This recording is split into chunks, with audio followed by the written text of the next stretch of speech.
Okay. Welcome everyone to the day 2 of the 3rd public meeting of the USDA Equity Commission. My name is Cecilia Hernandez and I serve as designated federal officer. And with that, this meeting is now called to order. Before we start, I am going to reiterate some housekeeping items and attendance. Again, this is a hybrid meeting. There are a number of Equity Commission and subcommittee members in person. Others are virtual. The public is joining us virtually. For those EC and subcommittee members who are virtual, again, please mute when not speaking and use the hand raise function if you like to speak. We encourage all members to keep cameras on during the meeting. If you do need to get up for breaks, you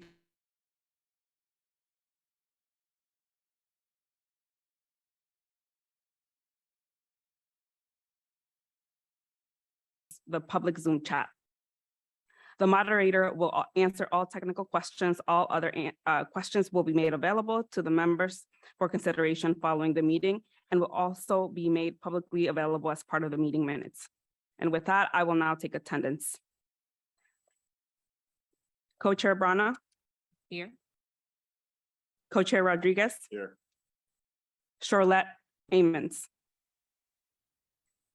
Todd Corley. Here. Etherin Cousin. Here. Derek Johnson.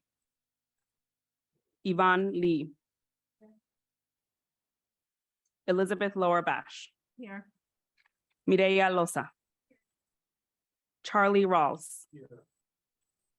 Ronald Rainey. Here. Hazel Reed. Shirley Sherrod. Poppy Hernandez. Here. Rick Smith. Here. Tony Stanger McClellan.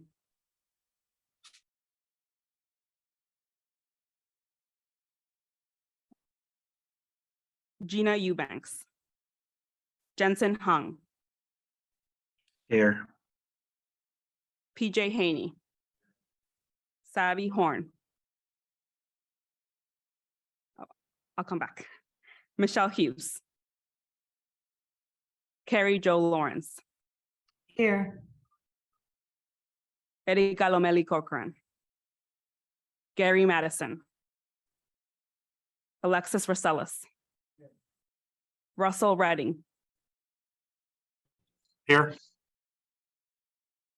Sherry Roge Fiddler. Jenny Stevens. Here. Sarah Vogel.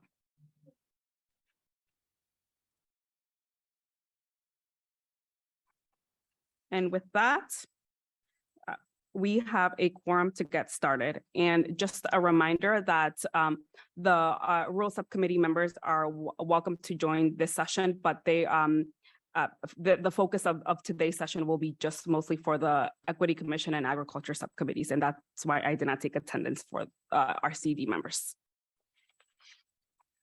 With that, I'm gonna, oh, okay. Savvy Horn.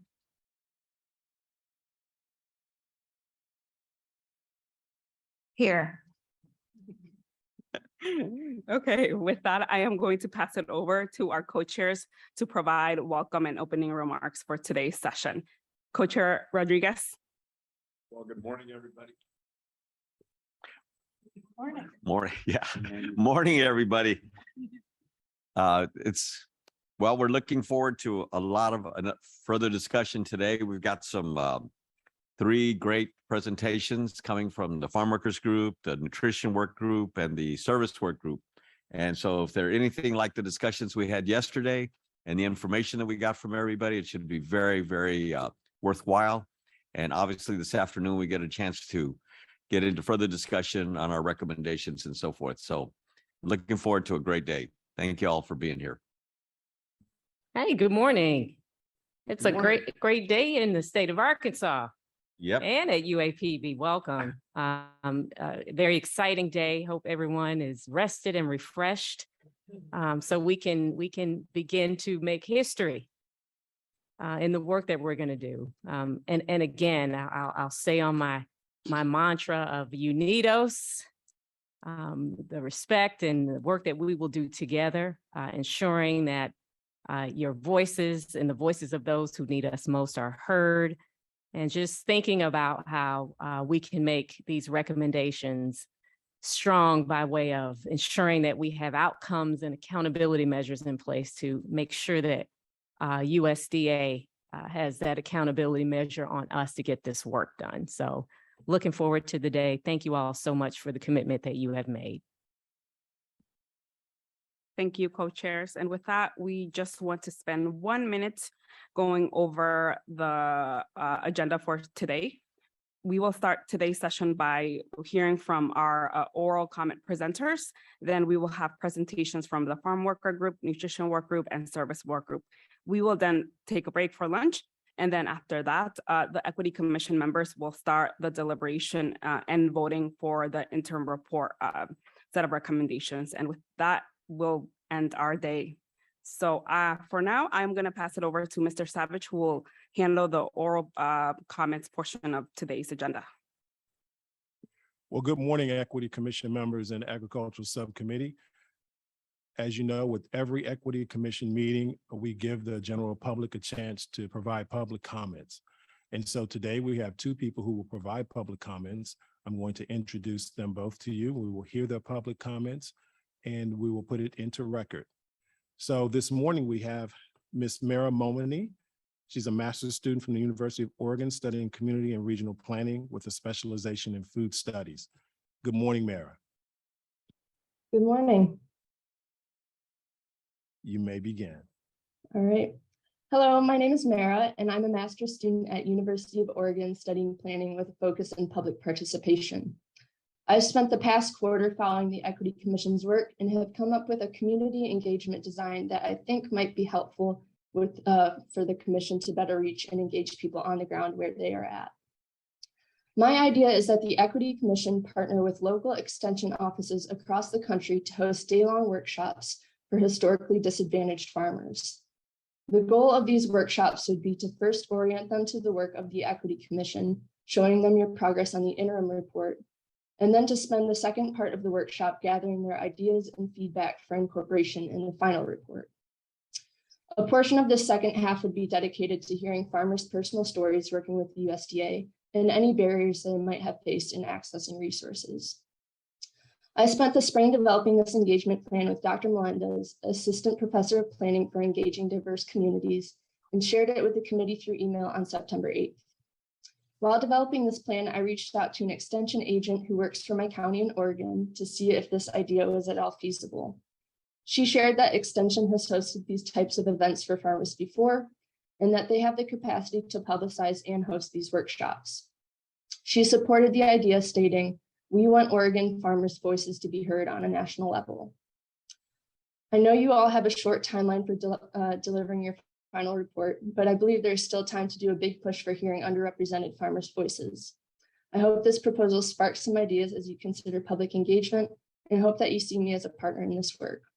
I'm happy to answer any questions you may have, and thank you for your time today. Thank you, Mara. Thank you very much. Next, we have Mr. Roberto Mesa. Roberto is a first-generation farmer, policy advocate, and entrepreneur. He is a co-founder of Emerald Gardens, a year-round greenhouse farm in Bennett, Colorado, and also CEO of East Denver Food Hub, a local food distributor based in Denver. He is a governor-appointed member of the Colorado Agricultural Commission, board president of the National Young Farmers Coalition, and co-chair of the Land Acres Committee for Mile High Farmers. Good morning, sir. Good morning. Members of the Equity Commission and of the public, thank you so much for allowing me to provide public comment today on land access, support for young beginning and farmers of color to drive equity in our farm and food systems. Land access and transition is not just a generational issue, it is a perennial issue, one that requires dedicated thought partnership, expert staffing, robust funding, institutional investment, outreach, and technical assistance. In fact, farmers here who are members of the Agricultural Commission, one rancher specifically mentioned that he's already looking ahead to transition his land to his apprentices once he retires. And there are many other farmers like him, but we need guidance. We need some support. Although we have the trust here in the community, we need models that can drive this transition in an equitable way. And we know this is a necessary step. The pandemic has revealed issues that were here from the very beginning, rooted in a system, in a farm system that is increasingly becoming more and more unstable due to its fact that it's been focused on increasing profits and extracting finite resources. But now is the time that we can course correct. Now is the time where the USDA can come in to support a farm and food system that resembles the reciprocity, the dignity, and the regeneration that happens even beneath our soils in the microorganism universe that makes plants possible. We need funding and we need a new office that can help support this new vision of a food economy that supports land access for young, beginning, and BIPOC farmers so that we can heed the call of being land stewards to ensure national security of our food supply and ensure that we can also create a model that challenges or that addresses future pandemics, catastrophes, and specifically climate change. We have no other options. Thank you so much for giving me the opportunity today to voice our concerns, our ideas, and we invite you all to become thought partners as we move into the future in this work. Thank you so much.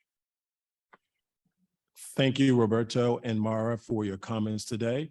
This concludes our public comment portion of the Third Equity Commission meeting. DFO Hernandez. Thank you.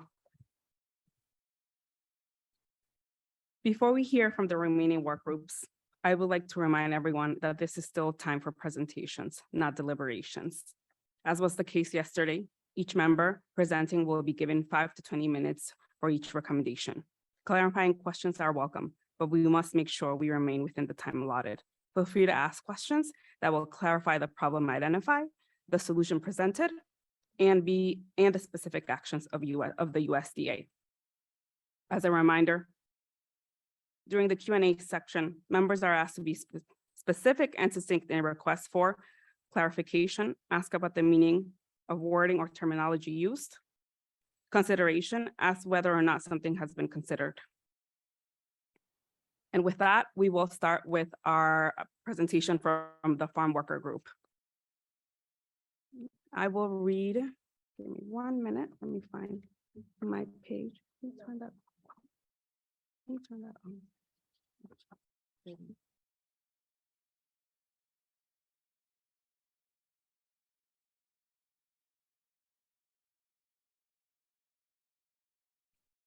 Recommendation number 19. No, it is right. Yes. Institutionalized equity office that drives compliance and culture change across all of USDA and includes staff and resources dedicated to specific constituencies such as farm workers. This presentation is going to be provided by member C.S. Hernandez. Presentation time with Q&A is up to 7 minutes. Member Hernandez. Thank you, DFO Hernandez. We're like sisters, right? Thank you so much to the Equity Commission. I do want to just call out the members of the farm worker work group who have been really committed to trying to generate recommendations that we think will move the dial for farm workers in the United States. So I just want to make a couple of remarks that are sort of overarching for our recommendations. We've spent the last day as a commission talking a lot about farms, farm systems, farmers, all the different ways that we can make progress around equity and inclusion. And we didn't really talk about farm workers in the last day. And I feel like I need to lift that up because it's really, from our perspective, symptomatic of this larger issue in our country, which is that we all know that farm workers power our food system, but we don't talk about it a lot. And it's important because it makes us vulnerable as a country. And so as we are thinking about these recommendations, we wanted to just lift up a couple of things that are really behind why we're making the recommendations that we're making. Farm workers are a deeply vulnerable workforce in this country. They are mostly prohibited from organizing. live in largely isolated rural communities, so they don't have access to resources. They're not connected to local supports. And they operate really in sort of invisible ways to make sure that the food that each of us eat every day gets to our tables. And so we kind of wanted to frame everything that we're going to say with that knowing, because we often don't move from that place. We are making 4 very simple recommendations. Those recommendations are to operationalize equity. We are asking this commission to recommend, in our deliberation, we talked about this. We are asking this, not deliberation, preparatory. We are asking this commission to really look at what it would mean to feed farm workers. We're asking all of you to think about what it would mean to fund farm workers. And lastly, we believe that going forward, in order for us to be responsive to the needs of farm workers in our country, we must understand them. And so there are essentially 4 recommendations that we've put forward. I'm going to talk just very briefly about one of them, and then my colleagues from our work group are going to share more information about the other 3 recommendations. So the first recommendation is really around operationalizing equity. In our recommendation, we've listed out the importance of identifying farm workers as a constituency that requires really intentional and strategic attention from the USDA. But what we want you to hear from us is that we don't see this as a competitive dynamic. Our request of the USDA to operationalize equity is to essentially request that they create the infrastructure that would address the issues that are constantly iterating and evolving for farm workers. And so that's how we've written that recommendation, that we want you to operationalize equity with very specific attention to underrepresented populations, which we would include farm workers in. So we're happy to answer any questions about that, but that's very simply what that recommendation is. The second piece of operationalizing equity that is really actually distinctly related to farm workers is the creation of an interagency migrant services council. We have something like this in the state of Michigan. It essentially pulls together the departments that are currently funded and charged to serve farm workers. It pulls these departments together to ensure that appropriate coordination and collaboration is happening in the service of farm workers. So we didn't list this out in our recommendation, but those departments would include DHHS, USDA, Department of Labor, basically the Department of Education. These departments all touch the lives of migrant farm workers, and they should really be talking to each other about what that work looks like. So that's the first recommendation coming from your farm worker work group. Next up is Dr. Loza. Hi, it's Mireya Loza here for everyone who's streaming.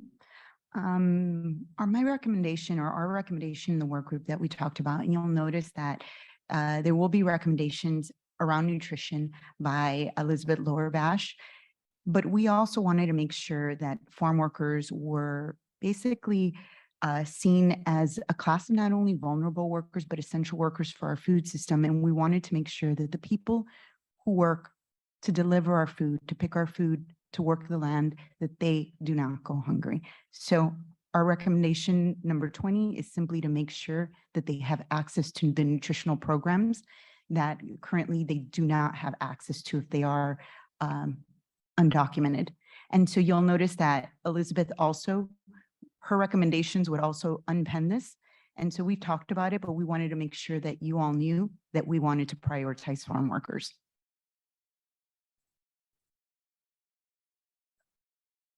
Next up, we're going to hear from Erika Lomeli. Thank you. And well, before proceeding, I just wanted to see if there was any clarifying questions. On those seems, yeah, recommendations? no, Oh, it seems like, okay. why don't, since you all are sort of Yeah. going, so we'll just go through all of them. Okay. And then we'll just give you the 30 minutes that was allotted. And so we'll make sure that you get time for Mhm. Q&A at the end after you're done Great. presenting. Perfect. Great. Yes. Erika Lomeli Corcoran. And again, like my colleague Poppy said, thank you to the farm worker group because really appreciate, the time that has been spent on these recommendations. And as Poppy mentioned, farm workers are essential to the effective operation of our food system.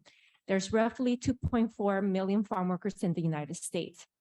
And as we talk about these recommendations, I really want to emphasize that it is an important step for USDA and everyone here to take farm workers and recognize them as equal stakeholders in the agricultural system. So as we talked about problems and solutions and how can we bring about equity, see, the problem is that, and many of you guys have been out there also working these fields, that farm work is grueling, back-breaking work. And it's among the most dangerous jobs in the country, exacting a heavy toll on the health of workers, and not only workers, but their families. We haven't talked about pesticides. And when these issues happen, and farm workers get sprayed and they go to their homes, kids, running to say hi to their mom and dad, hugging them. There has been so many other issues that come about of these pesticide issues when farm workers go back home. Heat waves, droughts, and the COVID-19 pandemic have emphasized the essential role farm workers play in our economy, as well as the risk that farm workers must take to ensure that the continuity of our food supply. So come rain or shine, farm workers are out there.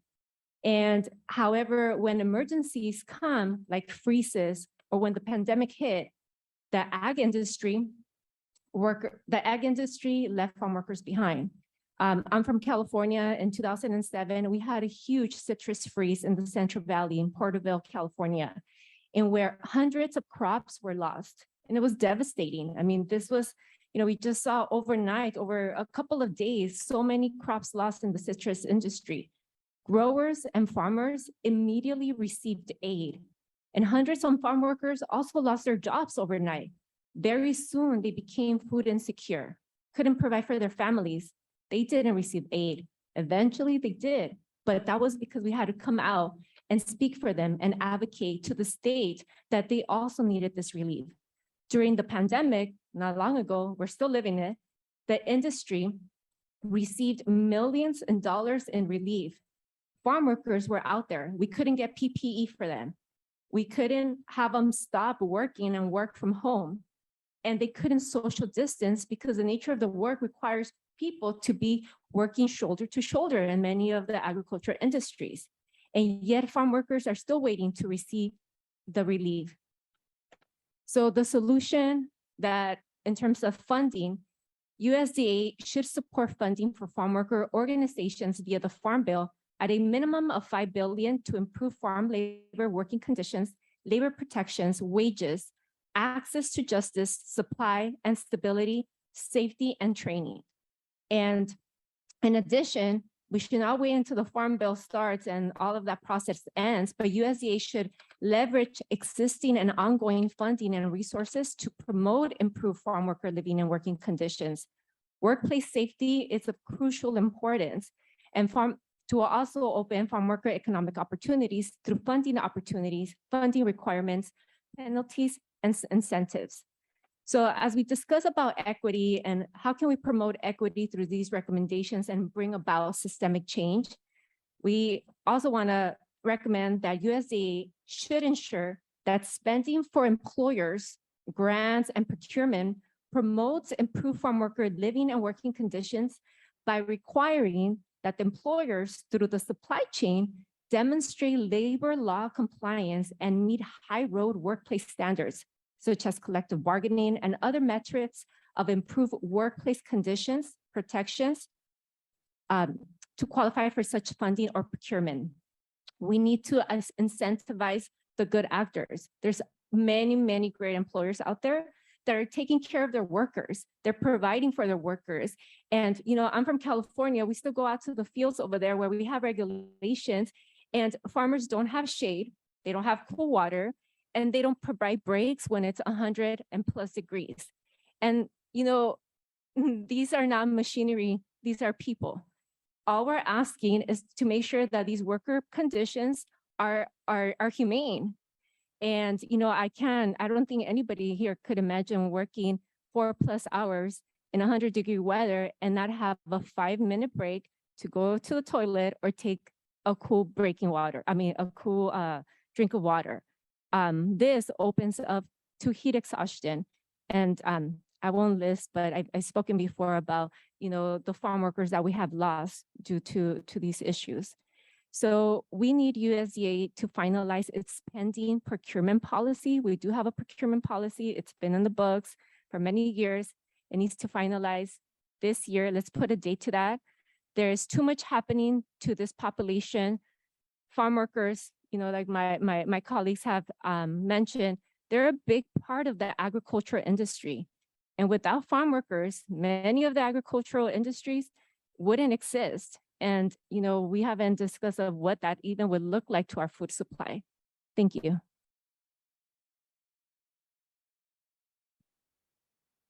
I think my mic, oh, it's on already.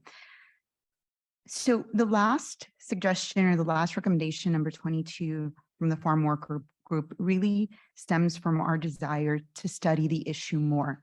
As of right now, we really feel that there is not a set of data points beyond one study that comes out in the Department of Labor. We really want to beef up that study, which is the NAS study, and make sure that we have an interdepartmental effort to really think about this issue, to talk to farm workers, and to figure out what are the best ways for us to address their needs in the future.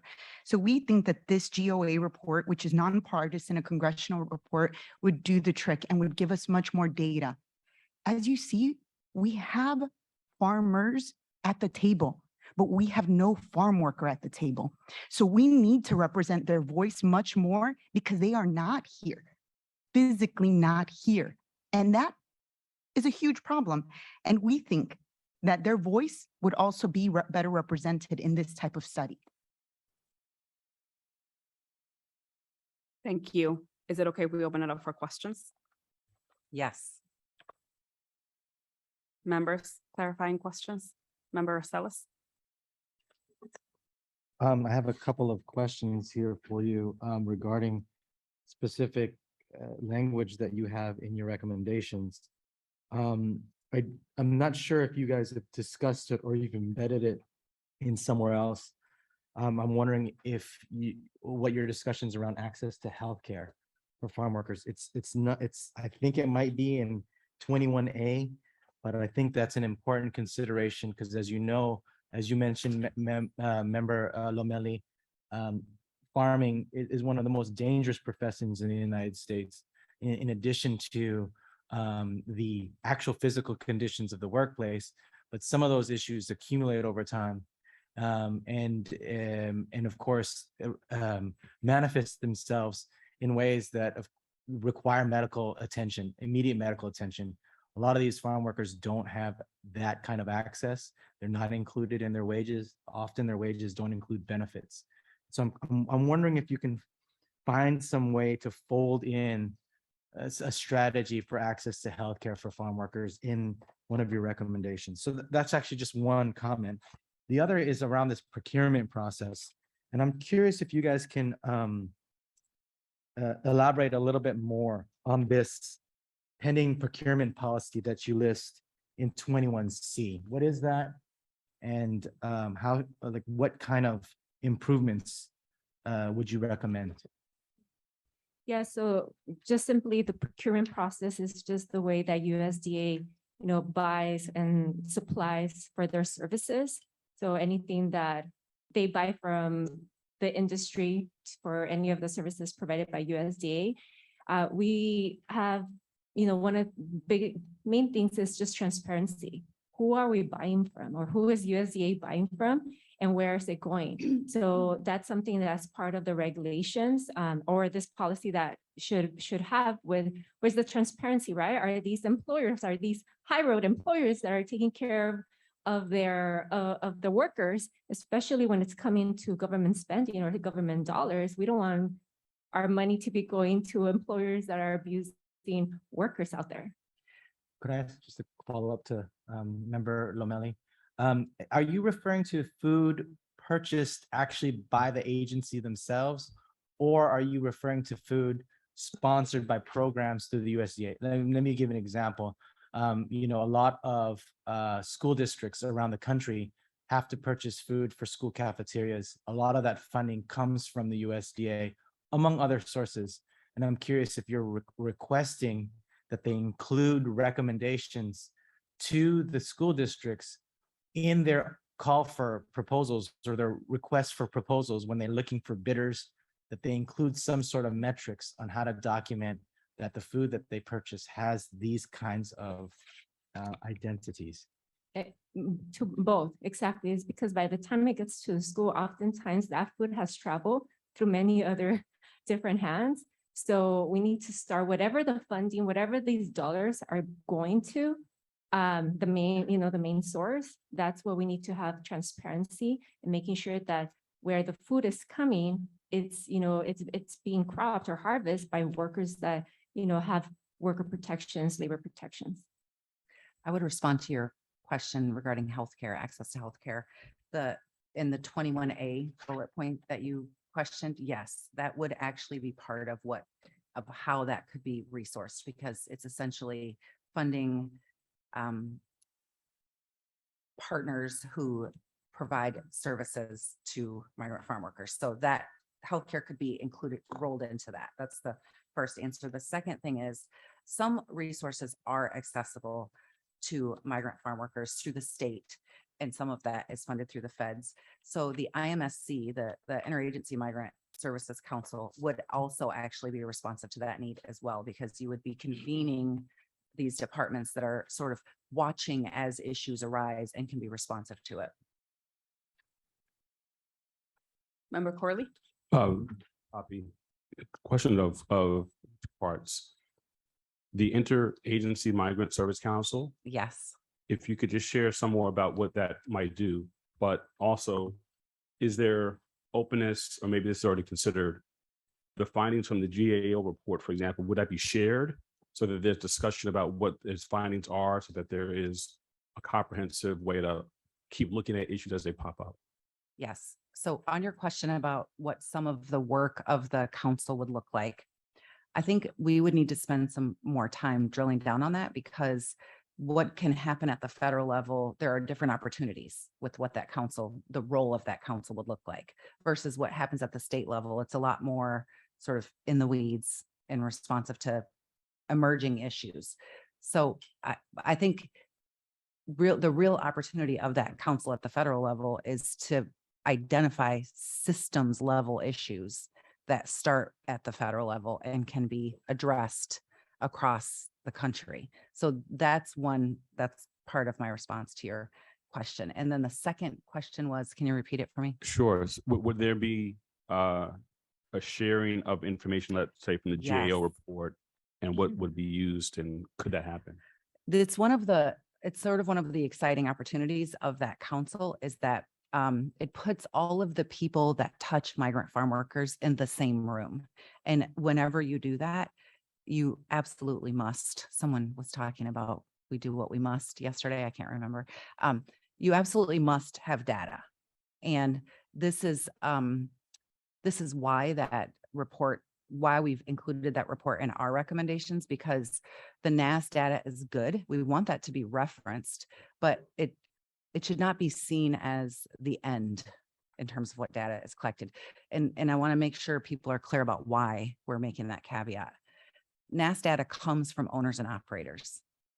And we want that data. We want owners and operators to tell us what their challenges are with labor, with working conditions, with all of those things. But we also want to have direct access to farm workers. And the NAS data gives us some of that, but the owners and operators of farms identify who can speak and who cannot. And so we want to clean that up a little bit. Does that answer your question? Member Roge? I'm channeling Co-Chair Rodriguez's discussion from yesterday, where he would ask clarifying questions about the numbers. So just wondered if you could speak to the $5 billion number. I didn't see any detail in the end notes to how you reached that number. Is it sufficient? Is it too much? Are you open to different numbers? So could you speak to that, please? We are not open to different, I'm just kidding. We are open to different numbers. We're only open to bigger numbers. But could you clarify how you reached that magic number, please? Imagine Co-Chair Rodriguez's experience of working with us three women in this work group. Go ahead. Basically, we reached a discussion about that number via just one data point. Basically, the money tied up in the Farm Bill, which is about 160 billion. So we really thought, what if just a fraction of that money was dedicated to farm workers? Yeah, and just quickly looking at other reports that show how the subsidy amounts that farmers and growers get, it's also a very minuscule amount compared to what the industry receives. Member Lee? Thank you.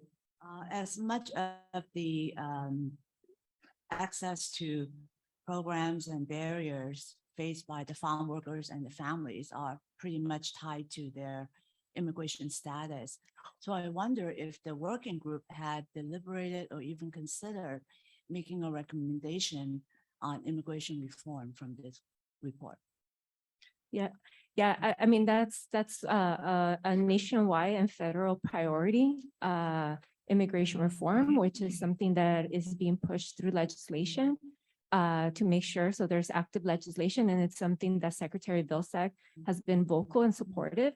So the best way, is to continue to make sure that USDA, especially with the secretary, and we thank him for everything that he's done for farm workers, especially around immigration reform, to make sure that this legislation passes, which has passed the House and it sits in Senate right now. Would you consider memorializing that into this report, just in case the Yeah, that would be. reform is not I think I moving have forward? a small little line there, but yeah, thank you, Member Lee. We could definitely expand more on it. Thank you. I'm gonna have a Member Lower Bash, Member Rainey, and then Member Haney. So just my question was whether you discussed expanding this to include farm workers and their families rather than just farm workers, and what that looked like. I think you have raised a really terrific point, and I will just say that I think when we say farm workers, we actually are thinking farm workers and their families. So it's a really great flag to add that language. Thank you. As an economist, I just want to get to the numbers a little bit as well. So what % of farm workers are guest workers? There's about a little around last year, around 300K farm workers. That's shot up dramatically, or H2 workers, guest workers, that shot up dramatically over the last 5 years. It's expanded at a very rapid rate. Do you know what % of total farm workers that is, just so we can get magnitude? Total farm workers, if we have about 2.4 million and about 300K last year were guest workers. And I mean, people are imagining though that it will grow in the next couple of years, and that is very concerning to me. Okay. And then one follow-up is, you mentioned this Migrant Service Council, that state level in your ag department, is that We correct? have it right now. Yeah. So do you know how many states have that level of service? I don't. Okay. I just know about how awesome Okay. Michigan is. Thanks. Member Haney? Yes, I, as a farmer, appreciate the farm worker labor aspect. I'm seated here today because I have South African farm workers driving my tractors and combines right now while I'm in this meeting. If I did not have those men, I couldn't afford to sit here today. So I know the value that I've experienced. My personal experience with the farm worker labor program is that we have to provide certain things that are monitored by Virginia Department of Housing and Labor. And my first thought is, if you take care of the farmer, he takes care of his workers. Because I don't have experience in the produce industry like California, but in row crop production, if we're out irrigating our fields, I want those men to be comfortable, have water, have the needs that they need, because if they can't perform, it's at a loss for me. So the thought of protecting the farmers and the farmers protect their workers is where I initially thought, but I know not every farmer has that same concept. However, when we look at the millions of farm workers that are in the country, and we look at support, farmers, we pay a significant payroll every week to our farm workers, and that money those workers use to provide for those families, it's a big chunk. And I don't know how we could take the numbers, this 5 billion, and put the oversight in that, because I think if most farmers take care of their workers, again, I haven't had the experience in the produce business and I understand some of the challenges, but I do appreciate the farm worker, and there are some challenges because the demands that you stated on the farm, labor, time, we cannot find domestic workers to want to do that. So we need to find a balance of the two. Just want to make that comment. Member Horn. Wow. Ooh. I guess I'm a little bit confused on the Migrant Service Council.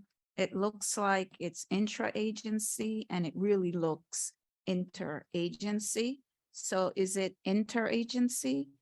Are you looking to bring in the EPA as well and other federal agencies that impact migrant farm workers issues? Because it seems Yes. like it has to be a full treatment. It's not half stepping. And while it will be good to put it in the office of the secretary, you might want to think about that if you want any more permanency as to what would be a better place. Sure, the secretary would support it, but it might land somewhere else a little better. Is there not an office currently for farm worker issues at USDA, or that never got stood up? Do you know? So let me respond from USDA. We have the Office of Partnership and Public Engagement. They do partners for all of the stakeholders. And so there is no one office and there is not a dedicated team that supports farm workers. There are certain positions, right, in different agencies, but that is about it. Member Horn, but Can I you just are say something? definitely on our wavelength. These are the things that we were thinking about. We would love collaboration between DOL, DHS, Department of Ed, EPA, because I think these issues CEQ. they go across the board, and we need all of these entities at the table studying these issues and contributing to more knowledge about how we can better equip farm workers with resources. And I'm just kind of gonna just throw it down.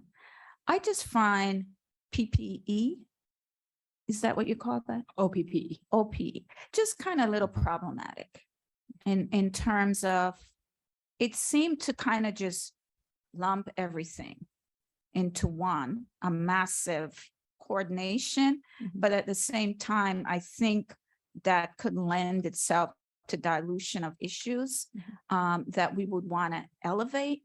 And so while it might be pragmatic, for the farmer administration, it might not be the most democratic vehicle if you want to be more inclusive of even worker protection at the agency. That's just an opinion. Has nothing to do necessarily with the Equity Commission, but it's a bug. I think it's a valuable opinion. I also wanted to say something in reference to Member Haney's comment. I think part of the problem is that when you have a good farmer who's a good actor, it's great, but it doesn't work when there's no accountability. And right now, there's very little accountability for farmers that basically cross really, really terrible labor lines and human rights lines with workers. And the studies we currently have are also terrible, because a farmer basically says you can talk to this group of 4 or 5 people, and they handpick who they want to be in these studies. That is problematic. And to top it all off, we have numbers already that, that their, rights are being violated. But the reality is that this is just the tip of the iceberg, because if there was less blacklisting with farm workers, if there was less coercion, we'd have a truer number of the abuses that happen in our farms in America. I also just want to add, Member Haney, that I think our recommendation in 21, I'm trying to figure out which letter it is. Oh, it's C, really does speak to what you're lifting up, which is that there are good actors and bad actors among farm owners. And we think the USDA should take a more proactive role in incentivizing the good actors and making contracts, procurement grants, things like that more accessible to the farm owners and operators that we know are using good labor practices and protecting human rights. So we think that what we've put forward here is incentivizing farmers like you. And it wouldn't add a cost to offer these protections. So I guess that's my question. The proposed 5 billion, is that going to the farmers that would pass to the workers, or is this 5 billion proposed to go directly to the workers? That's actually a terrific comment. This is why we have two basically word options or wordings here at the bottom, the first and the second. I really believe we need to center, this 5 million, especially to farm worker organizations, basically organizations that deal directly with farm workers, and to exclude farmers and to exclude contractors, because I think that we have included them in other ways throughout these recommendations. And this 5 billion should go directly to farm worker support. Well, and that was my question, because, I'm required to give my farm workers so many hours of work per week, regardless if it rains, if it snows. These men come over here, we sign a contract, and they're expected to work. So I have to make that commitment as a farmer. So that's why my question was, is this money going to guarantee farmers like myself have the resources to pay these men and women in times of pandemics, in times of troubles? Because granted, we need them, but if the farm does not survive, the workers have no job. So how do we ensure the viability of the farmer so he has the land to grow the crops that give the job to the workers? That's my concern. We have state oversight, we have federal oversight. I don't know if those pools have enough water in them for everybody that needs to swim. But I'm just telling from my personal experience, if we don't protect the farmer, we have no fields for the workers to work. And I think we could discuss and go more in depth on budget, but and I haven't really worked on the farm bill, so maybe someone from USDA. But if there's $160 billion in the farm bill, and a good chunk I know goes to SNAP, that goes with negotiations and contracts to farmers. So the money does go to the farmers. So if there's 160 billion and 104 and 120 goes to SNAP programs, which is for the protections and contracts with farmers, I mean, we still have 40 billion left. And then we're talking about 5 billion. So we have to see the bigger picture and the whole budget that we're talking about.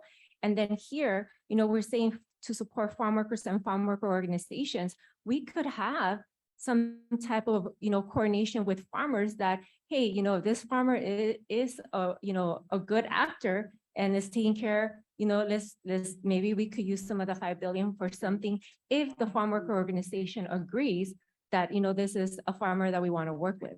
But I mean, we could go into we have to see the bigger picture that the industry gets the majority, way more, like practically everything, the whole money, and farm workers as of now, they don't get anything. I'm going to have to step in just to ensure that everyone's voices are heard. Member Rawls, Member Reed, and then we will end with you, Member Roge.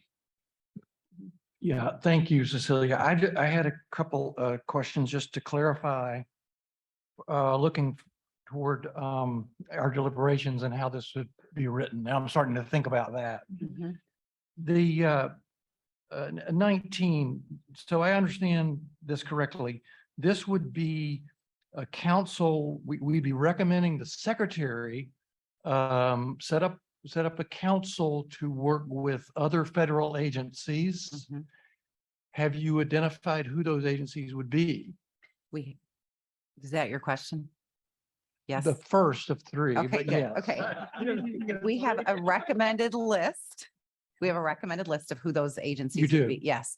And we're going to add the EPA based on the feedback. Okay, and we'll have that this afternoon. Yes. Okay.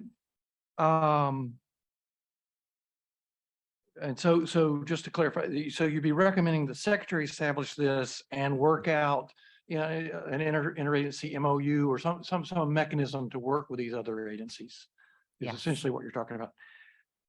21, I'm reading this and I'm seeing this as a recommendation for legislation to authorize the secretary to do some of these things. But I see within that maybe some things that could be done under existing authority. Was there an effort to think about that and how it would be broken out? I guess I see most of the recommendations besides A. I see B and C as administrative decisions that are made within the USDA around how they decide on grants and procurement contracts. So I don't know if that's entirely accurate. There may be some legislative statute that is forcing how those decisions are being made. But I suppose our recommendations are that gets looked at. Okay. And then the last thing that came to my mind, looking at 22, these are congressional entities, CRS and GAO are arms of the Congress. So do I understand the recommendation is that the secretary recommend to Congress that these things, that they ask for these things? Okay, thank you. Okay, Member Reed, and then we also have a few questions from members joining us virtually. So go ahead, Member Reed. My point is a little more basic. For an example, when we talk about farm workers, when you talk about the vegetable and fruit industry, you're talking about farm workers with an entirely different set of skills. When you talk about farmers who are growing commodity crops, i.e. rice, corn, soybeans, wheat, milo, etc., those farm workers normally have to operate sophisticated equipment. And so when you all considered this, using the broad term farm workers kind of gives me heartburn, because I'm not sure that those factors were taken into consideration prior to these recommendations being made. Thank you. We actually did discuss that vastly. We talked about the reality for commodity crops and basically vegetables and produce is quite distinct. Regions matter. And we thought that the best way to do this is that we know that farm workers organizations exist in every region to fill in these gaps. And so these recommendations really are about centering farm workers. Again, the rest of this packet centers farmers, centers other aspects of this food system that really revolves around the farm. But this, we really wanted this moment of respite, this moment of getting these ideas on paper to center the lives of these workers. And so while I realize that wages matter and that whether or not you can send them out to work and whether you can compensate them matters, the series of suggestions were really about filling in these parts that we know are left out all the time. Member Roge. So I guess my comment or clarification question piggybacks off of Dr. Reed's comment in terms of when $5 billion is being engaged. I think very clear definitions should be attached to them. So whether it's farm workers or even farm worker organizations, and does it incorporate H-2A programs to be that specific of our H-2A programs and farm worker organizations that include H-2As involved. So I would encourage that clarification. Definitely. We actually had extensive conversations about H-2A programs, and that is one place where we actually did not all agree. And I think for me as a member of this commission, it is quite important to say, it is not, I'm not looking forward to thinking about how these discussions play out at the Department of Labor. But what I do know here is that I'm not interested in participating in an expansion of guest worker programs for many, many, many reasons, but I also don't think that that was part exactly of this mandate. And a friendly reminder to use he or she when we refer to farmers, please, for all Yes. members. I will. I'm sorry. No, it wasn't. I'm not referring to you, member. Thank you. Member Cousin, was it me? Member Cousin, I think, so you have a question Thank you or very much. comment? Yeah. Yes, I put it in the chat because I don't seem to have a raise hand function on my on my screen. But 2 points. One on the recommendation regarding the interagency. You may want to make the recommendation a bit more specific, directed towards the White House to create the interagency to be housed in USDA. I think it's we're getting into a bit of a cross-agency challenge if we're asking the secretary to create a interagency panel in order to support the level of authority that I believe the members are seeking. This should be a White House created interagency panel that is housed within USDA. So that's the first one. On the second point, there are a number of very specific and much needed rights and services for farm workers and their families suggested in these recommendations. But I'm concerned that without immigration reforms on some of the suggested specific services and rights, that there may be some legal constraints if they're in conflict with existing federal law. And so creating the language that would promote and suggest the need for immigration reform to ensure the full opportunity for the targeted farm worker community to benefit from the suggested recommendations would seem quite necessary. Thank you. And then Member Holland also had a question. Good morning, everyone. Thank you. I want to just join in with Member Haney's point that not all farmers are created equal. I fully support our efforts to include farm workers. That's critical and important. We can't get our work done as farmers without farm workers, and their well-being is critical to our success.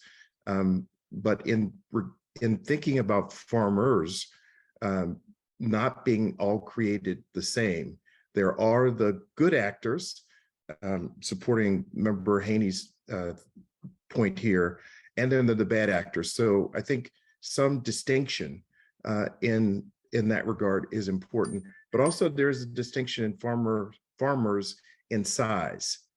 I would bet some of these issues are relevant based on size of operation and size of farm. And then the last point I wanted to make and question I was going to ask, which Member Cousins actually just addressed. So thank you, Member Cousins. And that is, where are the boundaries between the USDA's responsibility on farm workers and the Labor Department, and et cetera. So I recall when we heard from the Secretary on our charge as a subcommittee that he encouraged us to focus on those things that were within the purview of the USDA. And so not knowing where those lines are, it does seem to me that there's some responsibility here for under the Department of Labor that might be handled through a interagency committee effort, but I wouldn't let them off the hook on these issues either. Thank you. Thank you, Member Holland. Deputy. Just circling back to the resources, the minimum of $5 billion, and just ask that you all take a look to make sure that you're asking and getting a request for what you really need to support. And I know that you all gave the justification for the minimum of $5 billion, but there's a lot of work to be done. So sometimes there's some thought that needs to go into the consideration of what you're doing, the real resource requests that you should have. Thank you. Thank you. We are now going to move on to the next work group. I am going to pass it over to Member Elizabeth Lower Bash. She will present the next 4 recommendations. Sure. So thank you. Before I talk about the specific recommendations, I'm just going to talk a little about why we have nutrition recommendations here. The nutrition programs are about half of the department's budget. They're probably about 3/4 of the Farm Bill. The SNAP, which is the largest program, reaches 40 million people in the United States every single month these days. These are really big programs. We have a subcommittee that was about agriculture, and we have a new subcommittee about rural economic development. But if you read the Equity Commission's mandate, it's to look at the Department of Agriculture. It's not to look at some specific parts of the Department of Agriculture. So I sort of went back and forth, and finally I felt, if you're going to put me on this commission, I have to make the case to all of you about why we should include the nutrition programs. Because otherwise, what am I doing here? Just being straightforward about it. I really appreciate, I've talked to many of you about in small meetings, one-on-one conversations. I've really learned a lot from your perspectives and your questions and comments. So I hope you'll consider this. I'll flag that I've got, 4 very high-level comments or recommendations on page 13. If you turn to the appendix, there's a lot more detail on this. The DFO recommended to me that I try to keep the high-level recommendations and that provide the more detail as context, not as specific recommendations, but if you haven't looked at that, I do encourage it. So I think, like the last group, it probably makes sense for me to go through all 4 of them and then for people to raise clarifying questions. So the first one really is a legislative recommendation. It's the recommendation to the department is to include this in its proposals and in its recommendations to Congress.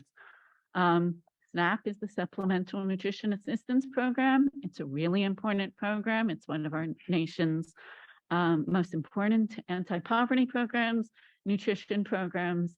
It gives people money that comes on an EBT card now, and they use it to buy food in the supermarket. So it's through the mainstream food distribution systems, and it makes a huge impact on local economies and on farmers.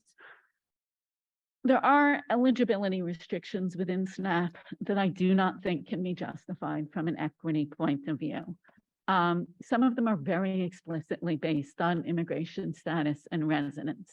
That's about, and this is not, some of you are immediately jumping to thinking about undocumented immigrants. People who are lawfully present, who have green cards, are denied access to SNAP for 5 years after they get their green card, unless they come in through refugee or certain other pathways. If you live on Puerto Rico, you don't get SNAP. You get access to another program. It's capped, it's insufficient, particularly in times of crisis when demand goes up.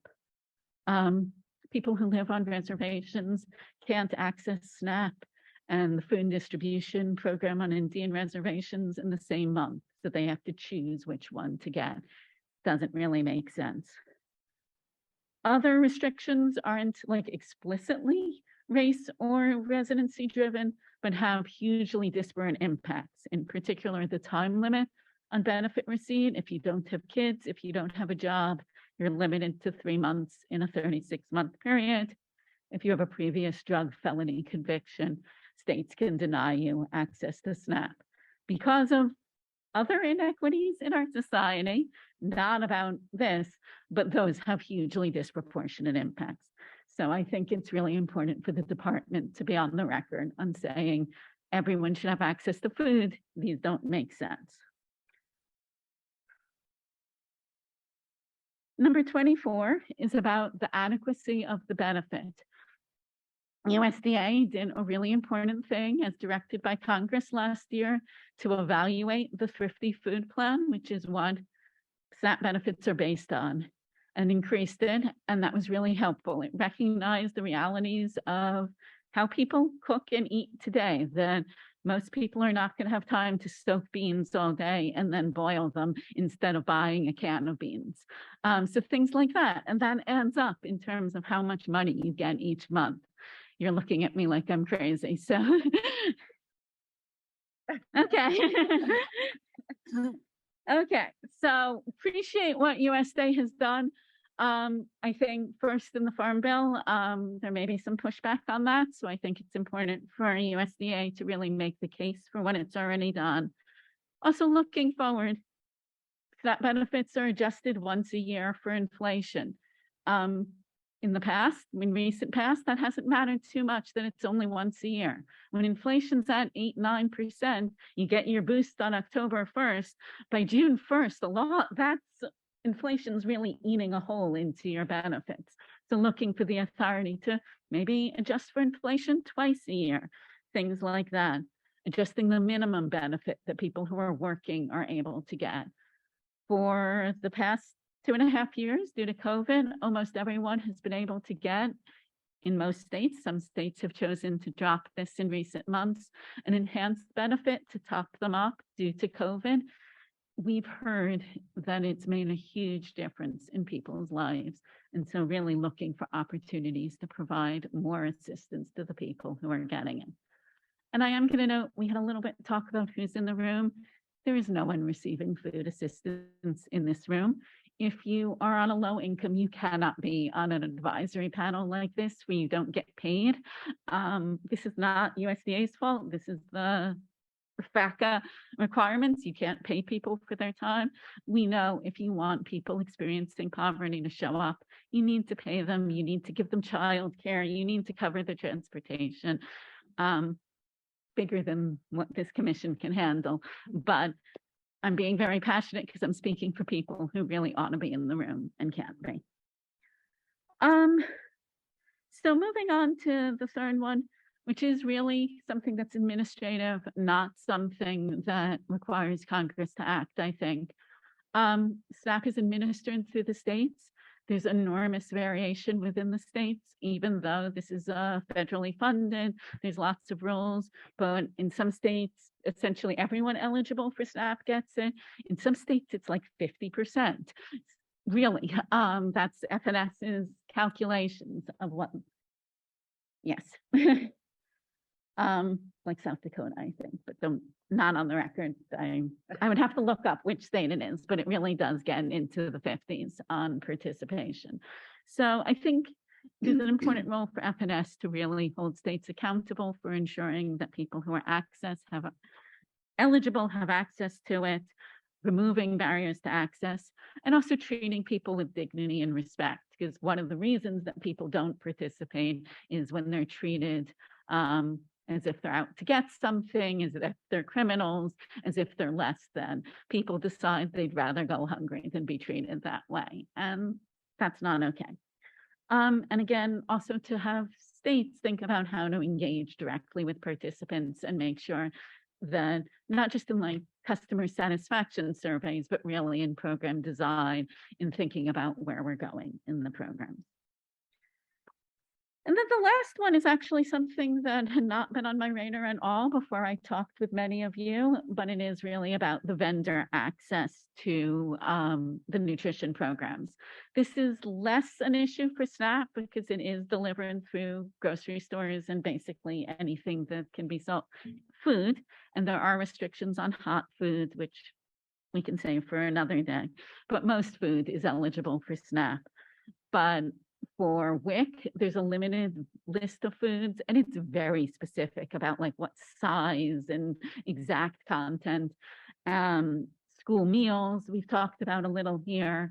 Child and adult care feeding program actually provides support for meals in childcare.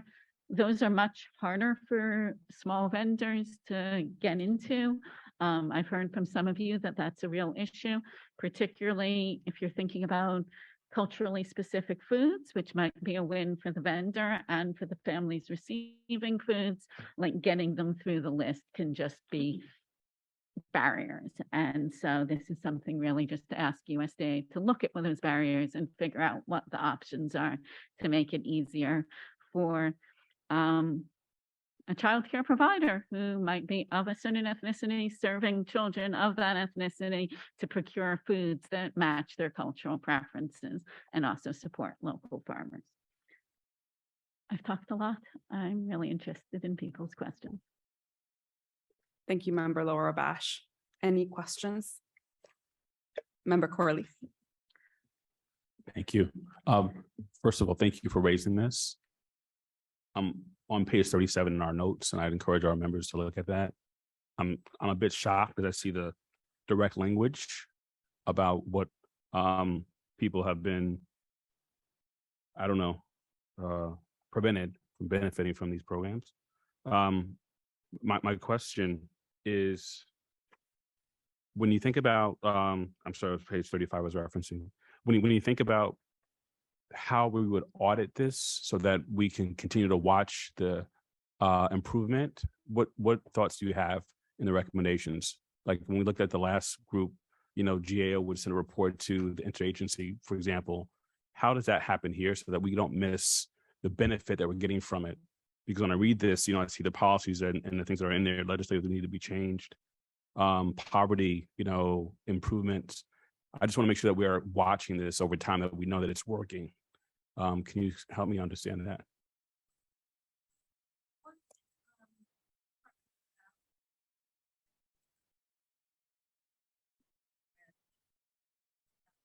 Microphone is off. On the state variation come from a USDA report called Reaching Those in Need. It would be really great if that report included breakouts by demographics, which it does not currently.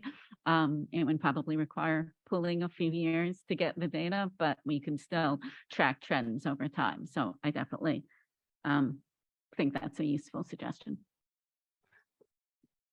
Any more? Member Haney and then Member Rawls. And looking at 35, I see that we're more traditionally tribally purchased foods for the program. I think we also need to look at just historically underserved all communities, because where in the minority farm community, the Black farm community, we already have a handful of farmers, but when it comes to processors and those in the value add, there are very few.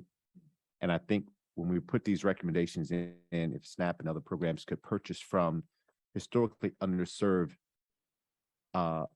farmers, those proceeds trickle down to the historically underserved communities, because we typically hire and farm land that's owned by the historically underserved. So I would suggest that be put in, because that spend is a multiple tier spend in the historically underserved community, tribal, African American, whatever, for the men and women that are underserved. Yeah, just one clarification is that list specifically came from another group, the Native Farm Bill Coalition. Then I just was making sure that in the notes, this is in the background, and I don't think this would be in our final recommendations, correct? Just as a process.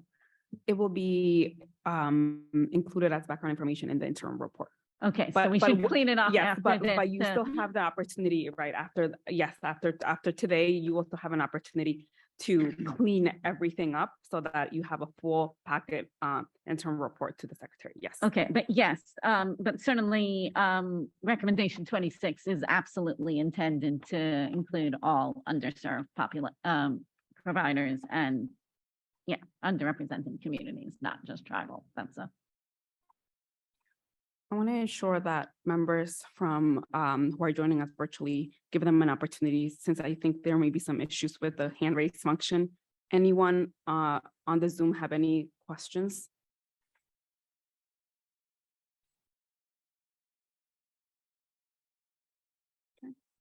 Okay.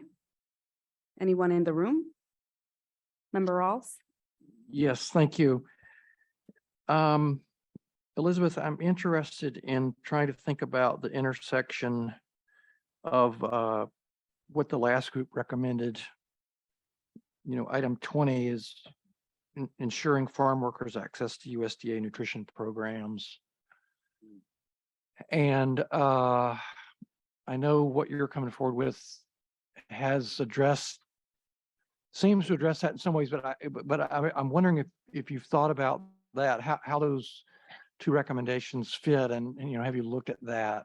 Is that something we need to work on, making sure they're compatible and that we're I trying think to- they're compatible. I think they overlap a little, but I heard the pitch from the farm workers group that they thought it was important to explicitly name, but I don't see any conflicts between them. And certainly the language access and targeted outreach materials is something that I think fits under 25 as well. And I know USDA is actually working pretty hard on that piece of it these days. Member Rosales and then Member Lee. Thank you, Member Laura Bash, for the comments. I'm curious if in your research you have looked into any modifications or identified any barriers in the childhood nutrition program run by the USDA. They run, of course, all the national school lunch programs. I think there's a tremendous opportunity to leverage that machinery to be able to both procure from historically underserved businesses, as well as to try, a lot of our communities, their kids get fed at schools.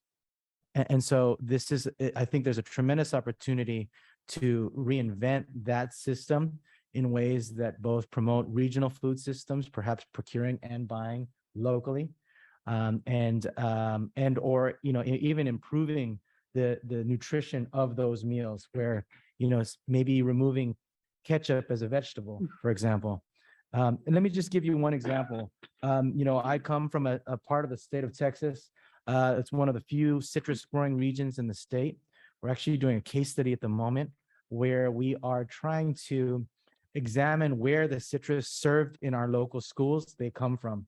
In our preliminary analysis, almost 0%, say that intentionally, 0% actually, but might be a little bit, come from the region in which they're grown. Many of the students in our schools, their families actually work and maybe own citrus farms in the region. And the fact that we have to export all of our citrus to feed the world and then buy citrus back from another part of the state, country, or another country, seems to me that there's some room for improvement in procuring local food, maybe with certification that shows that those vendors that it's procured from have fair worker qualities to that food, and then perhaps get that food back into those schools, and maybe also eliminate the 1,500 miles that often the food has to travel to get to schools like ours. So that's just a suggestion. I'm curious if there in the deliberation we can include specific language in maybe improving that as perhaps a low-hanging fruit for nutrition. Yeah, no, I think that was absolutely what was intended under 26. And if you haven't looked at the appendix language, it may make sense to pull some of that into the recommendation when we have the deliberations. But absolutely, school meals, WIC, child and adult care food program were what was intended by nutrition programs here. I know FNS is working with schools on some farm to school pilots. I think they are pretty small still. And I know FNS is working to try to make sure that they're less boutique programs, shall we say, and available in a wider range of communities, but I think would welcome supportive language on this. Member Eubanks. I also know that the Department of Education in some states are looking at farm to school, and they're looking at the local, being able to supply them with food that's needed. So they put a lot of dollars into the farm to school locally program.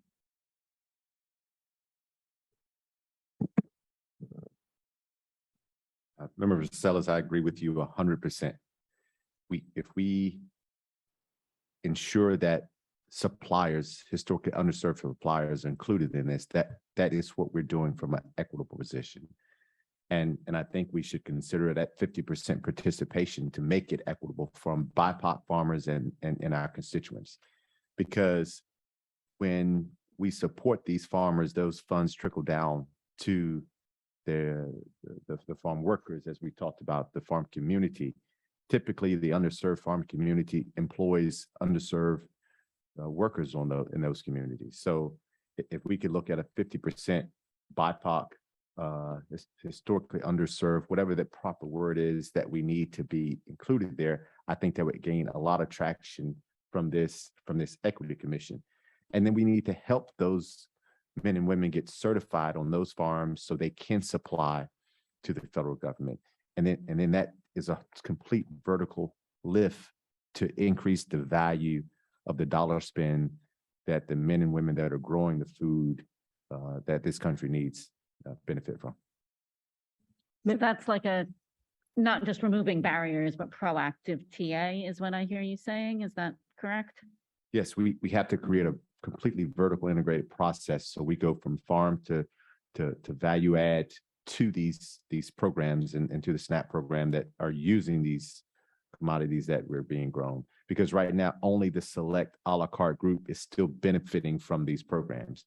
We're not putting any new farmers, any new growers in these programs. And now is the time to do it. We need to put the 50% BIPOC participation in these spends for the federal spend on food that goes into the SNAP program. Member Haney, you're talking about the procurement to be able to procure from these farmers and provide the support for them to be able to. Exactly. Okay. We need to have a 50% equitable supply chain, and for the farmers that need it, they need the support to get them certified so they can be a vendor. Thank you, Member Haney. And, oh, I apologize. Yes, Member Lee. Thank you. Regarding the number 23 recommendations, I would suggest the changing the language, including the restrictions based on immigration status instead of just immigrants. And also to add residents of Puerto Rico and other insular territories to be more inclusive, if that's okay with you.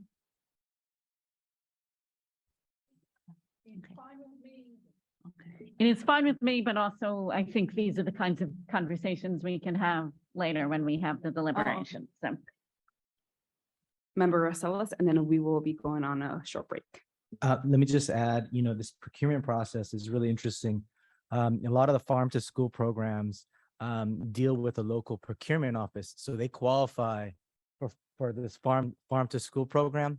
But if you talk to the procurement of the distributor, like in our region, none of the food that they use, that they distribute, is procured locally, right? So they're actually, Vilsack went on a webinar recently with the director, the CEO of the Common Market, and which is a food distribution, not-for-profit food distributor that procures and sells only within a 500-mile radius.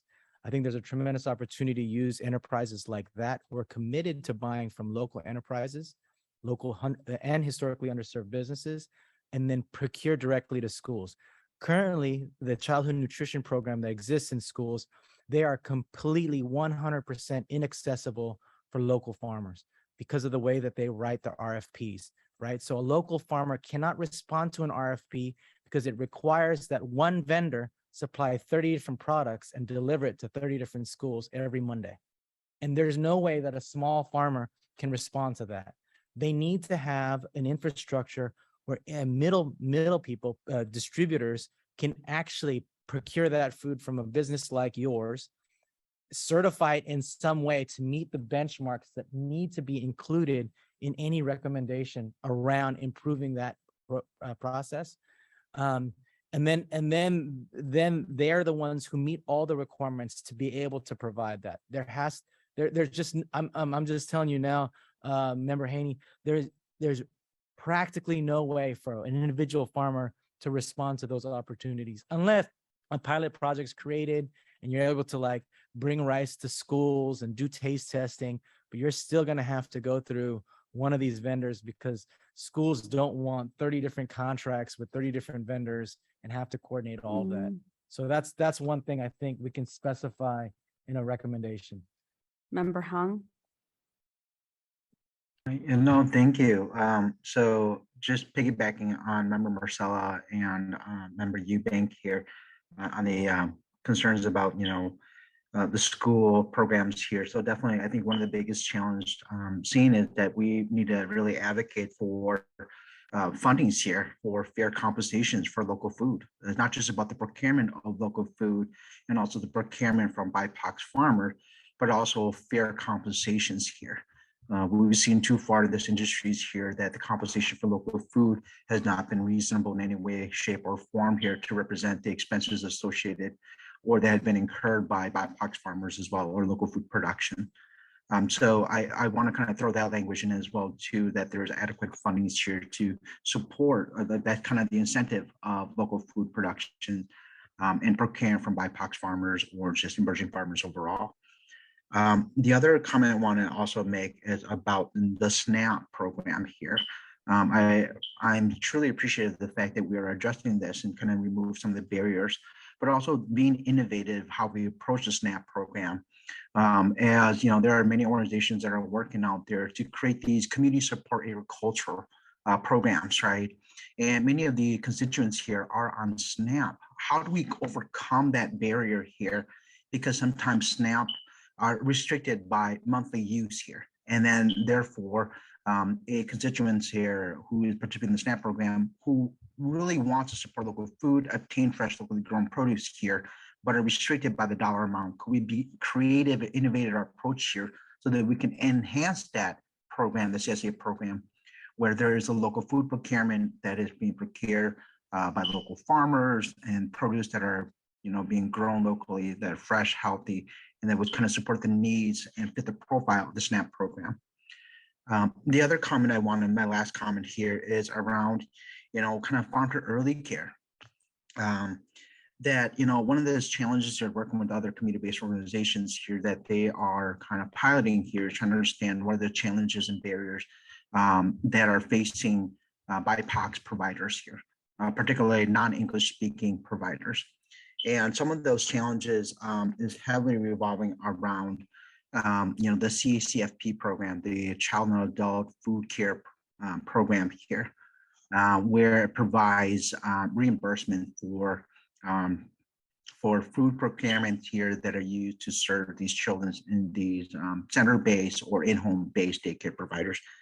And what I'm seeing is that, and what I'm hearing is that CACFP program has they have all these great recipes that can really support or produce, but is very limited. Limited in the sense that it is not inclusive of any cultural sensitive produce or let alone cultural sensitive recipes here. And for that reason, for non-English speaking individuals or providers here, that makes it very difficult because they would have to go the extra mile to make sure that they are in compliance here. And that comes back to an issue of equity here. How do we create this to be more equitable overall? Right. So I want to throw those three comments out here and thank you much for the time. Thank you. And with that, we are going to go on a very short break. I'm sorry, DFO Hernandez. Yes. We've got a comment in the chat from member Tony Stranger McLaughlin. Can someone or can the moderator please read it? Yes, maybe the tribal 638 FNS pilot will also be a good example for increasing vendors and local production. They could create the roadmap for small producers. Thank you. We will now go on a short break and we will be back in 5 minutes.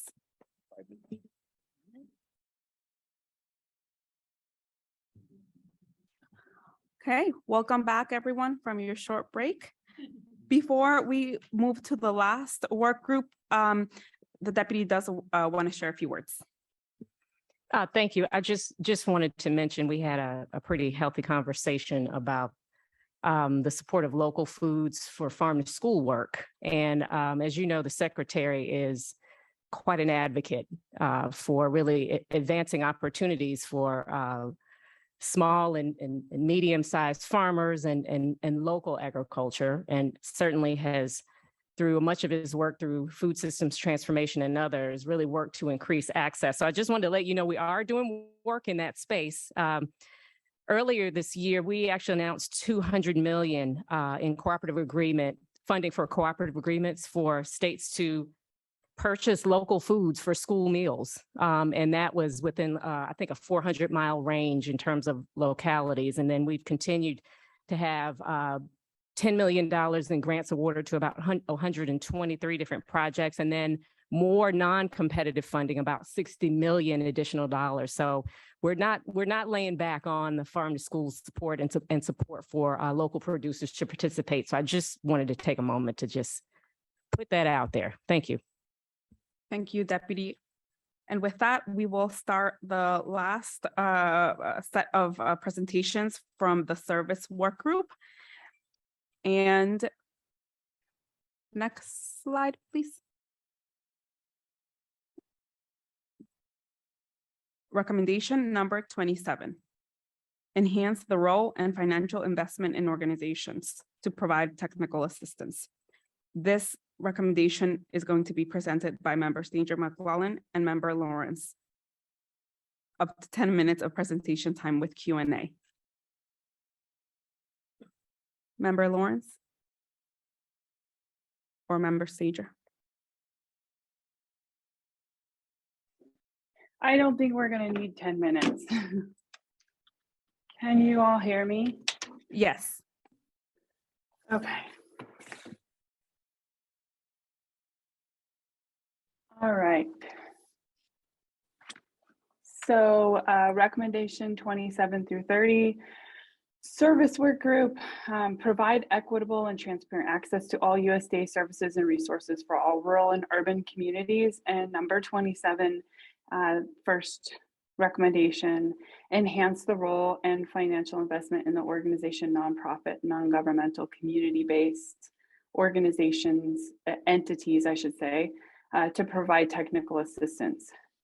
This recommendation is important because it is boots on the ground. Many of these organizations, grassroots organizations, even large organizations or entities, have the ability to make better informed decisions and they experience these issues in their communities, making them even better suited to administer them. So we would really like to expand the opportunity for USDA to make sure that these types of entities have access to USDA funding and not solely rely on the often mechanism, which is going through states. So where states or other municipalities, including tribal governments, are eligible, also where possible, add organizations as an eligible entity in receiving and providing resources. And Carrie Jo, do you want to add anything on that? Sure. I would just like to say that the nonprofit, non-governmental, and community-based organizations have the potential to definitely bridge the divides between the USDA and underserved and socially disadvantaged communities, both in promoting or investing in the organizations that can provide technical assistance to underserved, socially disadvantaged communities. The USDA must be clear about the role of the organizations. Organizations should be responsive to the needs articulated by the communities they are tasked with serving. Ideally, the organizations should reflect the communities they are tasked with serving, as organizations comprised of and led by individuals who identify as underserved, socially disadvantaged, will be in better position to understand the needs of their communities. The leadership and staff of the organizations do not reflect, at least in part, of the communities they are tasked with serving, then the USDA needs to make clear the boundaries around the services they are providing. An organization that does not reflect the community they are serving cannot speak for or represent that community. An organization that does not reflect the community they are serving cannot dictate the outcomes for the community they are serving. I just wanted to make those points. So thank you. Any questions? Thank you, Carrie. Thank you, Carrie Jo. You bet. Member Stanger, is it okay if we open the floor or, okay. Yeah, we can open the floor and we can roll into the next recommendations or the subparts of this recommendation. You can do that now. Yeah, the subparts. Okay, so A through C, you'll see in there are things that we have discussed in the last meeting. We're putting it in the recommendations, so it's on the record. But the first one, increase the institutional bandwidth, both technical and financially, to support small and specialty crop farmers. Some of this hopefully can be done with current funding and administrative authority, but where programs or budget line items need to be changed, we would encourage the department to look at another piece of legislation, or in particular the Farm Bill, to make sure that small and specialty crop farmers are included. Any questions or comments on that? Okay, moving on. And all these recommendations, as we put them forth, are just the beginning.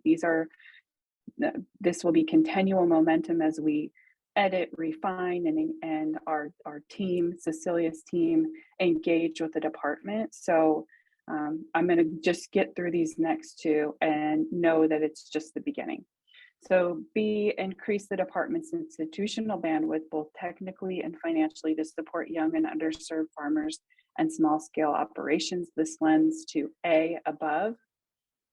And this is important because we want to protect all producers, and some of the programs and services seem to cater to larger scale or commodity crops, but we have a lot of, we've seen and we will continue to see in the newest census data an emergence of new farmers or specialty crop farmers, small scale operators, and redefining the definitions that have been the standard. For instance, in a Schedule F, the $1,000 as a threshold, or other programs like the Risk Management Agency, qualifying for certain policies, etc. We want to make sure that they're expanded to include the diversity of producers today. Invest invest in mediation and technical services for farmers transitioning and accessing land.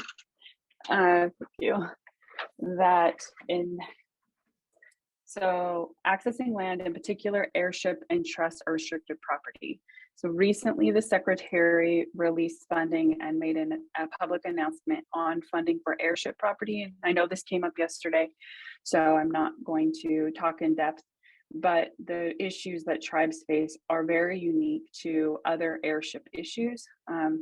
This is not a specific tribal recommendation, so I'm just going to say for tribes in particular, we need to say tribes are fractionated issues, because general airship and fractionated trust restricted land issues are very diverse, and the tribal issues entail a onion of layers of additional jurisdictions, laws, etc. But there is former funding that existed, birthed out of the 1980 Farm Credit Crisis. There is CAMP is the abbreviation for a mediation program that does not exist in the capacity that it can offer assistance to everyone throughout the United States, but it does have many members throughout the United States, and entities such as that, and a new birth of new types of entities that can help engage in mediation and transition in succession planning, and airship and restricted issues are important. And we hope that we can get from the department an idea of the breadth of where those exist within the full department, and then it can help us redefine what our final recommendation will be to the Secretary. But at a minimum, that we make sure there's opportunities and resources available to producers as they're going through these transitions and the ability to access land. That's all. Any questions?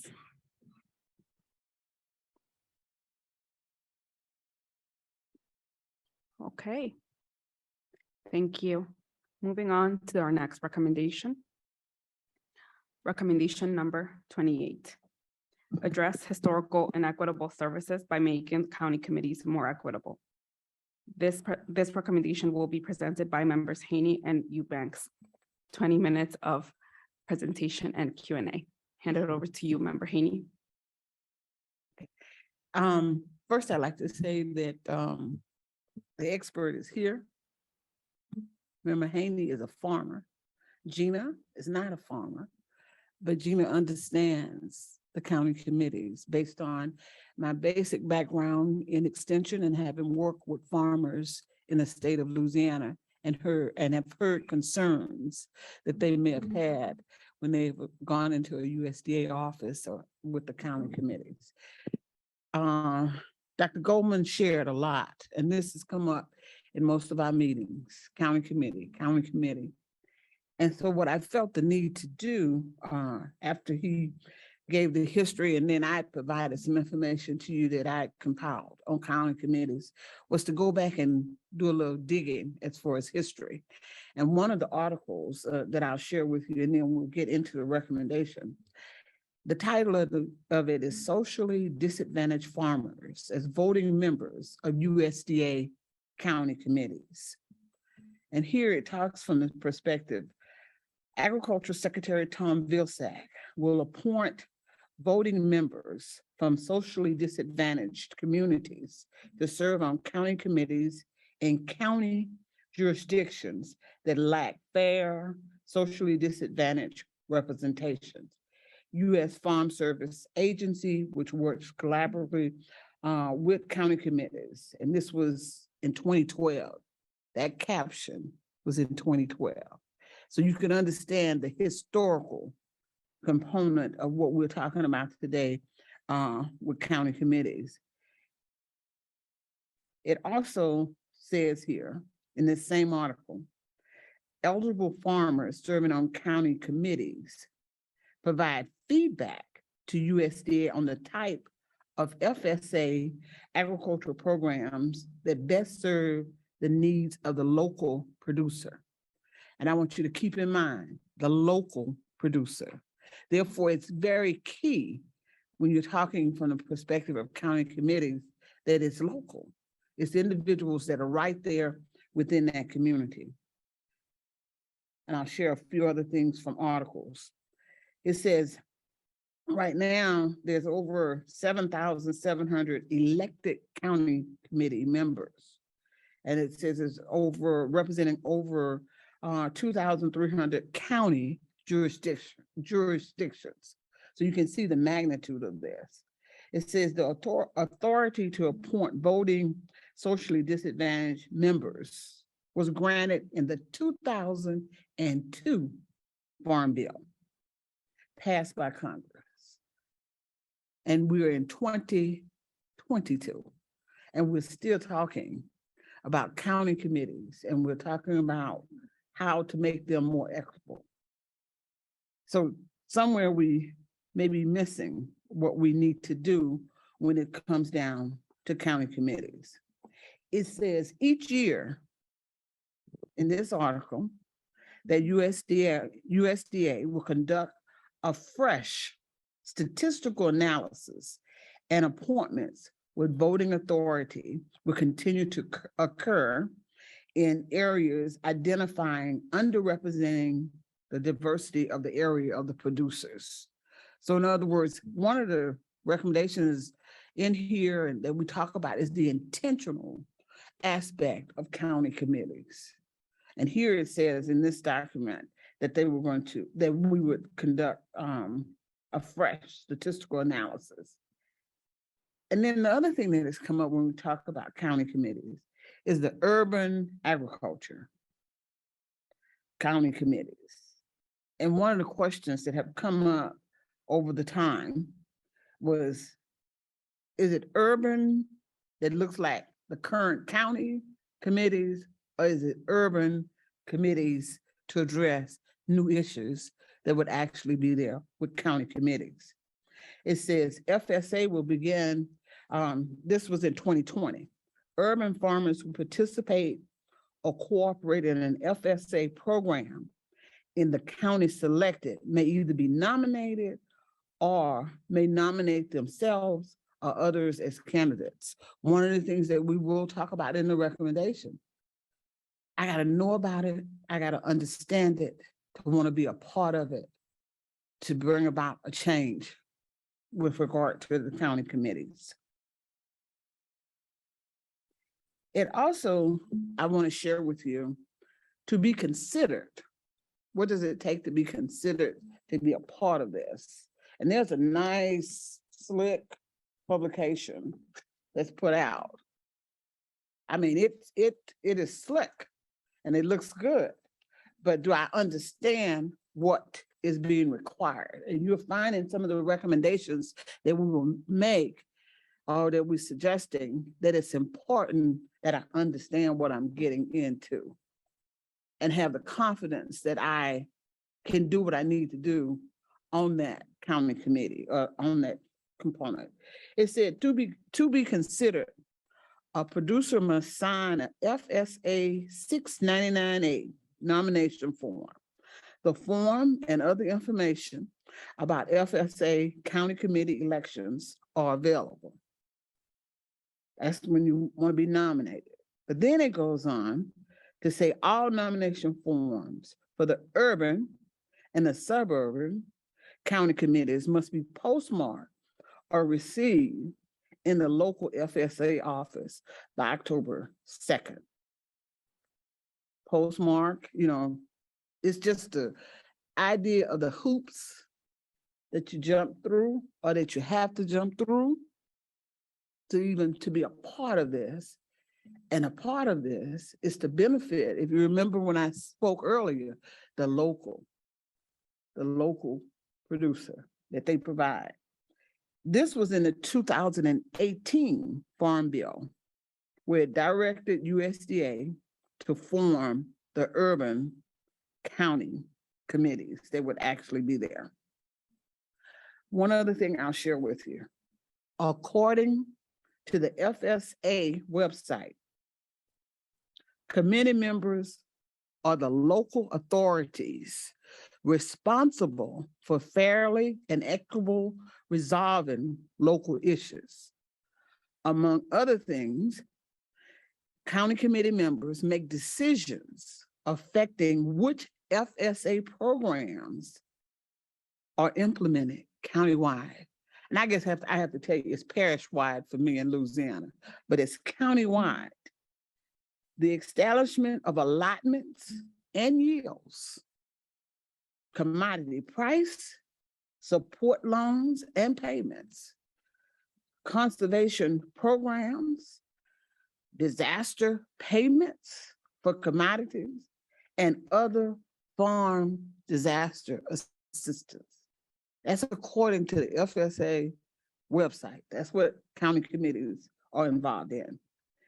The degree to which FSA county committees bear any responsibility for past and equitable treatment of minority farmers has not been given much attention in the past. Instead, the focus generally has been on the role of the USDA employee.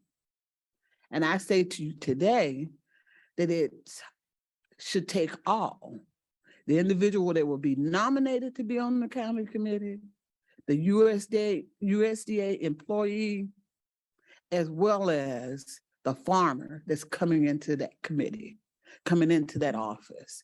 It's not a one person's responsibility. It's our responsibility collectively to ensure that the farmers and USDA are working together to create an environment that allows all to benefit. Because when it boils down to it, it's not one, it's all. So that I just wanted to give that to you because Dr. Goldman talked yesterday about 1930. We know it's been around for a minute. Okay. But evidently we haven't, we've been making strides, but we haven't gotten it right as to the services that the county committees provide. from that standpoint. I'm going to yield to Mr. Haney, and then we'll look at the recommendations. Thank you, Member Eubanks, and ditto to some of the comments that you made. I'll try to surmise 100 years of history with the county committee in the next 10 minutes. Many of you around the table know me and have seen me for the last 20 years in my activism and my role in advocating for Black farmers. Savvy and Charlie, I remember you from when I was in high school in USDA, and I'm still singing the same song. It's 20 years and we're still beating on the same doors and they've not been open. What Member Eubanks talked about was power. The county committee has a lot of power. The amount of money that comes through county committees and that's disseminated to farmers across these counties is astounding. And the amount of nepotism and the history that takes place in these county offices would blow your mind. You know, I'm a fifth generation farmer. I grew up in my local county. Most of the people in my county saw me driving tractors by the time I was 10 years old. They knew me. My local high school, I placed in the state tractor driving competition. My county knew me. I go to college to Virginia Tech. I get a degree in agricultural economics. I come back home to my county, just like other white farmers' kids did. They knew me. I had the pleasure of being recognized by President Obama as a champion of change for rural America. People knew me. Had my face on the cover of Progressive Farmer magazine as one of America's best young farmers and ranchers in the country. People knew me. But yet my local county would not elect me on the county committee because I was not part of the privileged club. And that local county committee has the ability to put a CED in place who they give orders to, and that local CED works for them. The county committee is, you know, I once learned that people talk about the USDA being the last plantation. I heard a farmer say, life is good on the plantation if you own the plantation. And unfortunately, in the underserved community, we don't own the plantation.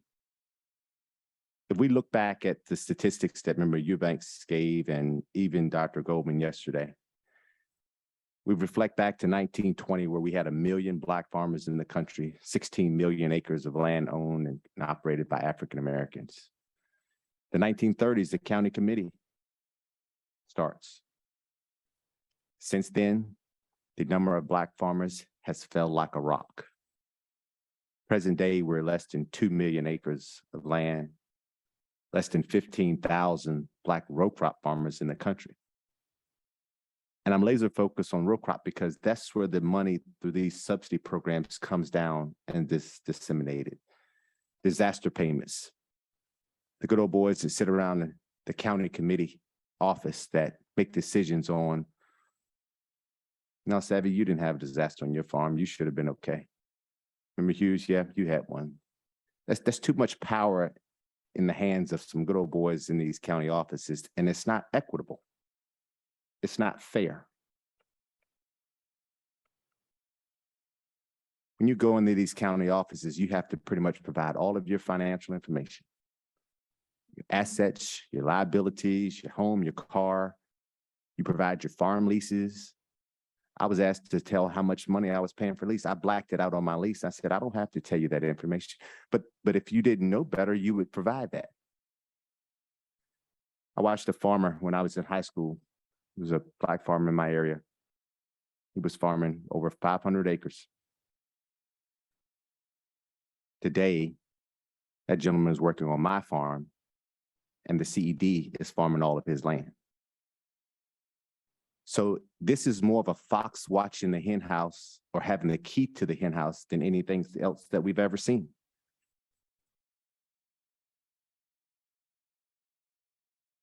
You know,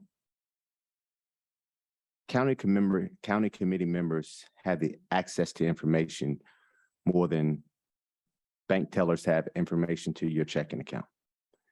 They tell their husbands or other farmers or brothers what you have, how you have it. They know if you have the resources to buy a farm on the upcoming farm auction next week, or if you don't. And the deck is stacked against us.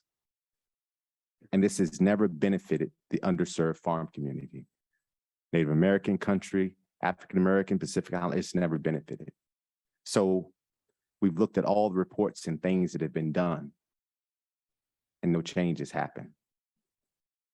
I personally have walked into these county offices for the last 20 plus years of my life. I got my first beginning farm loan at the age of 18. And some of you know the history. Yeah, I've had a county executive pull a gun on me in the county offices. I've had equipment shot up on my farm, but all that didn't deter me to make me move away. I stayed here to make sure I could provide a way for other men and women that looked like me to continue in production agriculture.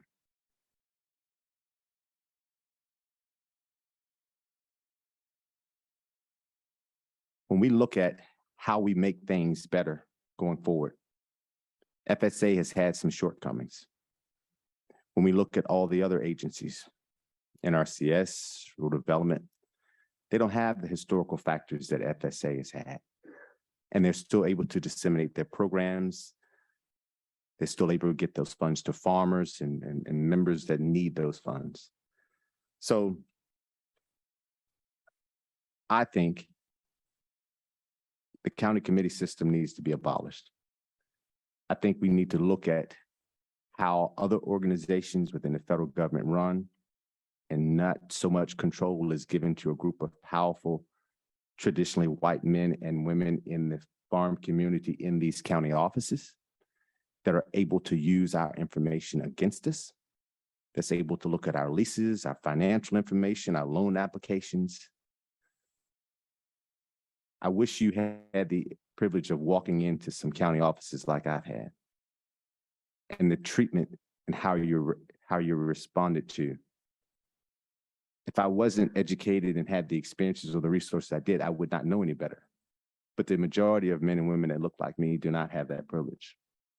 So I think if we're going to make something equitable and make something fair for the future, we need to eradicate a 100-year-old system that's been a rock on the back for the underserved farm community.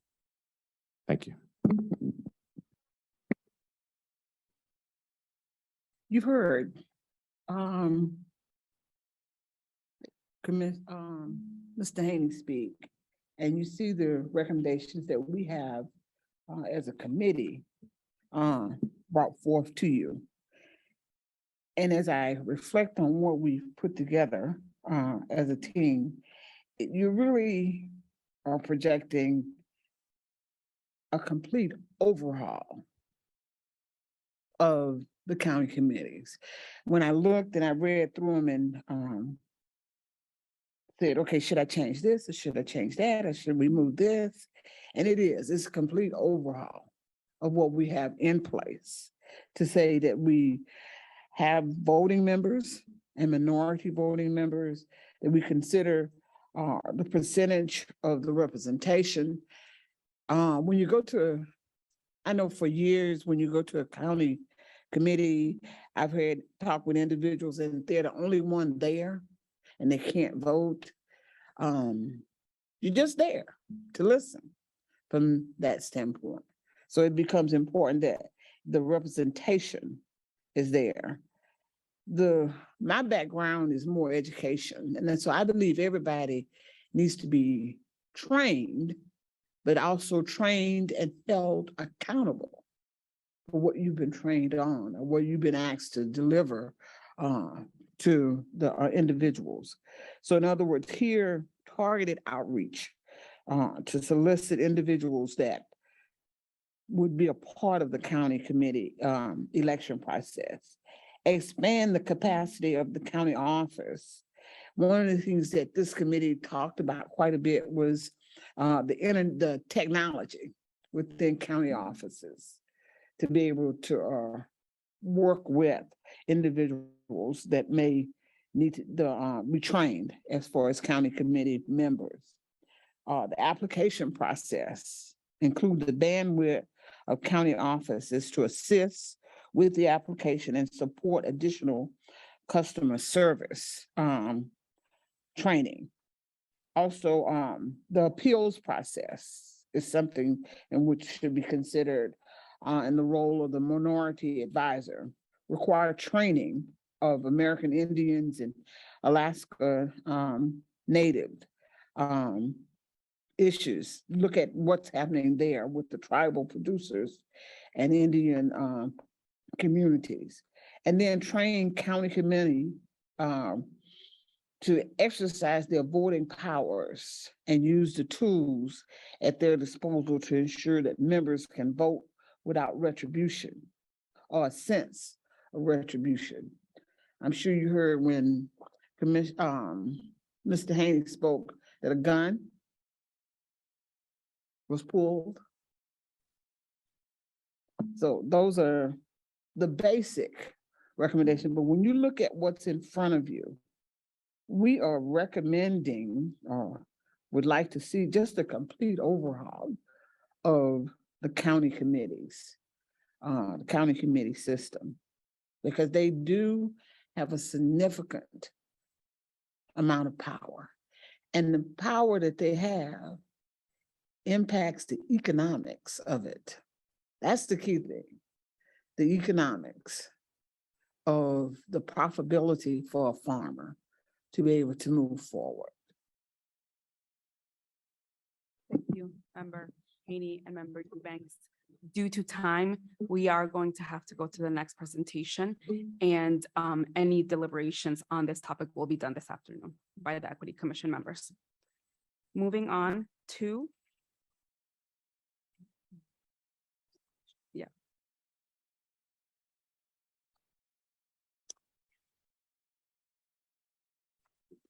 do you have any clarifying questions? Yes. I do have a clarifying question. But first of all, let me just add, Member Haney, that your story and your narrative is one that, might say, well, that was your personal experience.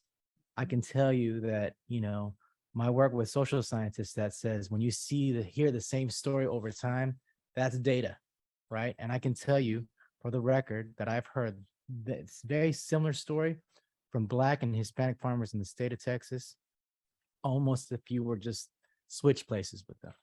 So I'll add some weight to your narrative because it is one that resonates with others.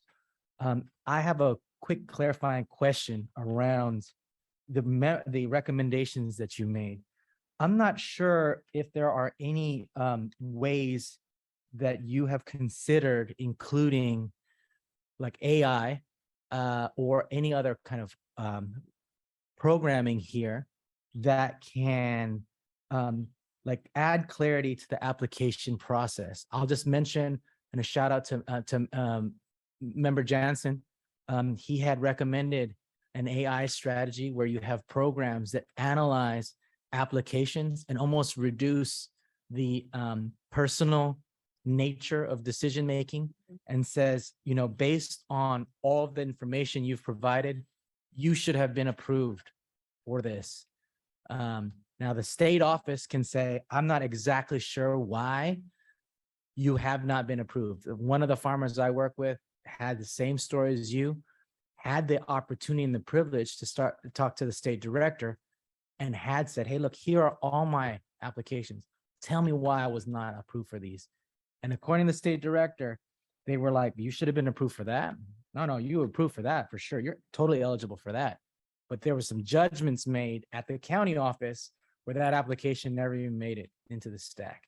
Now, some sort of third-party program, which I think I would like some clarification, whether you can include that in any of these appeals process, where it's just going to be, not based on any other characteristics that you had mentioned, but whether or not that could be somehow folded in to your recommendation an AI type program that maybe Member Hung can clarify. Member Horn. Yes, it'll be very brief, because I don't feel like being delusional about county committees disappearing, but I think we have some real good tools. We have section 10.701, whatever, I might be transposing the numbers on transparency and accountability. I think we need to use that effectively. I think in every count, if this is to mean something in transforming a system that has been noted, studied as being so oppressive, just even listening to the narrative of Farmer Haney, I mean, it's just, you wonder, am I living in the United States of America?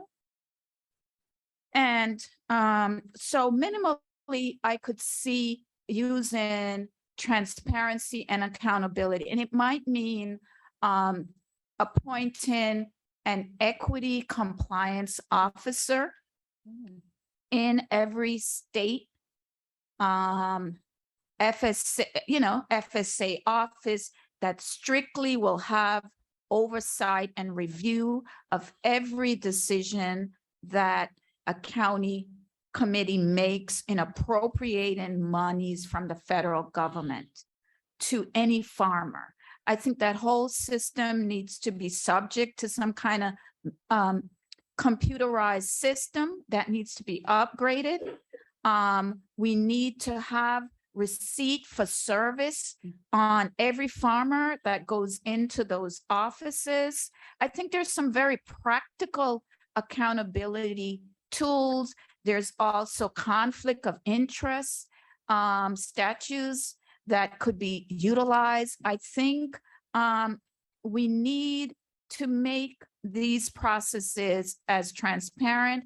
I do like the idea of proportional representation so that if the population of farmers, minority farmers, just use that word, BIPOC, limited resource farmers, are in that area, they need to be represented. It needs to be weighted, right? I think we can do that because we have to break through a system that has a known track record and a known result that's totally weighted against BIPOC, continuing African-American, Native American, Latinx farmers, older farmers in these communities who sit with this history every day. And so we need to do something in a very significant way about this. Member Reed and Member Rage, do you have a, no, okay. Very quickly, and I know the point was made that it's on the local level, but one of the things that that I've thought about with respect to this is sending the applications to a different state to be evaluated, and then the recommendations come back to that, and that takes that prevents those local good old boys from actually making the definitive decision about this. I just wanted to throw that out there. We can talk more about it this afternoon. Member Hernandez. I just have one little tiny question. It is in your recommendation. I feel like this has been my desk for 3 weeks. It's in the recommendation that includes making sure you have representation from the local community, like that the representation reflects the local community. So my question about that is, does that get you the underrepresented representation by considering the local community? Because I will tell you, in the state of Michigan, that would work against increased representation of underrepresented farmers. So say that again for me. So let me step in. Okay. So, yeah, Member Rainey. Perfect. Thank you. Yeah. Help me. So that was a comment I made in subcommittee, is that we actually go and actually have that representation to actually look and see that what is the makeup of the county, and actually have the county committees get trained on what does agriculture look like across your county, all of agriculture. But again, we do have to address that equity issue, and I'll go into much detail during deliberation because the historical inequity is significant and it has led to wealth disparity. The one thing, and we not to that recommendation yet, but some of the things that you're saying will come through improve customer service. Improving, and that's the last recommendation that we have. And improving that customer service is not just for county committees, it's for all of USDA. So that's why when we presented this, we were just talking about county committees. But what you just said about the receipt for service, and to ensure that receipt for service is not that I come into the office and I ask one question, you answer that question, but there were other related questions that I should have been provided a response to of what's there. In other words, with customer services, you ask me what day it is, you may also want to know what time it is. Okay, so that comes into that customer service component of what you're saying there. Thank you. We are now, yes. Clarifying questions? Take once, take twice. Yes.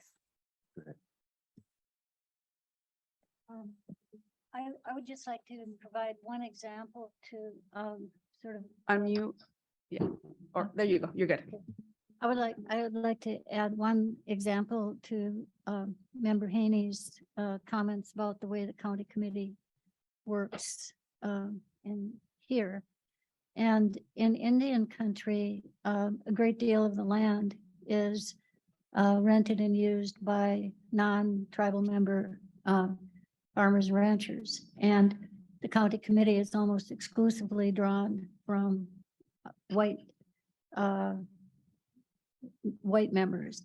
And when they see a Native American come in for a loan from FSA, they think my cousin is going to lose his lease, his access to land, because the Native American might get money to lease that land. And it's been like that forever. And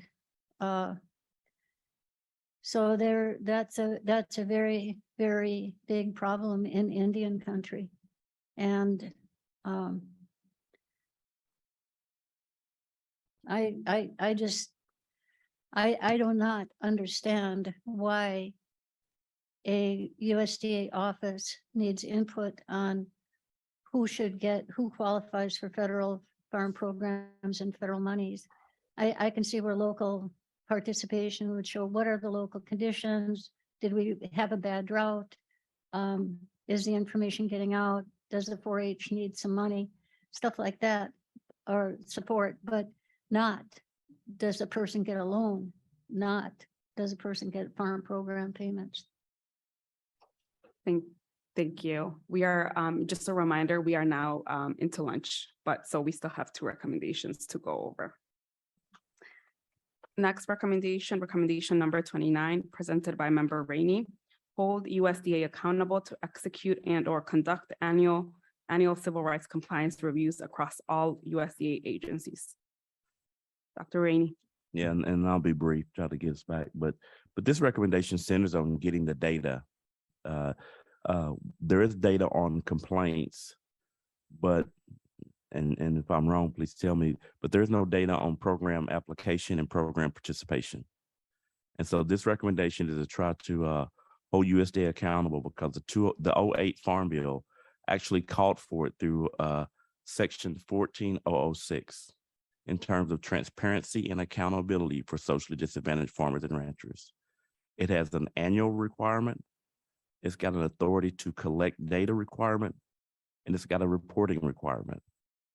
And it says that this data is to be conducted across all USDA agencies, down to every county and every state, and it's to be reported to Congress annually. And we cannot find that data is being collected on program application and program participation by race, ethnicity, and gender. And that's what this recommendation is for.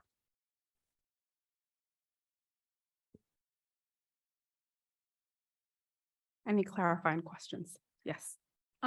It just seems like there's maybe some overlap with recommendation 14, and I'm wondering whether you would be open to this afternoon us figuring out how to consolidate them in a. I am completely open, but to me, to get the data is foundational Well, for us to not only see how as an organization we're performing, but to put in some metrics and some benchmarks to improve that customer service, and most importantly, to improve that trust. Any other clarifying questions?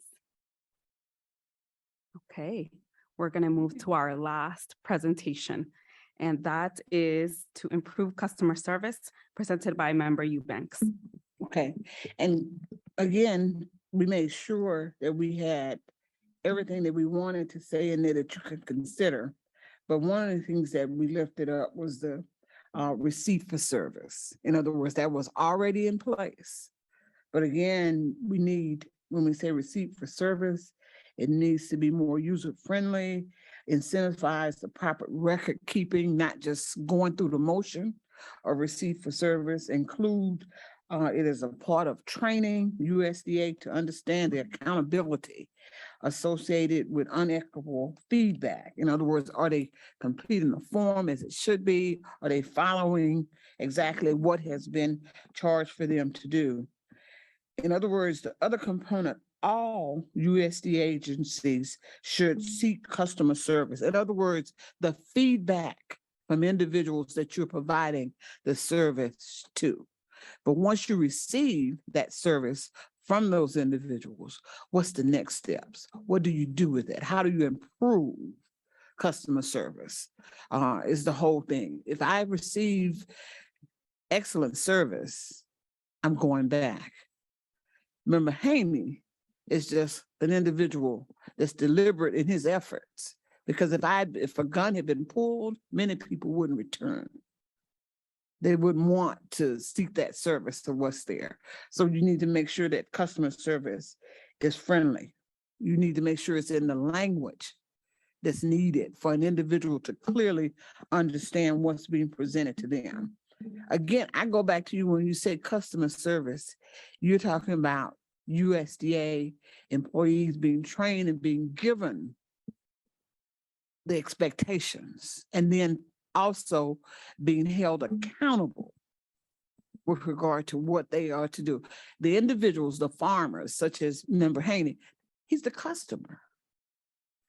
I come from a reference point where the customer is king.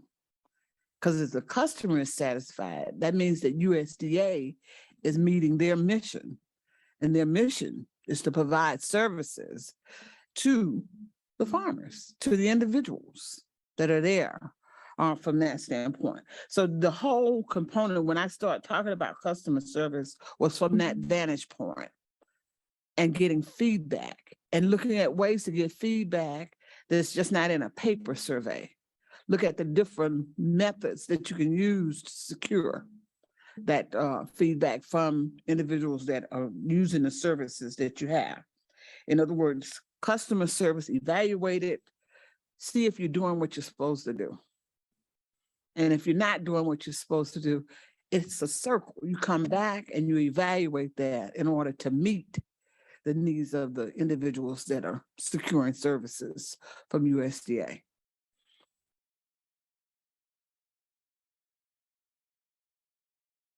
Member Eubanks, are you ready to, are you done presenting? Okay.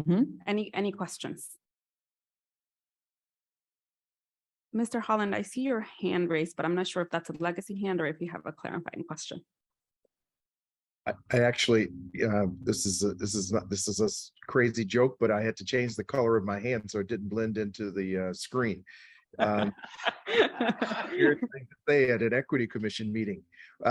I just wanted to go back for a second to Member Haney's comments. It seems to me no one can question that this issue we are talking about related to FSA is a real issue.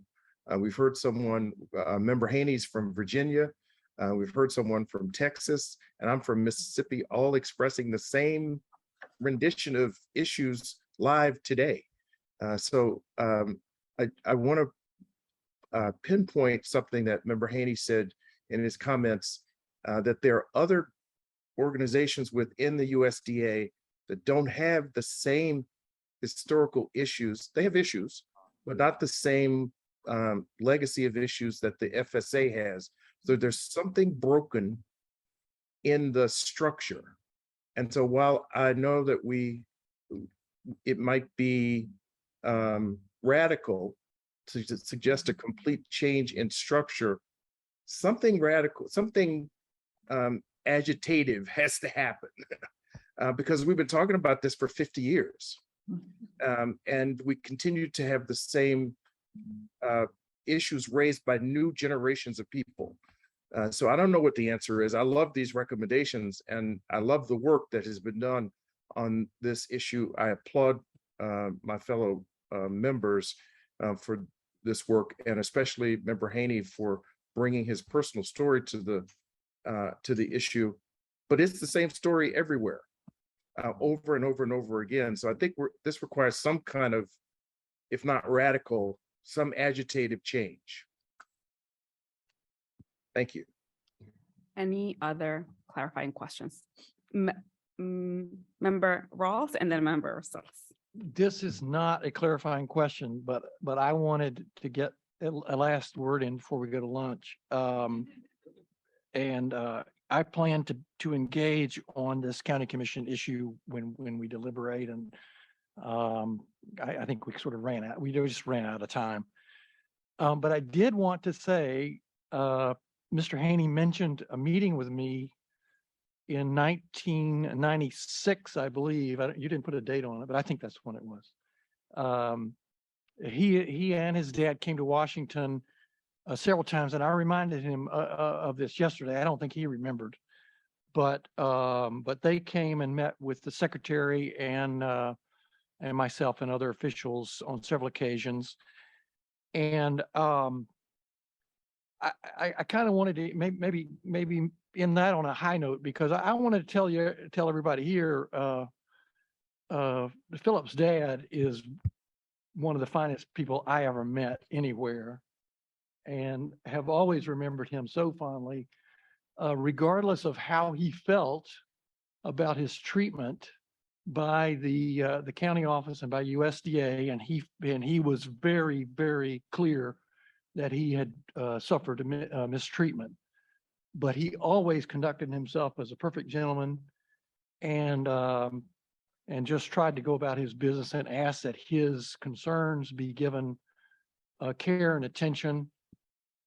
We tried to do that at the time, as I recall. I don't recall the outcome of those discussions, but I just wanted to say thank you to Philip for sharing your story, and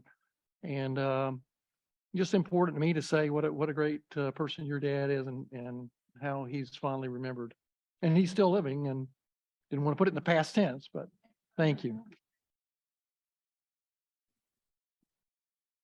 I wish you could have had the last word, Charlie. Actually, mine's back to a question here. I mean, it sounds like both comments, 20, recommendations 28 and 30 kind of point to the same thing. It sounds like what you're asking for, Member Eubanks, is an improved personal service, right? I mean, and it sounds like with the deliberations on 28, that it's actually that personal contact that's the issue, right? And I'm wondering whether you guys considered, or you can include in some recommendation, ways to eliminate personal contact when it comes to applying for some of these programs. It doesn't seem like there needs to be. The question should be, do you qualify or don't you qualify? Or is there funding for that at the time that you apply? Or other questions that I think can be answered with either a simple computer program or some other oversight, right? And now you say, look, we need to get people to understand how they should take customers' calls or farmers' calls. To tell you the truth, you call a given office at this moment in the middle of the day, and you probably won't even get an answer. It'll just ring and ring.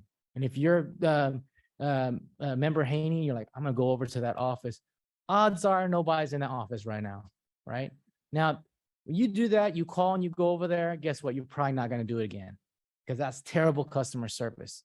Now, is there a way that you can include in here that if you call that number and no one answers, then it goes to the state office? So you guys. And they'll say, oh, wow, nobody answered. Okay, during normal business hours. Maybe they're working from home, but they should have still answered, right? Then that state office, if they don't answer, it goes to the national office. I mean, this happens all the time. You know, I get routed through calls and suddenly I'm talking to somebody across the world, right? Can't we be sophisticated enough so that somebody will answer your call during normal business hours? That's the question. Then customer service kicks in. But the hard part is we don't even get to that point. So I'm curious as whether you can include that in a final recommendation, clarify that there's some mechanism to overcome the lack of personal interaction, and then maybe remove the filters that come with it. Thank you, Member Rosales. There is a comment that will be read by our moderator. Hi, all in the room. Can you hear me? Yes. Yes. Okay. I have a comment from Member Stanger McLaughlin. I like the administrator's comments regarding a somewhat quick fix for now as we explore further change to these committees, and that is giving the minority members the ability to meet with FSA leadership and provide an accounting annually or elevate issues in real time all the way up to the administrator's office himself. Thank you. Thank you. And with, yes. I will admit my bias that these last three recommendations are the most, in my mind, are the most important that we will deal with. I recommend that when we start our deliberative session this afternoon, we do these recommendations in reverse order so as to be able to continue this discussion, because several members, and I will also express that I wish to address this in the deliberative session, and I think that it would serve this committee's interests best by spending the most time on these three final recommendations. So therefore, I ask that we in our deliberative, review these in reverse order. Thank you. Thank you. I just checking time here. So before we go on a break, I do want to give the opportunity to the deputy to say a few words. Thank you for a really hearty discussion. And I just wanted to announce something that I think is really important for us today.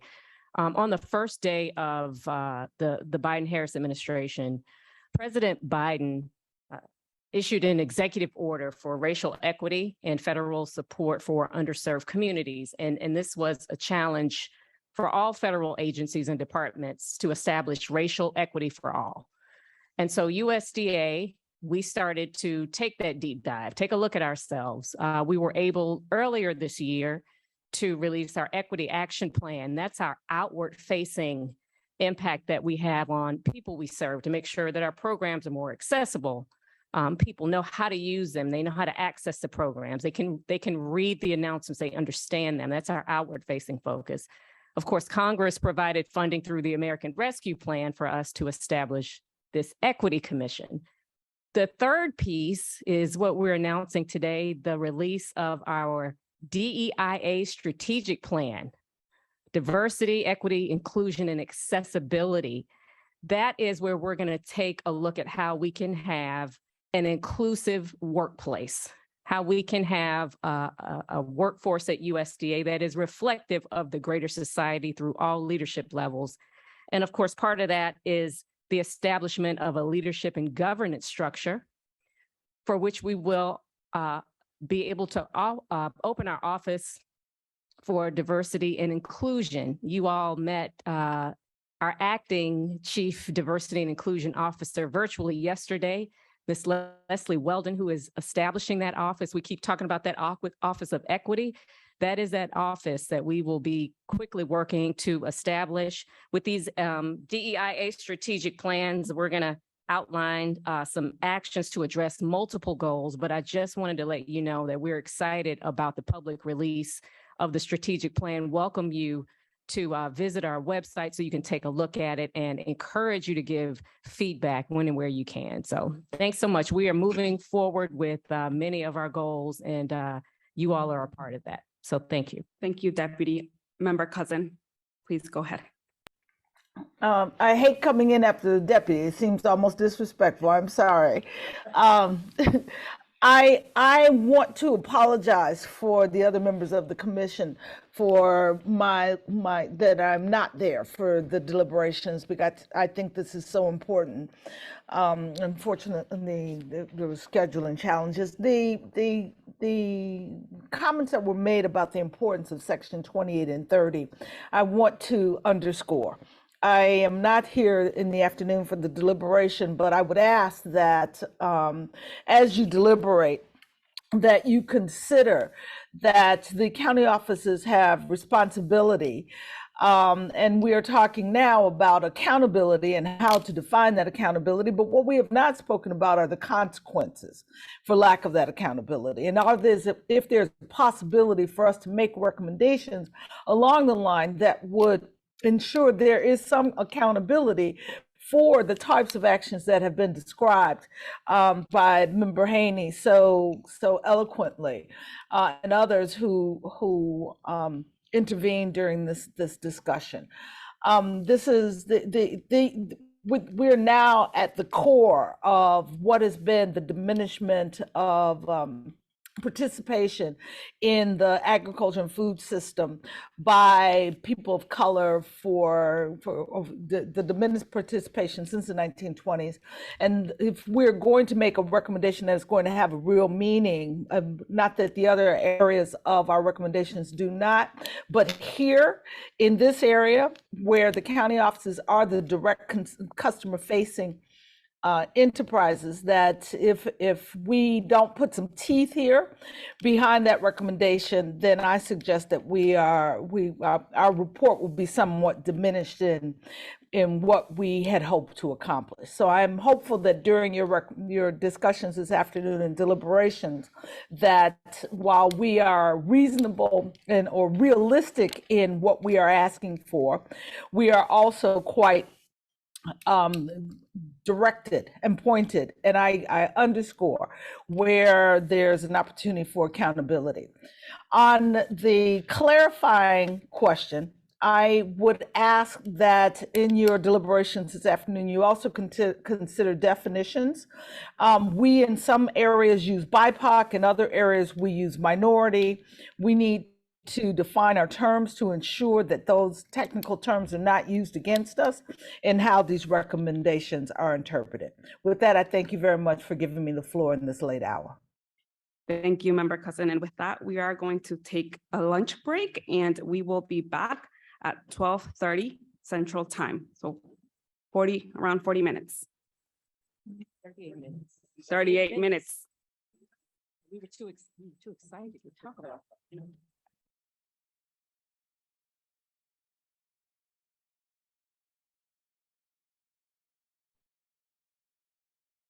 Oh, good.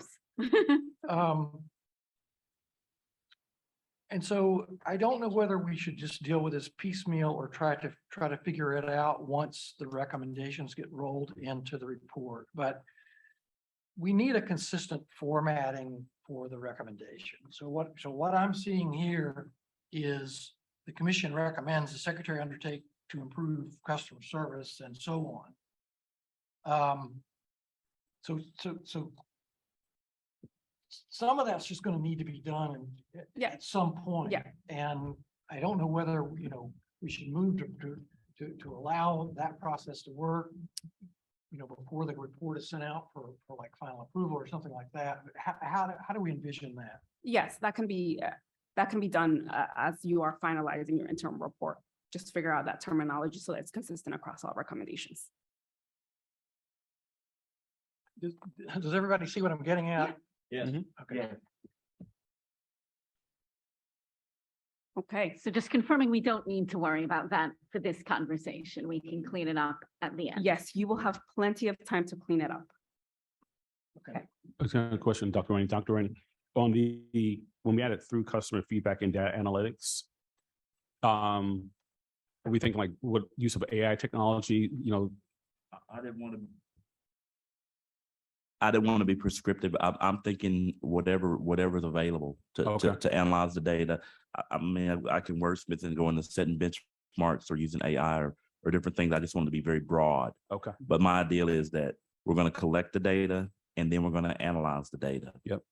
And so that's my objective. I agree, because I think we're going to do that for a lot of things. I just wanted to make sure we were Yeah. saying the same thing. Yes. So does this require any amendments to what we have right now? No. No. No. I'm open.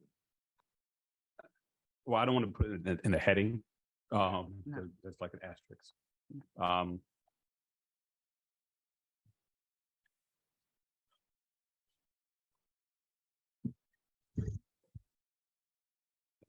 Okay. I would move the adoption as amended of the proposal. Second. Yes, I agree. okay. Member Reed? Okay. I assume Member Hernandez is okay with that. Okay, Is this our, I'm just process, this is not our vote or this is? no, we're gonna just deliberate through all of them, and then at the end, we'll just, I will just read and then you'll vote. So at this point, we'll move on to the next one. Okay. Recommendation number 29. Adopted that without objection. Now we just need to do that 28 times more. Yeah, yeah. 29, sorry. Okay, hold USDA accountable.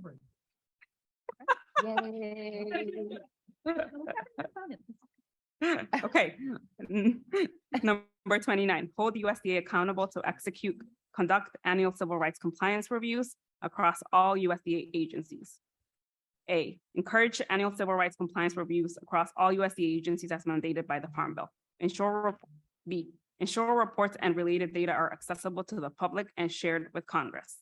And C, designate a responsible party for administering the report by the end of the fiscal year.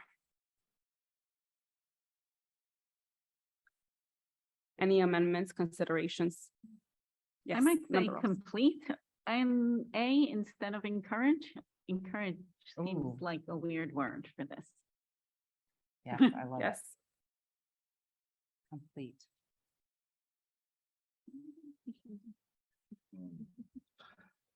And just a point of clarity, I'll add for background, I'll add the language from the 08 Farm Bill, section okay, 1406. perfect, yes, Which adds Okay. clarity on that. okay. Any other?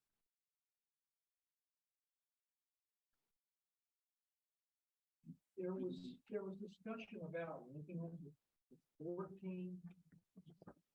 Oh, yes. So. I don't know how we want to do it. 14 is also about audit across. So. The civil rights compliance reports. I mean, I think we can leave them alone for now, but maybe when the final report, put them either under one broad heading and have just all of the bullets together. I don't know what people think.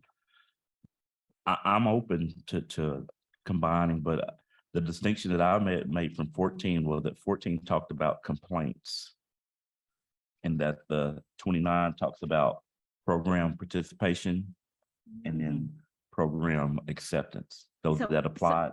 Yeah, A is definitely about program complaints, but B, the system-wide audit was definitely intended to be about program. No, Work I'm fine. So it sounds like we agree that they should not be linked because they are auditing different things, correct? That's what I'm hearing. Okay, I just want to make sure I Okay. understood. So we are keeping them separate for now. Yes. Yeah. Okay. Just a comment on A. Do we Or- want to? So, I'm sorry, 29, right? You're, I'm yeah, sorry, okay. 29A. Thank you for clarity. Do we need to put a date on complete? I mean, is there, I mean, I'm asking, like, is there like a timeline that we want to say it has to happen every 6 months, 9 months? I think when you say annual, that will prompt the internal mechanism Okay. that has an annual deadline. Is that correct? DFO? Yes. Okay.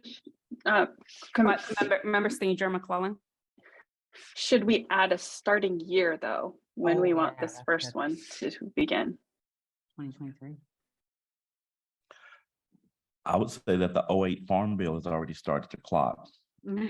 It's the matter of we recommend the secretary that they execute and conduct the annual civil rights compliance.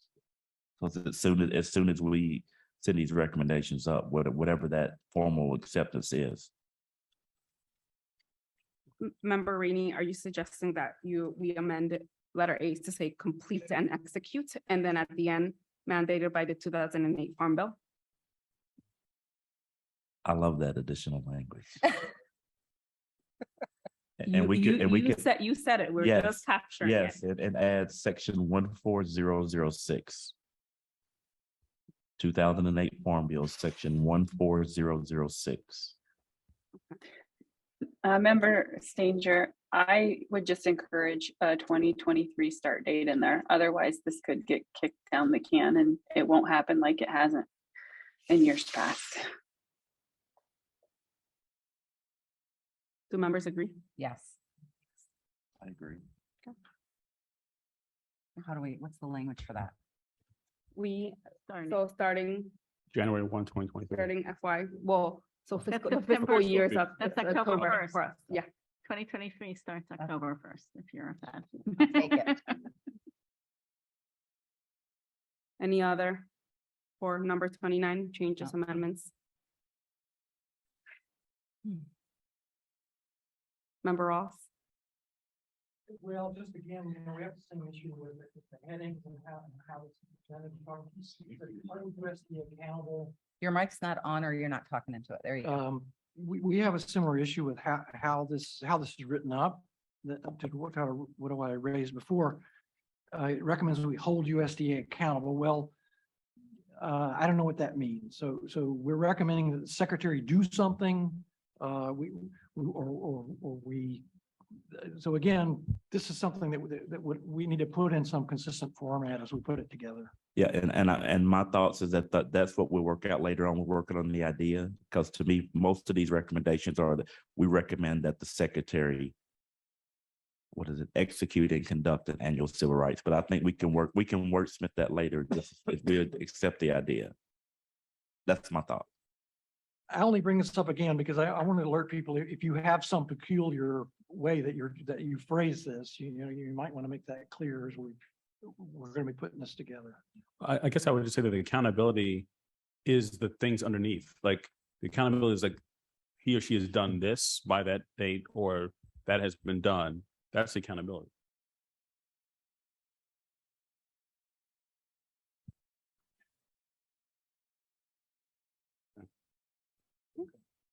Okay, so are we all okay to move to the next? Yeah. Do you have to accept this? I mean, you're not voting, but yeah. Okay, move on to number 28.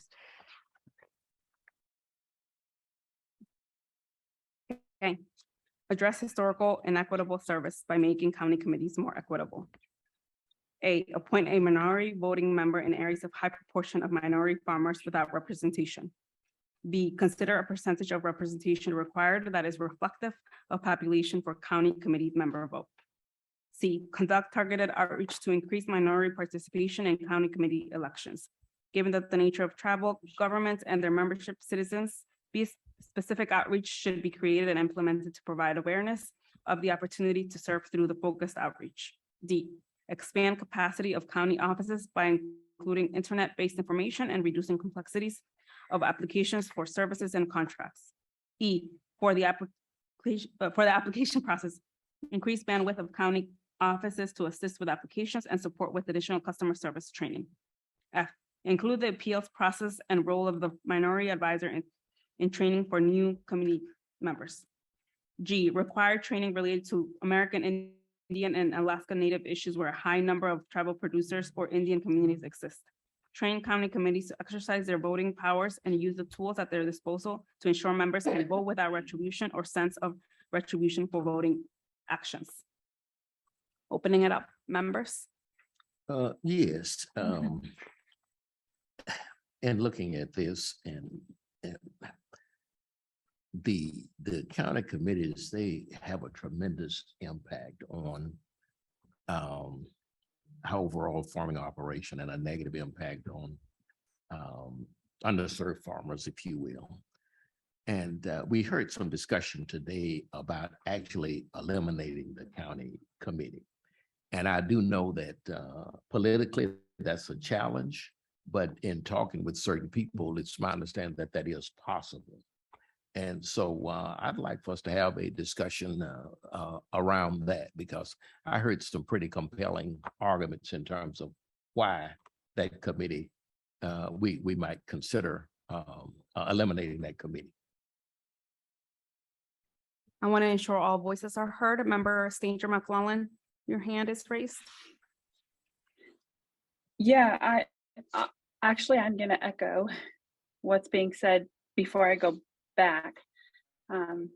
I think there's 2 more recommendations we need to add to this, and that is this recommendation. I think it should be an analysis, our survey or an analysis regarding somebody wordsmith this, basically keeping the county committees. I think that lends to, there's reasons why we potentially don't need them. Technology is a lot different these days. We're able to communicate. We have data and information in real time, things that county committees brought to the Farm and Home Administration and FSA or any other program in the past. So that's one. The other one, I wanted to loop back to FSA Administrator Ducheneau's comments yesterday. And I think that's something that we should recommend immediately, is that immediately the secretary implement through the administrator the authority of minority members, non-voting members, to have access to the administrator to bring in real-time issues or concerns within their county, and an annual report or accounting to the administrator on how that committee is operating. And I think that will make it to where, although they're not a voting member, those other members sitting there will know that that non-voting member has the ear of the administrator, and what they do and don't do within those committees will be accounted for. And I just wanted to thank those that provided comments regarding the county committees earlier. Incredible stories, heartbreaking. And thank you for your tireless efforts in this space.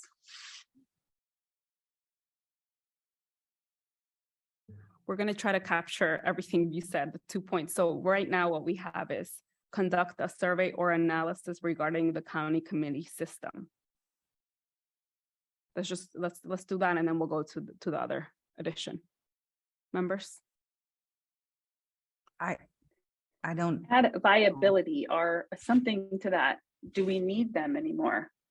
No viability.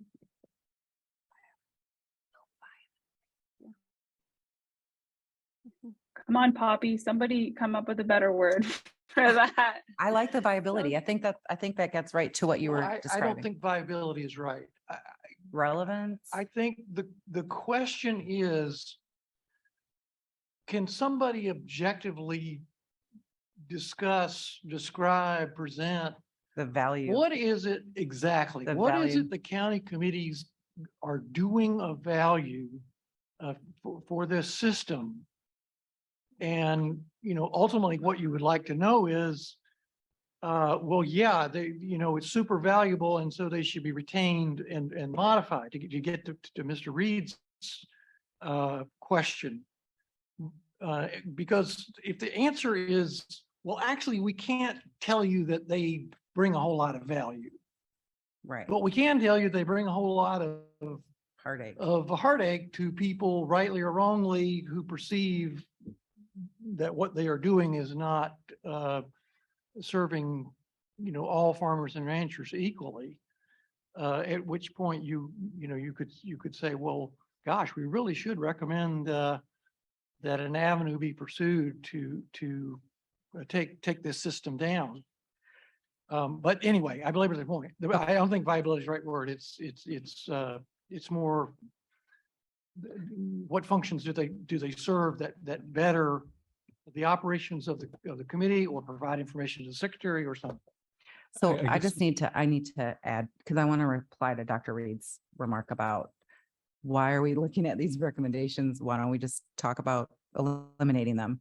And so from my perspective, I don't feel prepared to deliberate on whether or not we should eliminate them because I want to be respectful of the story, but I don't know enough about county committees, how they operate, all those things. So that is a concern for me that we would be discussing doing something that we didn't do any preparatory work on to be able to deliberate in an informed way. And I'm not saying that I would be opposed because I kind of like the idea of just like when a farmer's in the room and they say abolish county committees, I want to listen to that, but I just don't know enough. So just wanted to say that out loud. Member Rainey. I don't know if viability is the right word either. I think relevance but I really want to echo and going back to the statements that we heard earlier from Mr. PJ Haney and Ms. Eubanks is that if you look at the reports that Dwayne summarized in 65 at civil rights, 82 at civil rights, 96 is still civil rights. These are the annual reports or the commissions. 97 at civil rights, 98 is small farms. And the reason they switched from civil rights to small farms is because the systemic racism that is embedded within USDA programs and systems is forcing socially disadvantaged farmers and ranchers to be small farms. If you go back to 1935, when we had the first, I think that was the first farm bill, almost at the peak of Black land ownership, it's dropped like a rock. But what's really important is that agriculture modernized, started using equipment, started using technology, going from a mule to a tractor. Black farmers didn't have access to farm loans. Black farmers didn't have access, and other marginalized communities didn't have access. But I say Black because that's the data was just Black, white. They didn't have access to conservation programs.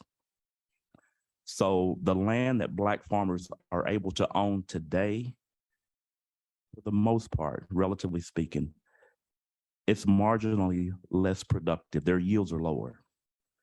Their ability to invest, because cumulatively, year after year, they're getting less subsidy because they're not able to participate in the disaster program assistance, in the subsidy programs.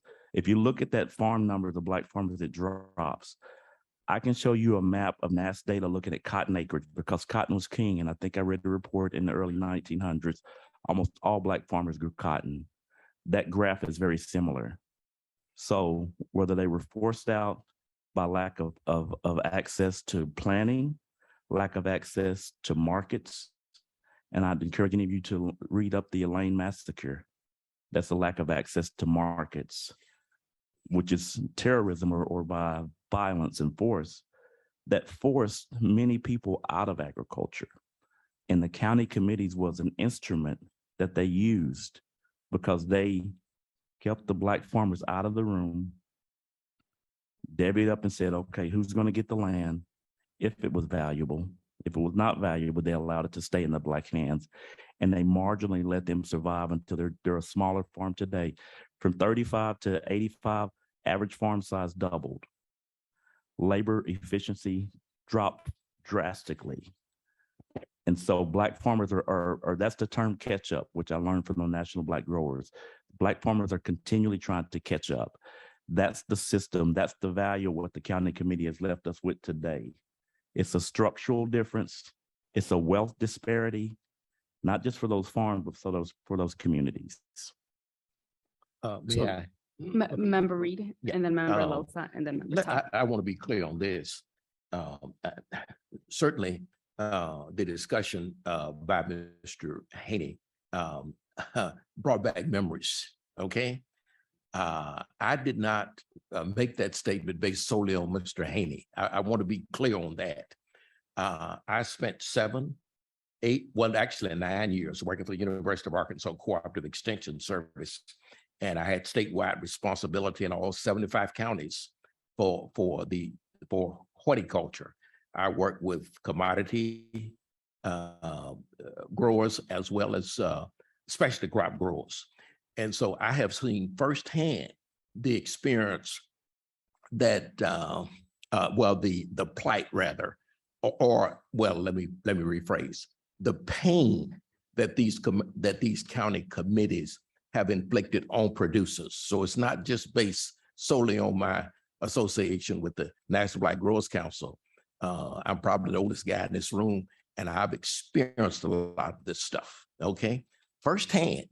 Now, politically, you know, there are some challenges there, but we were asked initially to be bold in our recommendations. And so I think this is an opportunity to really do that. Member Alosa. I was just going to echo a lot of the concerns of other members and maybe ask that we conduct the survey regarding the relevance of the county committee system and potential termination and alternative, basically an alternative vision for the roles that some folks imagine the county committees do have. We have Member Stenger that would also like to speak when we have a moment. Member Stanger.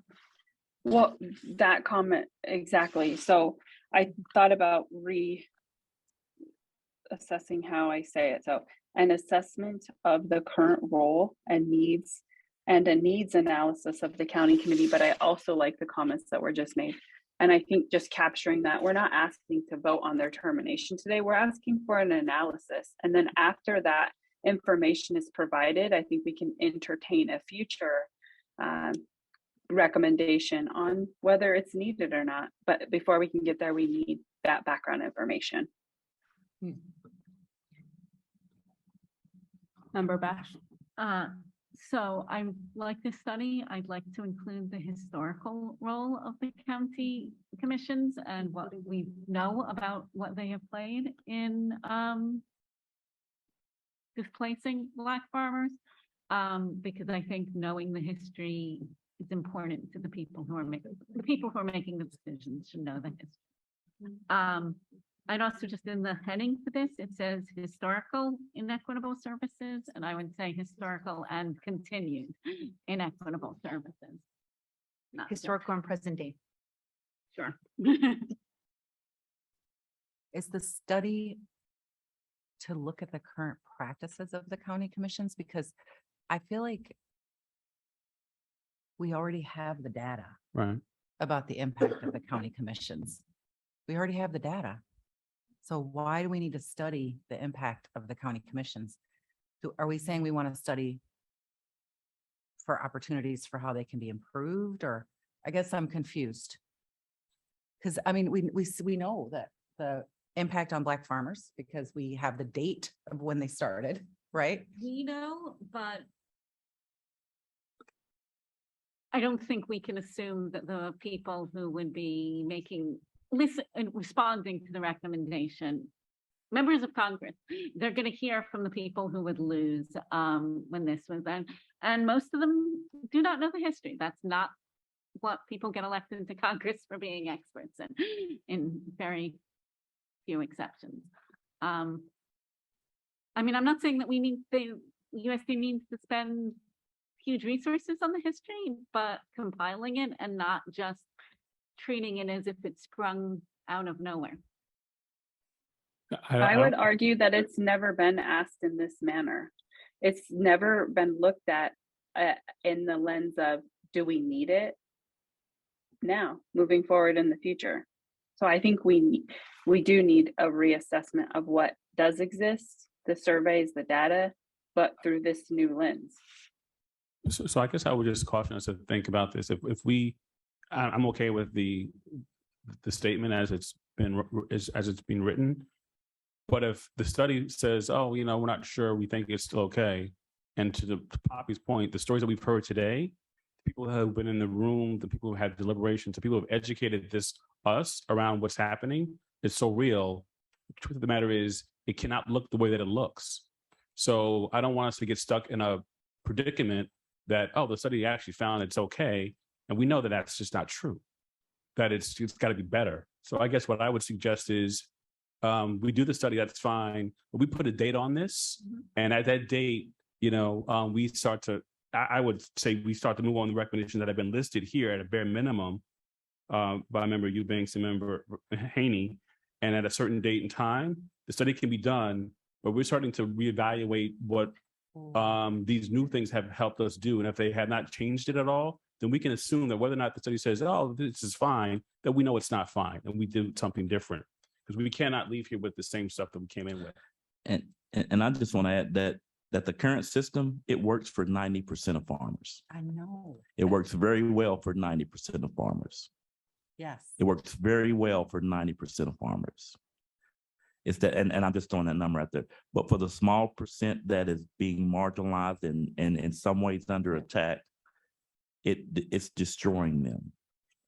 But the question is, I understand the system works for the 90%. The question is, what value added is provided by that committee? That's the question. No, I agree. I would just point to the deal that if we do a study, it may show that the system works. Right. But it's not, we need to be intentional and strategic as to who has struggles with the system. If we're going to do a study, let's focus on that component because that's the equity issue. That's the equity issue. That is the equity issue. So if we're going to do a study, it should be on who is it not working for and why is it not working? Right. And to talk about the historical inequities of why has it not worked and what that looks like today after a century, what that looks like. Yeah. So modification of the language is for those groups who have been adversely impacted by how the system works. Adversely impacted by the 1930. I'm Right? sorry. No? I'm sorry, members, but can you please just let us know where in here? I know, Because, that's- yeah, so you're seeing letter C. Okay, I'm just gonna read it and then can you please just be explicit and let us know where to change it?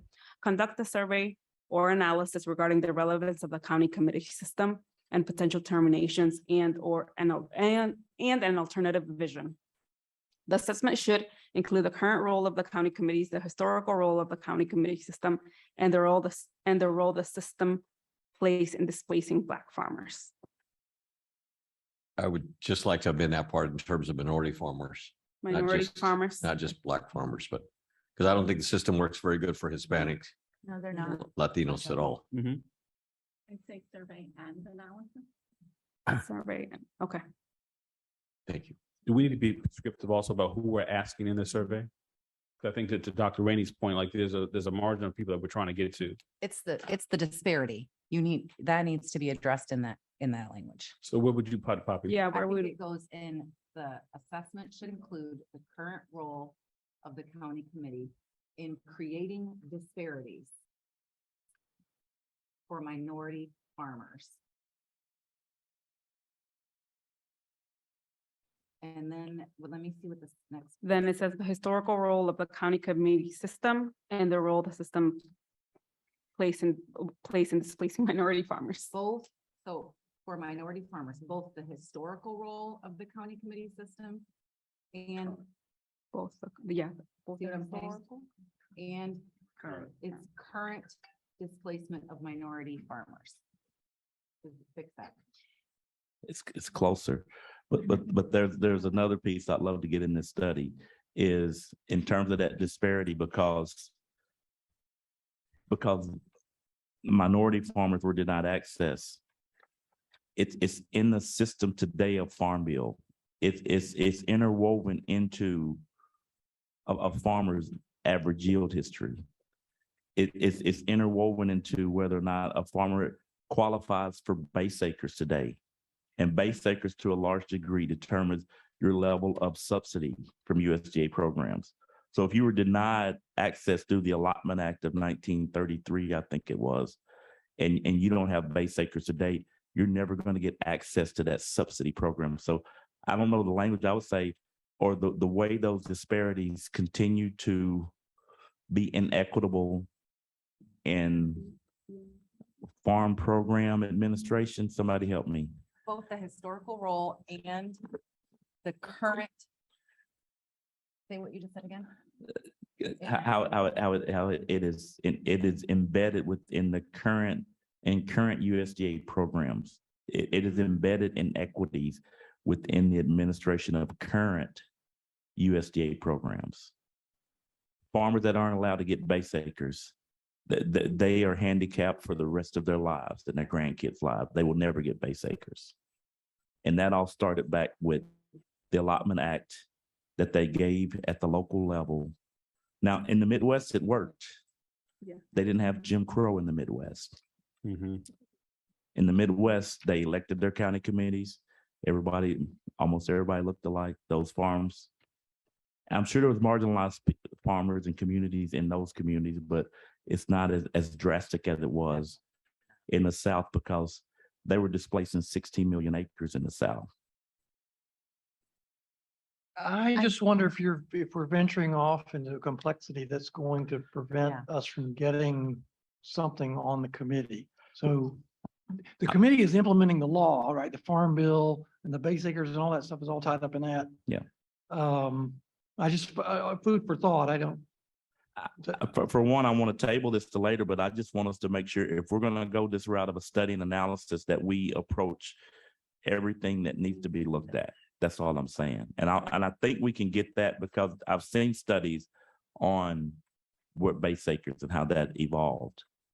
But I think that is a critical element to looking at the historical inequities of the county committee. Member Rainey, just for clarification, are you saying that you want to table the whole recommendation? Well, we kind of have to table the whole recommendation to further. Yeah, so I was saying. Yeah, I'm in agreement that we need more information to make a decision, but I was trying to, as we look for more information, that we be intentional as to what information we're looking for. Member Loza. Just again, from listening to everyone and listening to folks here at the table, why can't we have more bite in this this suggestion and say that we want a study that designs the termination of these committees and designs an alternative? What if we begin with saying something else? We should do something else? And we know already this is now working for the 10% that are racialized minorities. We know that. So we need a study that designs what the winding down and the end of this would be and what the future would be. So starting with the presumption that it's going to look different and the study is analyzing what that difference could look like and make it equitable for everybody. Yeah. My concern is anytime when we do surveys, the numbers may come back to haunt us using existing data. So I would suggest that this survey needs to be overseen by someone who understands the history and the institutional racism that the targeted minority farmers have faced, so that we know the ultimate survey may not come back to bite us. And I don't know if I would use the word survey. I think there's enough data that we can do an analysis to pull those critical pieces out. In the interest of time, I would just say to conduct research or conduct analysis or analyze. Because we already have the data. I think the data is there. We don't need the survey. We have the But data. also, Member Rainey, I do not want to table this recommendation. I'm just saying. I'm fine with that. I don't think we have enough information to, well, can I just, so can I just say, I feel like we have letters A through H or I now, whatever we're up to. And the one that we just added is an additional one, which I'm glad we got to. If we do these and accept these, which I'm comfortable with, because we've heard a lot of discussion, that's in motion, plus the survey or the research study. So you're doing them together, you're going to get to some place that's better than we are now. So I wouldn't defer this one, kick this down. I would do all of that, and whatever's going to work is going to work. And the research should tell us more, so it can look better. And I just want to remind all of us, we don't have to do all the things right this minute, right?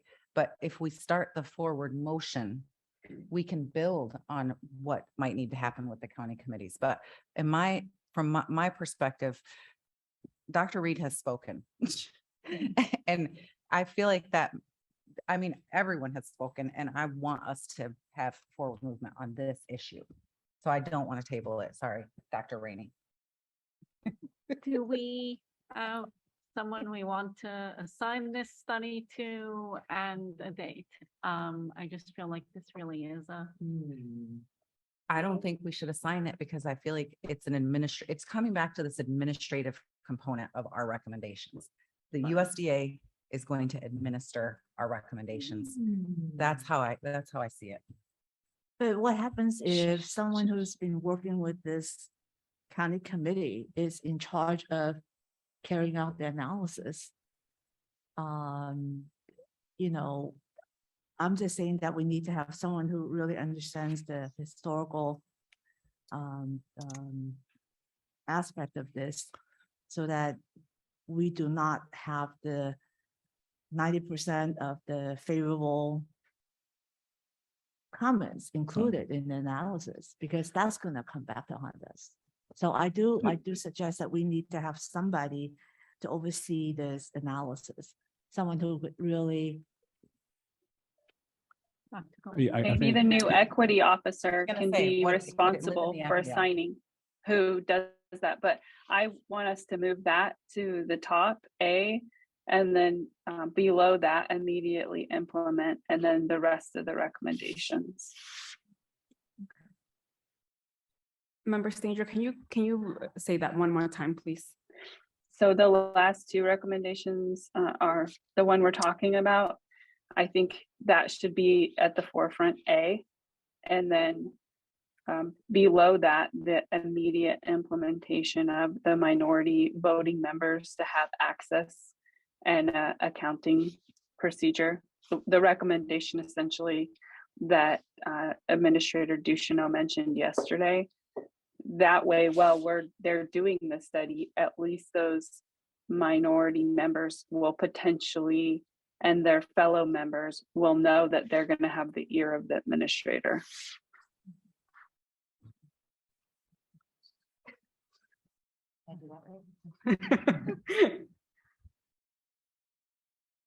Dr. Reed wants to say something. Dr. Reed.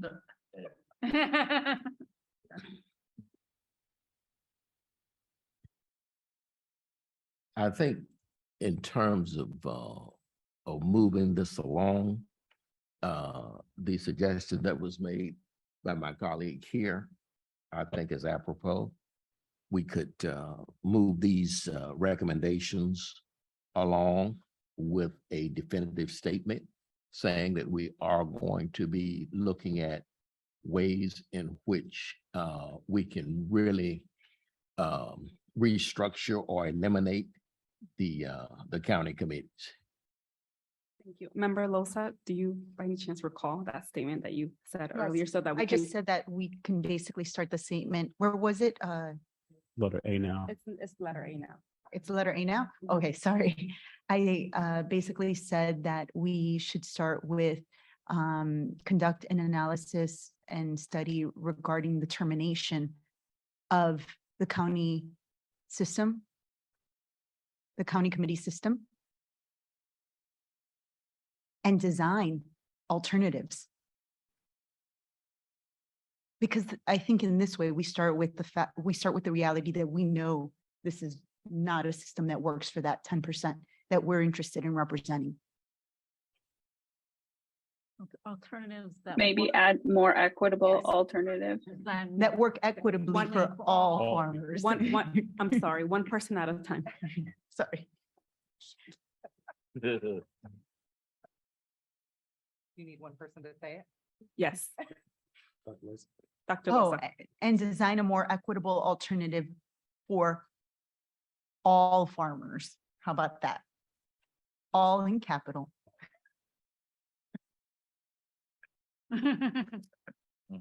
Does everyone agree with that? Or let me just read the whole thing. Conduct an analysis and study regarding the termination of the county committee system and design Design a more equitable alternative for all farmers. The analysis should include the current role of the county committees in creating disparities for minority farmers, both the role of the county committee system and the current displacement of minority farmers.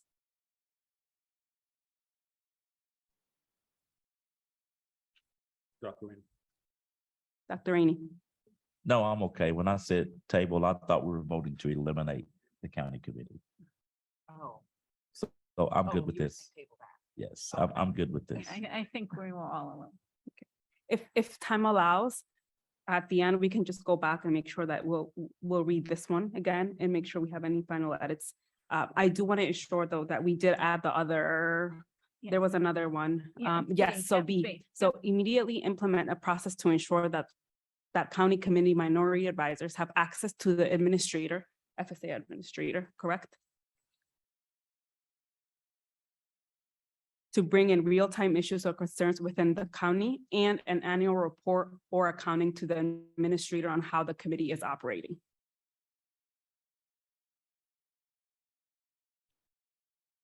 Comments, questions on those two or the others? Can I just add one more to item G, 28G? Just to add, after American Indian, Alaska Native, and Native Hawaiian Pacific Islander issues.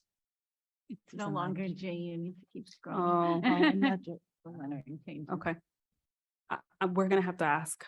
Can you restate that again? Required training related to American Indian, Alaska Native, and Native Hawaiian Pacific Islander issues, where a high number of tribal producers, Indian and indigenous communities exist.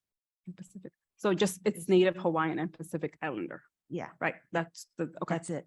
Okay. And then the last one after Indian, just add indigenous communities. Or in, okay. No, Not no, down there, I'm not sorry. there, Not there. Not there. Yeah. We'll keep that. And so instead of instead of saying Indian, it's indigenous or Indian and indigenous. Indian and indigenous. Indian and indigenous communities exist. Okay. Any other comments Just for the entirety of this recommendation? the minority voting member, is that a technical term? So if we're replacing minority overall, does it say minority here? Someone who knows. When it talks about a minority voting member and that they should have the minority advisors, if we're replacing elsewhere minority with other language. Yeah, that's what I'm saying. That We is a need true to tech. flag, we should flag that, like, if we're doing a global replacement of minority, it should not change here. Oh, I see. So we'll figure it out when we. clean Okay, it up. okay. Are the CEDs federal employees, the county executive directors? Yeah. No, the CED report to the, can't talk, I'm sorry. No, it's okay. It's okay. No. We can have this is.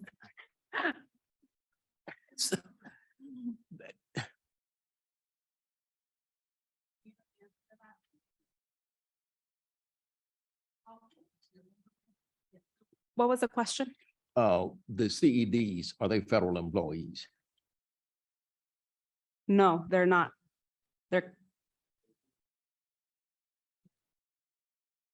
So they are not federal employees. They're not GS employees, general schedule. I might offer a little perspective. I was involved in 1993, I think, when Secretary Espy did a reorganization at the department. And one of the issues was consolidation of the county offices. And he felt strongly he wanted a single service center for the county, for all of the county, and you would unify the county employees with the federal employees and so on. It turned out to be an exceptionally complicated situation, and ultimately, with the input from Capitol Hill, they went separate ways and left a lot of the differences between the employees. So I only point that out because the study may well identify some of these complexities as a significant hurdle to be overcome. But one of the things I like about the study is it will allow an opportunity for those sorts of things to be vetted and discussed. There are answers that may cost money. But I think it's a good question. I think it points out some of the more complex issues that you can get into. So I just have a question of process. Can we vote right now to accept these recommendations? We're just gonna wait at the end. We're gonna wait at the end, but it seems like there are no more edits and we feel good I about these. really Okay. encourage to move on to the next one if you have any more edits so that we can make time for the others. Let's do it. Okay. Okay. Number 27. Enhance the role and financial investments in organizations, nonprofit, non-governmental, community-based to provide technical assistance. A, increase the institutional bandwidth both technically and financially to support small and specialty crop farmers. B, increase the department's institutional bandwidth both technically and financially to support young and underserved farmers and smaller scale operations. C, invest in mediation and technical services for farmers transitioning and accessing land, in particular heirship and trust or restricted property. Any amendments?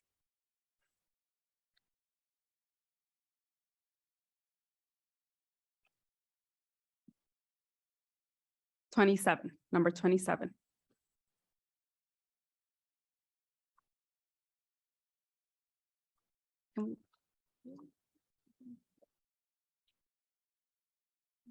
I don't have anything. I don't I have have anything. something. If no one has anything, let's keep it moving. Okay, I think we can Okay. move on to the next one. Okay, move on to the next one. Number 26. So now, well, we're gonna start the nutrition portion. Number 26, review the nutrition programs to identify and remove any barriers to vendor and procurement opportunities for disadvantaged and underrepresented communities. Comments? So, Edits? I'll just, based on the discussion before, my suggestion is actually that we take the bullets that are on page 38 and 39 and turn them into A through D under here, because I think they cover some of the points that people made about. Recommendation section. Yeah, it's in the move that into the recommendations is my suggestion. And adding, promoting local food systems on the first bullet. Elizabeth, which bullets are you referring to on page 38? You said that? 38, under removing barriers to vendor and procurement opportunities, So which those- is the one that matches with 26. So those two, there's two on four page 38. And 2 on page 39. So Don't include the URL, please. Members, can you see what bullet she's referring to? Yes? Yes? Yes. Everyone okay with moving those Yes. 4 bullets? I am, the only question is, does it cover the things that are on page 35 and 36? That's also in your section.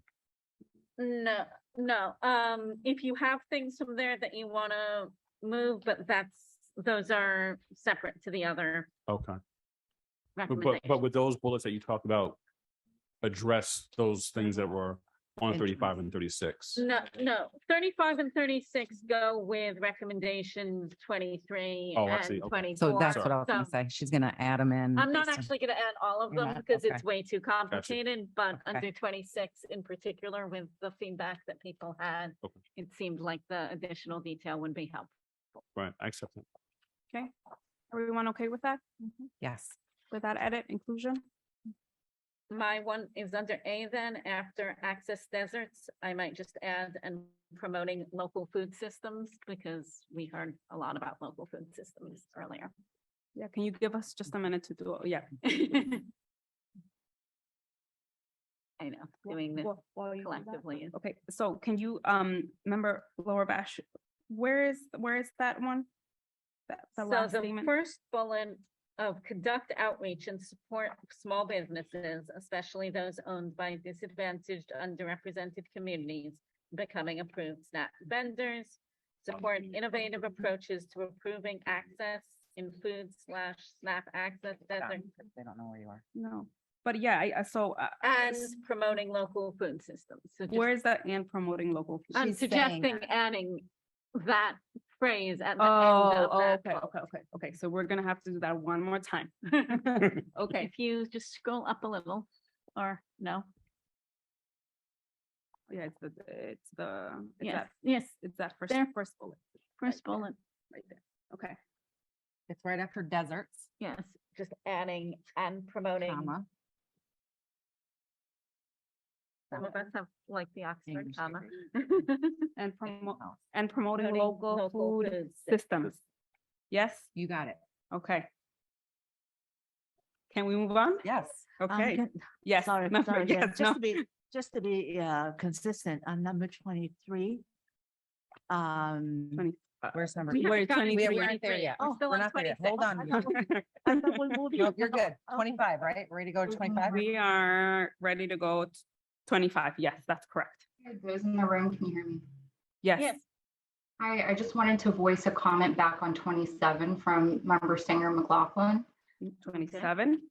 27, enhance the role in financial investments. Is that one? Yes, I believe so. 27. And Tony, I don't know if you're able to verbalize this or if you want me to read for you. I'll read it unless she chimes in. No amendment, she says, but we do have background information we would like to add as a footnote on number 27. Is that okay with No, all no, of no you? objections. No objections? No objection. Okay. I'm telling everyone no objections. No objections? Okay, we'll move back to now number 25 then. Okay, I am going to read number 25. Monitor state SNAP agencies to ensure that SNAP is administered in a way that treats applicants and participants with dignity and respect, including holding states accountable for barriers to access and requiring states to develop processes for beneficiaries to be involved in program and systems design and evaluation. Any amendments, any additions?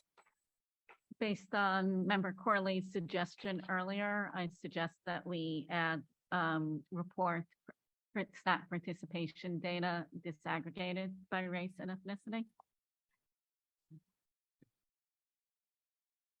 Support. Did you hear what she said? We're trying to capture that. Report SNAP participation data disaggregated by race and ethnicity.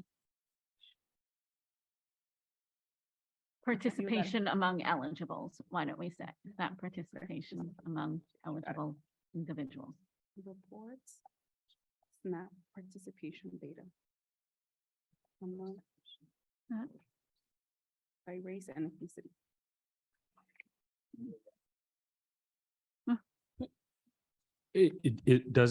Are we also going to address making sure that others are eligible that are now not? So that's under number 23, Ah, but sorry. All right. yes, 25 is really about of the people who should be eligible, can they Focus. get it? Sorry. Okay, so I'm gonna read it. Report SNAP participation data among eligible individuals disaggregated by race and ethnicity. Yes, Yes, thank you. amendments, comments. Nope, move on. Okay, Next. okay. Member Losa, did you have a question? Comments, okay, yes, So she moving approves. on. Okay, moving on to the next one. Okay, 24. Continue to revise the Thrifty Food Plan to reflect the needs of today's customers, explore options for boosting the minimum benefit and increasing benefits more than annually during period of high inflation, and consider basing SNAP benefit levels on the lowest cost food plan. Open the floor. No objection. Should probably say periods of high inflation. You're being yourself. During periods of high inflation, yeah. Yeah, It's good.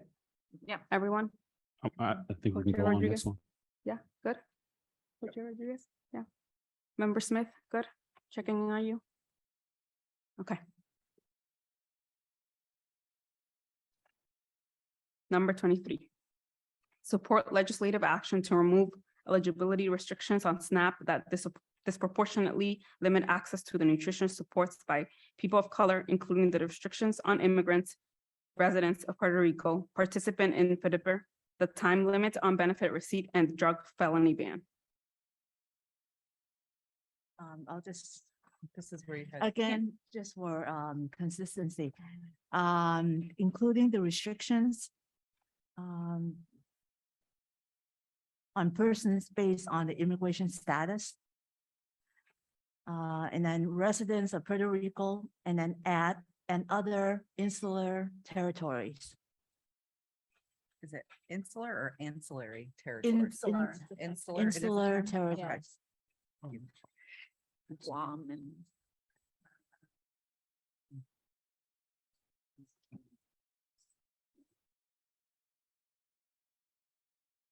Yes. The restrictions on delete immigrants and, yeah.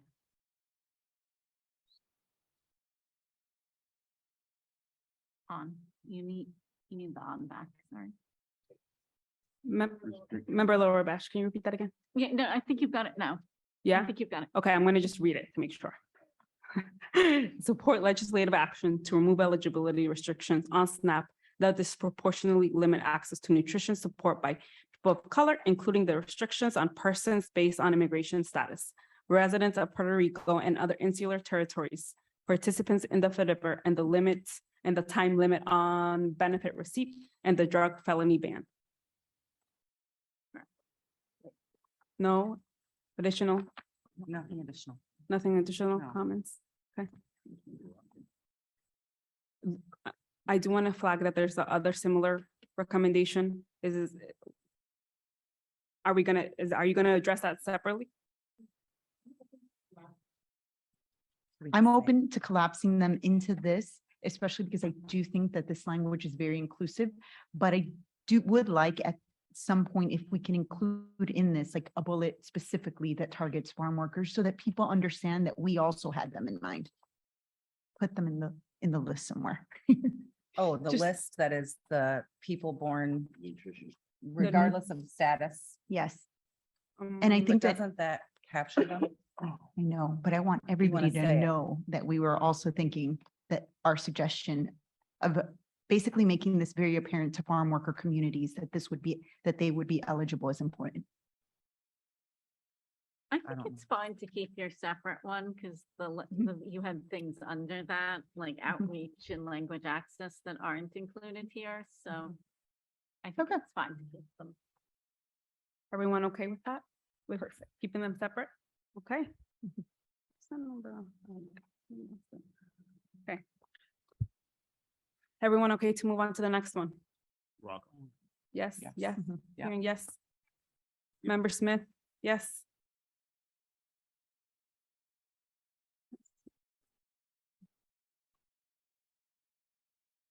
Okay. Moving on to the next work group. Where do I start now? Okay. 22. Okay. Number 22. Request the USDA Congressional Research Service or Government of Accountability Office report on farm worker access to USDA programs. The GAO report should study farm worker living and working conditions that are essential to understanding the needs of farm worker populations. This study would help the USDA better serve both farmers and farm workers. The GAO report shall report on farm worker access to USDA programs.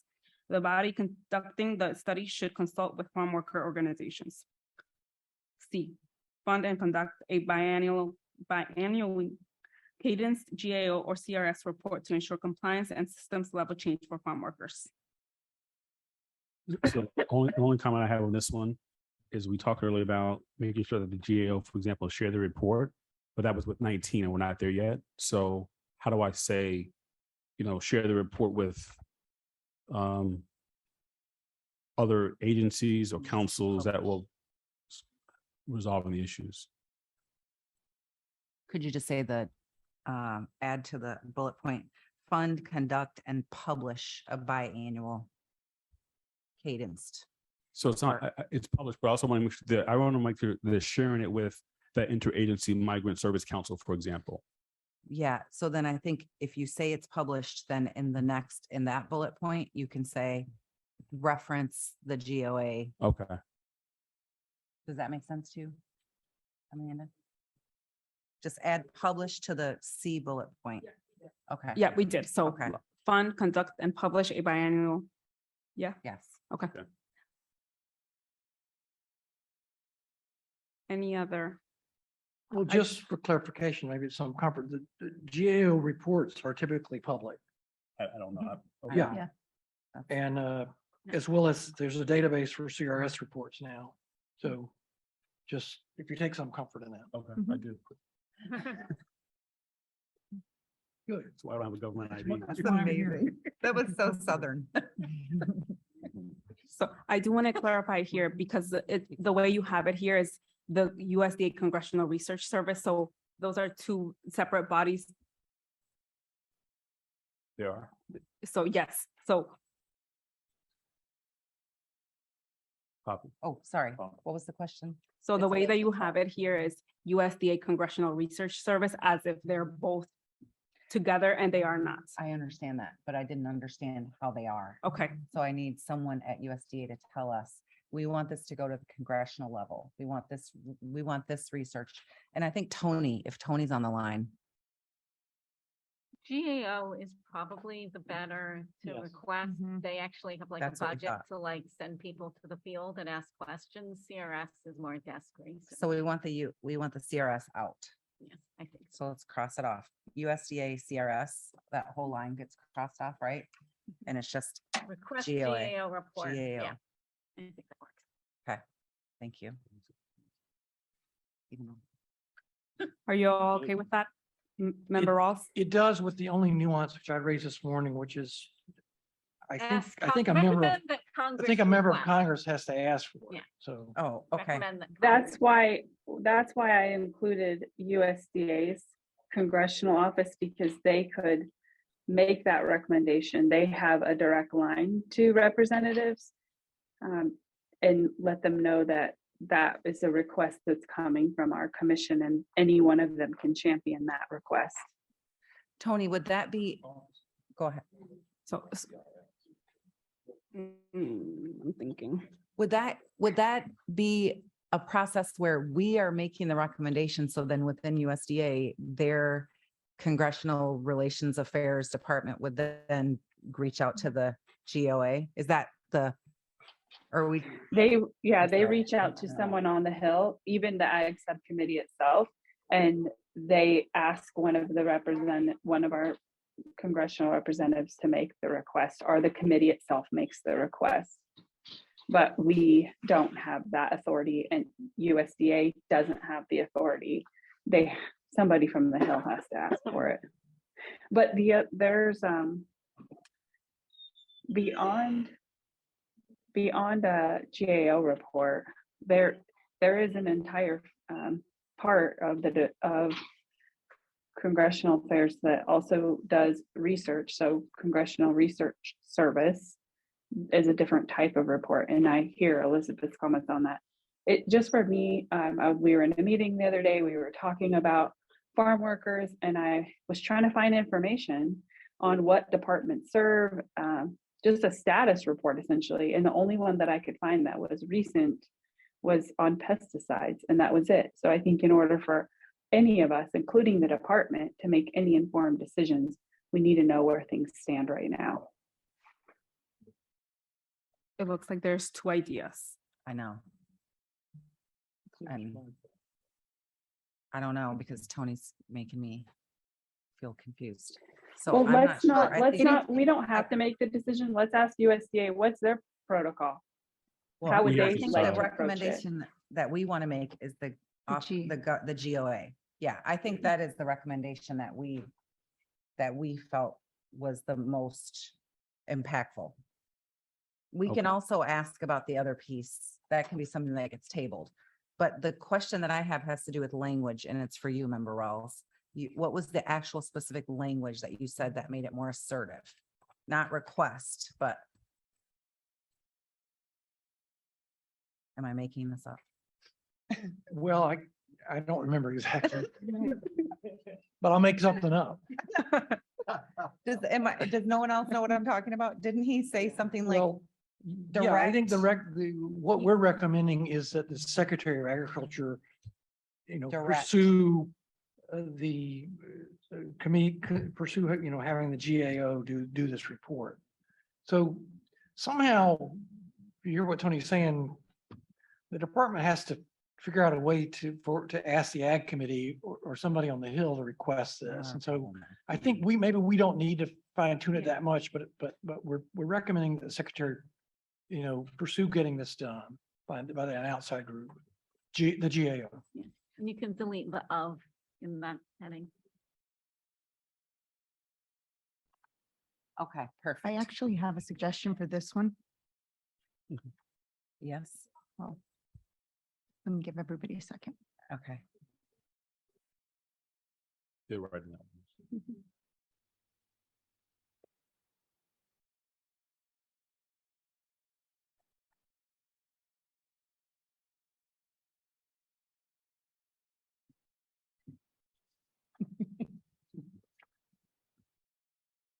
Dr. Wilson.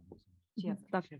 Wilson. You know, one thing I realized, even though Poppy and I discussed this, wrote it up, I think that it would be good on B to be a little bit more specific with the study should consult with farm worker organizations and farm workers. And I think there has to be a caveat here, and they have to use basically innovative research methods, because over and over, what I find with many of these research reports on farm workers is farm workers often don't tell the truth about their level of vulnerability because they are scared of getting blacklisted. So there has to be a level of anonymity, and it has to be much more capacious in honoring anonymity to actually have better data.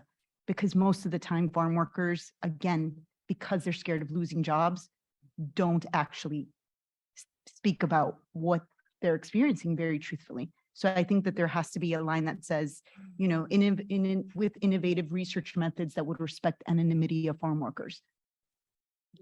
I don't know if we can do that with the government.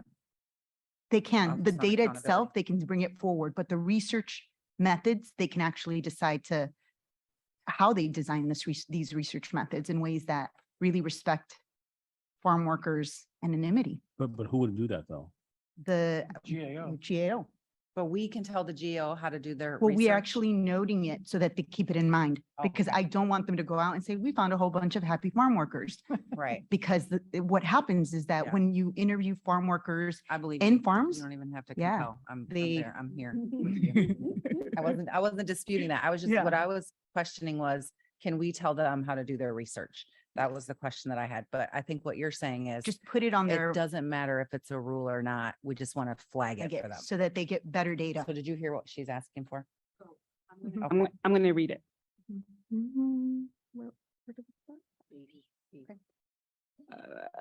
The GAO report shall report on farm worker access to USDA programs.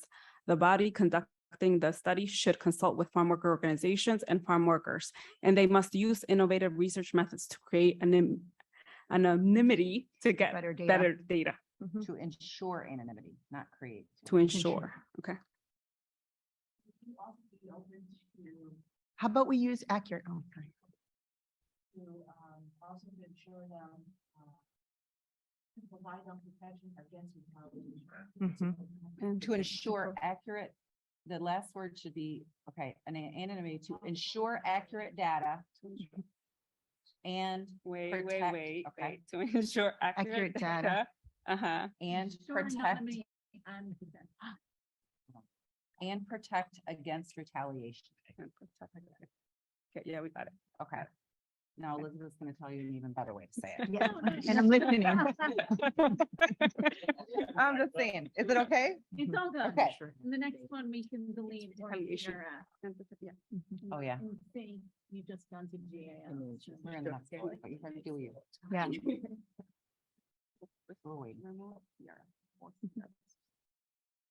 It's just a typo there, right? And see, GAO, not. GAO. Yeah, Goa, I like that. Yeah. you don't want to go to Goa. It would be really nice. Yeah. Yeah.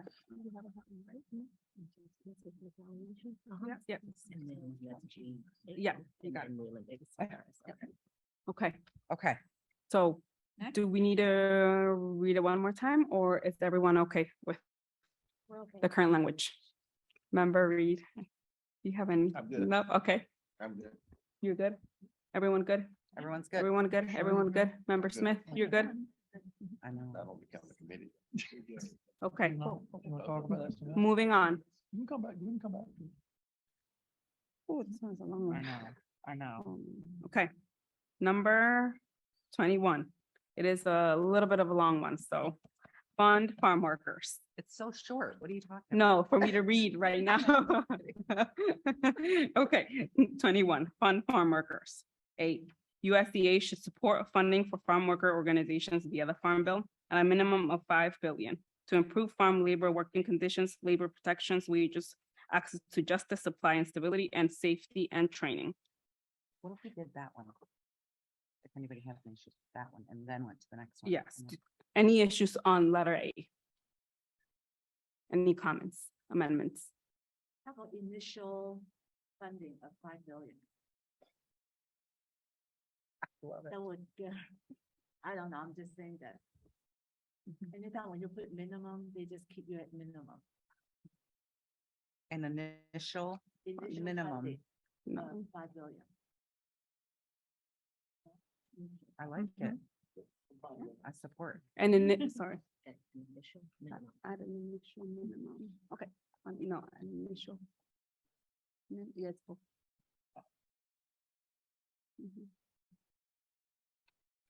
The Member the- Ross. The only thing I would like to add to this is in the titling of it, or somehow the lead in Mhm. that we're asking the secretary we need to make the one change. We're talking about funding farm workers and families, but to identify clearly that we need the secretary to pursue legislation and use existing authorities where appropriate. Probably for the header or some kind of lead in. We'll have to work that out. Can we do that after? Do we need that right now? I think that's the intention with that, when, when we talked about this earlier, we identified, some of this obviously is, we talked about the Farm Bill and so on, but we think there may be some opportunities for existing grant or other programs that the secretary could use creatively, right? So Charlie, can you say everything you just said? You said fun, no? Okay, okay. Amanda can do it.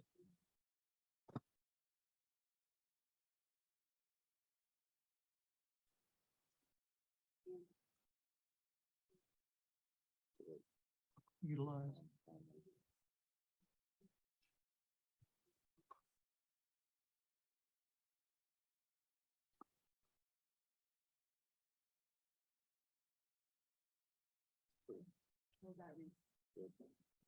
Good. Okay. Okay, everyone okay with the top header? Yes, yes, yes, okay. I just want to make sure. Hold on, letter A, everyone okay with that? With it? Yep. And Yes. initial, yes. Yes. Yep. we Member got it in Rainey? there. Yep. Member Lower Bash, member Rainey, member. Yes, mem- healthcare. Member Lower Bash, No, we need to add it. yes? Yes, We need to add healthcare to the list. Item A. Mhm.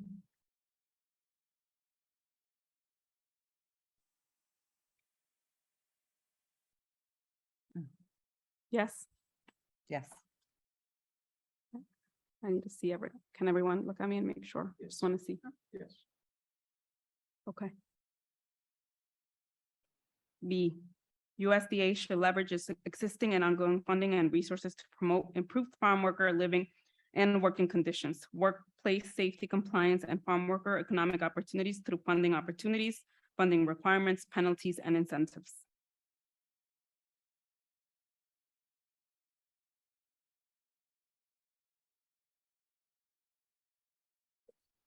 Nothing else to add? Member Smith or Member Tony? You're okay with that? Language? Yes? Okay. Member Reed? Okay. Letter C. USDA should ensure that spending for employer grants and procurement promotes improved farm worker living and working conditions by requiring that employers throughout the supply chain demonstrate labor law compliance and meet the high road workplace standards, such as collective bargaining and other metrics for improved workplace protections. To qualify for such funding or procurement, USDA should finalize and improve upon its pending procurement policy.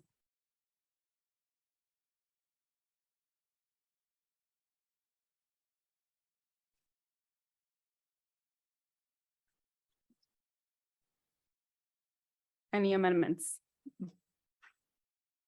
Changes? Everyone okay with that? Yep. Okay. You're fine. Dr. Rainey? D. USDA should take action to ensure additional funding opportunities such as existing and ongoing grants and programs include requirements and incentives regarding farm worker living and working conditions.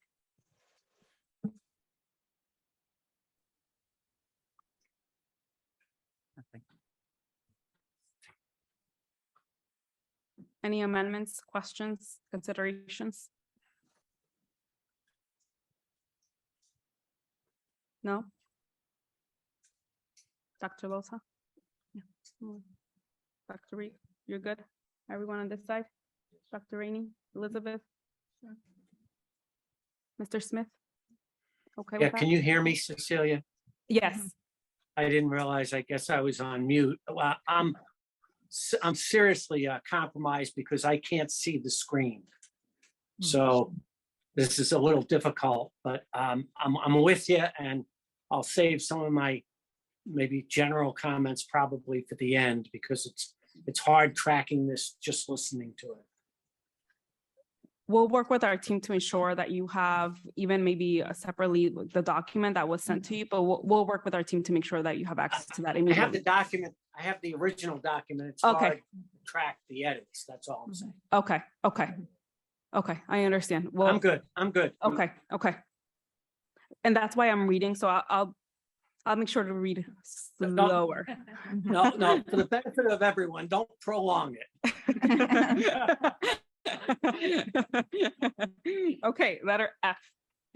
USDA should include farm workers in existing funding opportunities.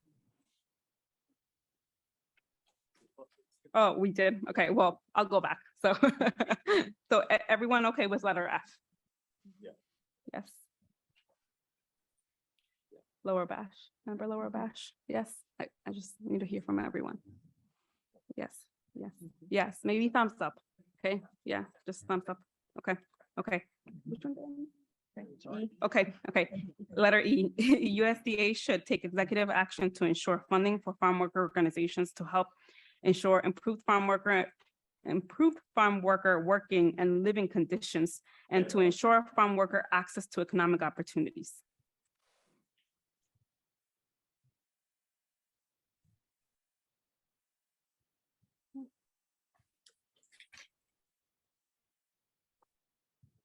You okay? Yeah, okay.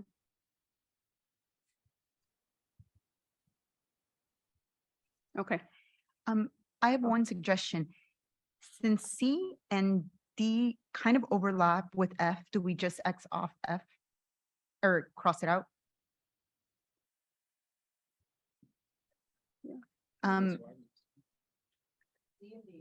C and D. Wait, not C and D, sorry. There's a couple that actually already explain that we're looking for these existing opportunities to, for farm workers So to be you're included. proposing getting rid of F.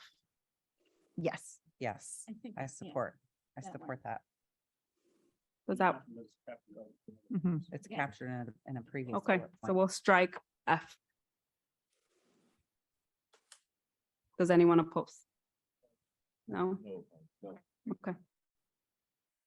Okay, and there is this note at the bottom or note, this recommendation is intended to support farm workers and farm worker organizations.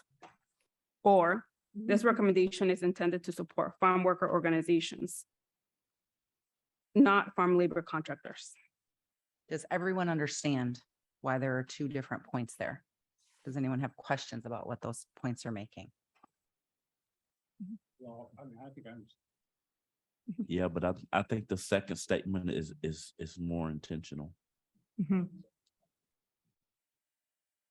So we need to hear from this body, which statement you prefer we go with, because I'll just keep it 100. We didn't have total agreement on our work group about which one. Be more comfortable with the second set. Me too. Support farm worker organizations. I'm sorry. Mhm. Yes. This recommendation is intended to support farm worker organizations and not farm labor contractors. Okay. Let me just.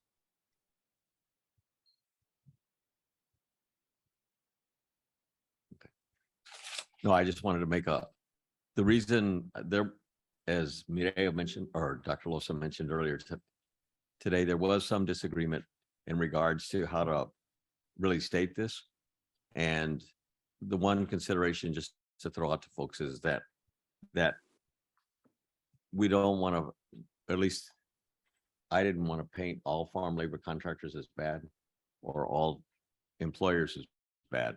And so that's why we opted for, two of us opted for this recommendation is intended to support farm workers and farm worker organizations, and allowing farm worker organizations, if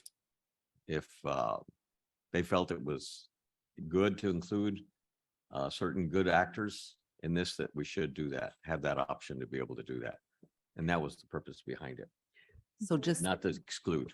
So just to be clear, the reason I think we had disagreement on this in our work group was that sort of the ethos of these recommendations, all of these recommendations, is that current USDA funding largely goes to farm owners and operators. They're the systems level, they're doing it. So that's the ethos of our recommendations. So if we don't explicitly exclude farm labor contractors, that sort of opens up this door from our perspective. And even with Chairperson Rodrigo's points about, like, there are some good actors that are third-party contractors, largely they're in the same category as owners and operators. So that is why there is a divide. So I just wanted to make sure people understood. It wasn't that we didn't agree that there are some good actors that are third-party contractors. Yeah. It's that we didn't want to open that door for this set of resources, not all of us, but that's where the disagreement was. So I'm going to close there. And just to maybe further clarify it, I was thinking about a way to offer an alternative that would make sure that we didn't bring in people that shouldn't be getting access to this kind of money, and say something to the effect that support farm workers, farm worker organizations, and employers recommended by farm labor organizations, so that there is a way to control who in fact actually would be able to access any of this funding, so that it really goes back towards what we said earlier about high road employers, talking about employers that really are trying to do or are doing the right thing. And that in fact, that they would have the ability to be able to participate in this in some particular way, if there is a farm labor organization that invites them to be a part of that. If not, then they don't have any access. I guess I still think that excluding farm labor contractors is pretty important, because we've already said we're placing farm workers, farm work organizations, and growers at the table. But I think it's a bit dangerous to start funding labor contractors and labor contractors that would have access to funding that is specifically designated for farm worker organizations or farm workers in general.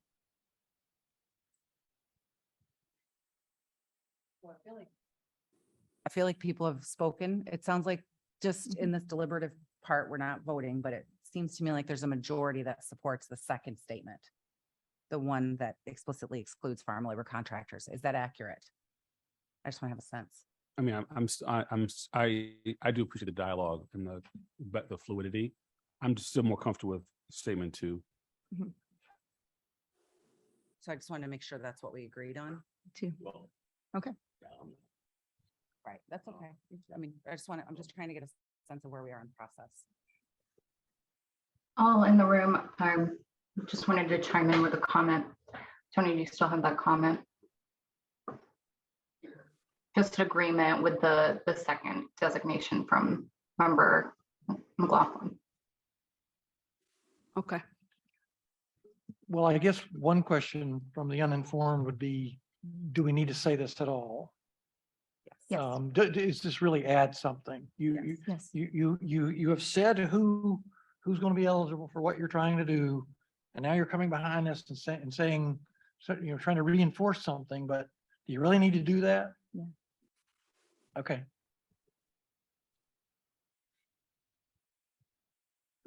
What I will do is then at the voting piece of it, we'll go through that and we'll say with option A, with option B, or with option C, and then we'll do the vote that way. Is that okay? I don't understand what you're saying. Not sure what C is. Well, there's now three sort of options gotcha, there, okay. right? Now I understand. Oh, I guess I'm confused because I thought we just agreed on Yeah, what the language too. should be included in these bullet points. So I thought we already did that process. Okay, so then I need to take a count then, Okay, okay? okay. So so I'm gonna start with you, member Corley, and just remind me which one is your preference? So the number 2 on here, is that still number 2 there? Yeah, can we just, No, what, no, yeah, that's number 2. that's the one I prefer. Okay. Oh, okay, okay. Yeah, What was it added? no, we're having trouble adding the numbers because when we do that, there's just already, because they're part of that document and it's just creating. Let's do X, Y, and Z. There you go. Why did you- Okay. So, member Corley? Why? Why? Okay. Member Rawls? Well, can I ask a question first? Yes. So I understand would the group recommending this, I read B as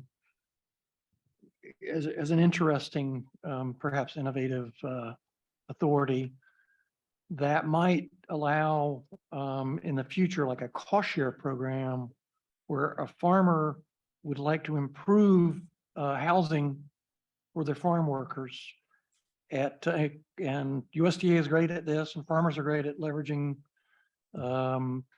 cost share funds. So could is this what we're talking about in this language that would prevent, something like that? That is not what we're talking about. Oh. That's a housing issue that would not be relevant for here. What we're talking about is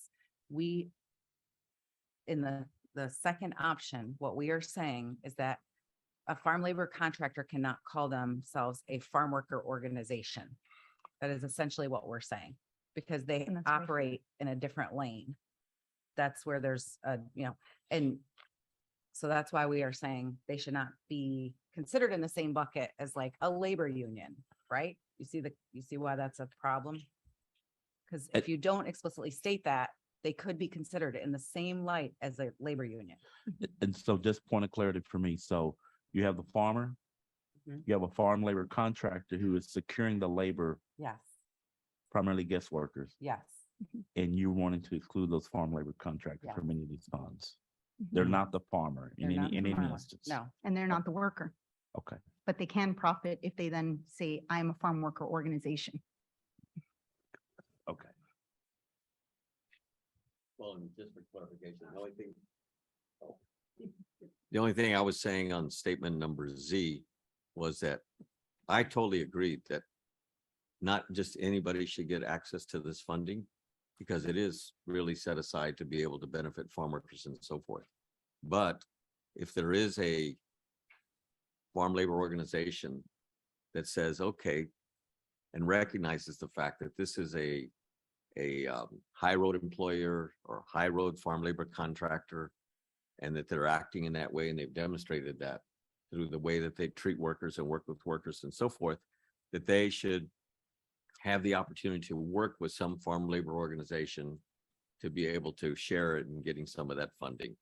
That's the only thing that I'm raising.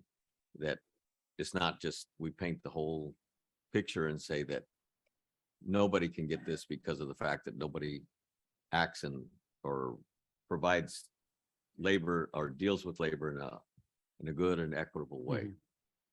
My fear, though, again, is that if we allow that once, then all of these will say, I too am a nonprofit. I too work with farm workers closely. I too need access to this funding. And I think shutting the door on this makes it so that more of these funds directly go to farm worker organizations and to the work we intended this to fund. I guess I looked at this one as a way of like, we had the deliberation with one of the first recommendations around county commissioners, like there's something that's got to be done to, be directive and affirmative about who we're supporting. And to me, the why in this one felt that way. So that's why I gravitated towards that. Shall we keep voting around? No, I actually think that's part of the voting at the end with that with option X, option Y, and option C. Okay, we're gonna keep, unless you have any other deliberation or any edits or any additions, we are gonna move on. It just feels like this way of handling it is different than we've done with any of the other recommendations. Like when we vote on the other recommendations, we already have a clear language of what we are voting on. And now You have the clear language, but you're gonna vote on, recommendation number 21 with support of X, Y, or Z. Okay. Okay. Okay. It I will trust work. you. I Yeah. trust you. I'll follow. Okay. Recommendation number 20. Ensure farm workers access to USDA nutrition programs. A, improve language access. B, create targeted outreach materials. C, develop inclusive and accessible distribution programs and application sites. D, ensure immigrant farm workers are not discouraged from applying for or receiving nutritional supports by requiring a social security number when not needed.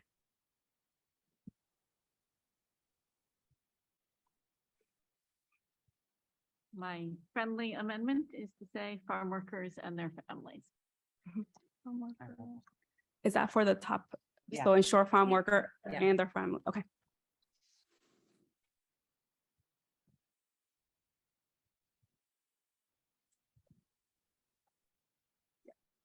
Okay, So everybody's thumbs up. everyone okay with that one? Member Rawls? Looks like you Yeah, have- I'm good with it. I just want to be clear, is this something USDA could do under regulations, or would it require a change? I mean, the things that are listed are about outreach and access, not about changing eligibility.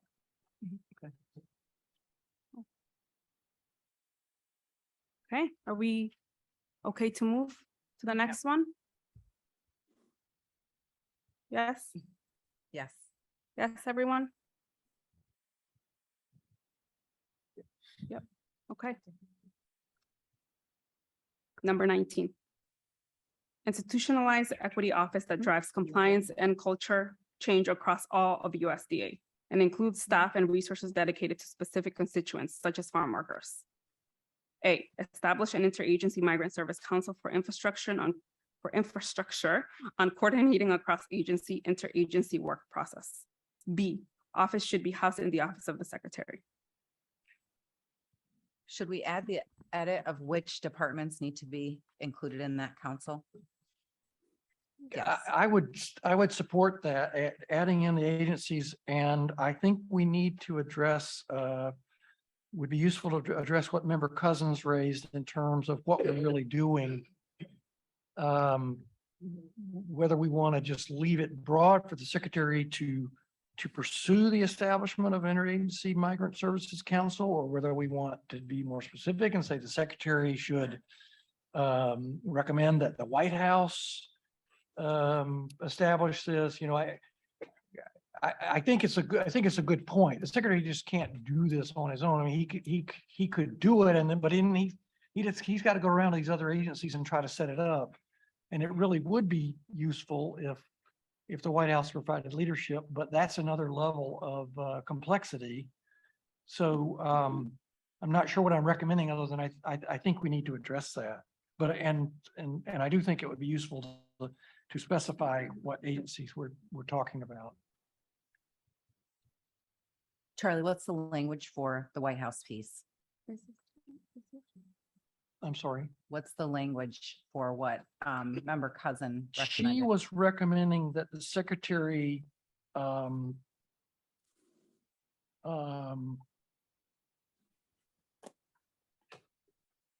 ask the White House to establish an interagency migrant service council. So that's language.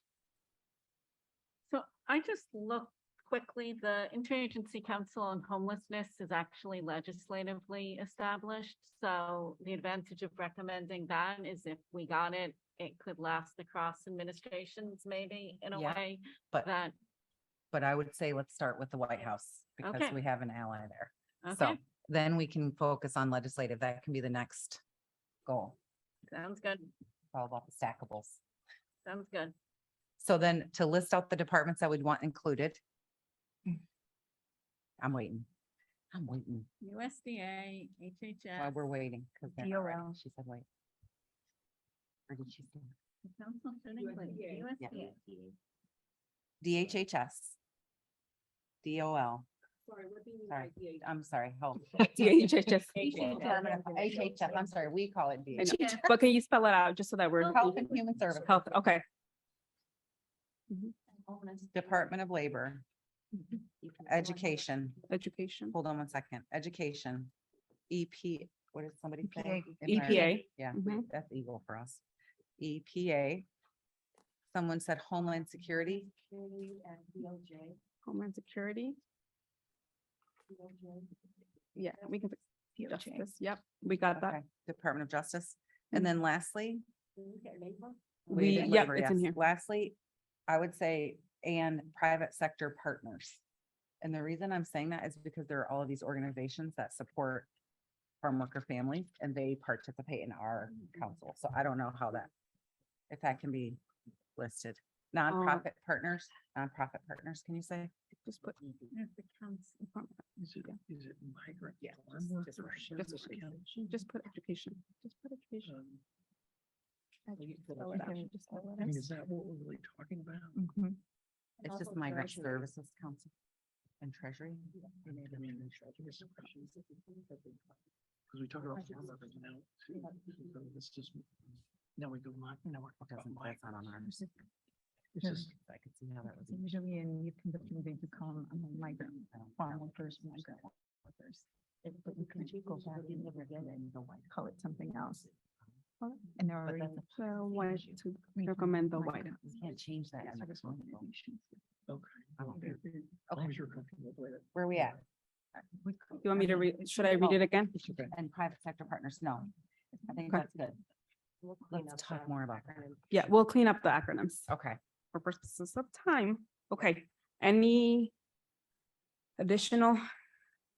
So just the overall equity office, is that what you've all just done, or is this something different? No, this is what they've just done. We're just saying we want that. Okay. So I don't know if we want to say DEIA to line up with what they did. and You can. If that makes you feel. Make you. Yeah, we'll have to. Oh, go through the whole thing. Okay, perfect. Mhm. What's next? Okay, CFO. so I think we are done with the farm worker recommendations. Right. Yeah. So we're gonna take a we're gonna take a 3 to 5 minute break, please. 3 to 5, no longer, please, and then we'll be back.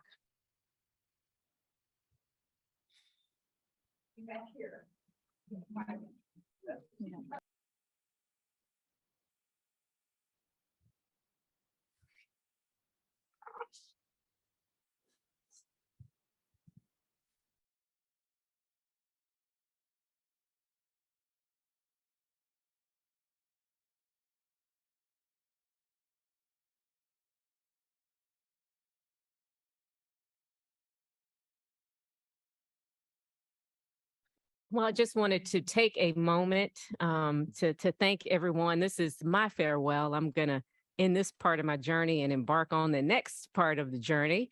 But want to thank you all for leaning in. This work is a bit tedious, right? But this is important. And even though we're doing a lot of wordsmithing, it feels like checking this. We want to make sure we get the essence of the language down today, realizing there'll be time to tweak this, and it may be a point where we need to step away and then we need to refocus. But this work is huge and it's historic, and I just want to keep that in front of you all to keep you motivated to get this done today, and it will get done today. And thank you, DFO Hernandez, for your leadership, because you have kept this ship going to down sea. It's headed down. It's headed down to the island. It's not sinking. We're gonna get there, and so we appreciate you, Lionel. Thank you very much. Thank you all for being here, and I just want to say farewell. Thanks so much. And happy birthday. Thank you. Okay. We will continue through the deliberation phase. And we are now going to start the department-wide recommendations.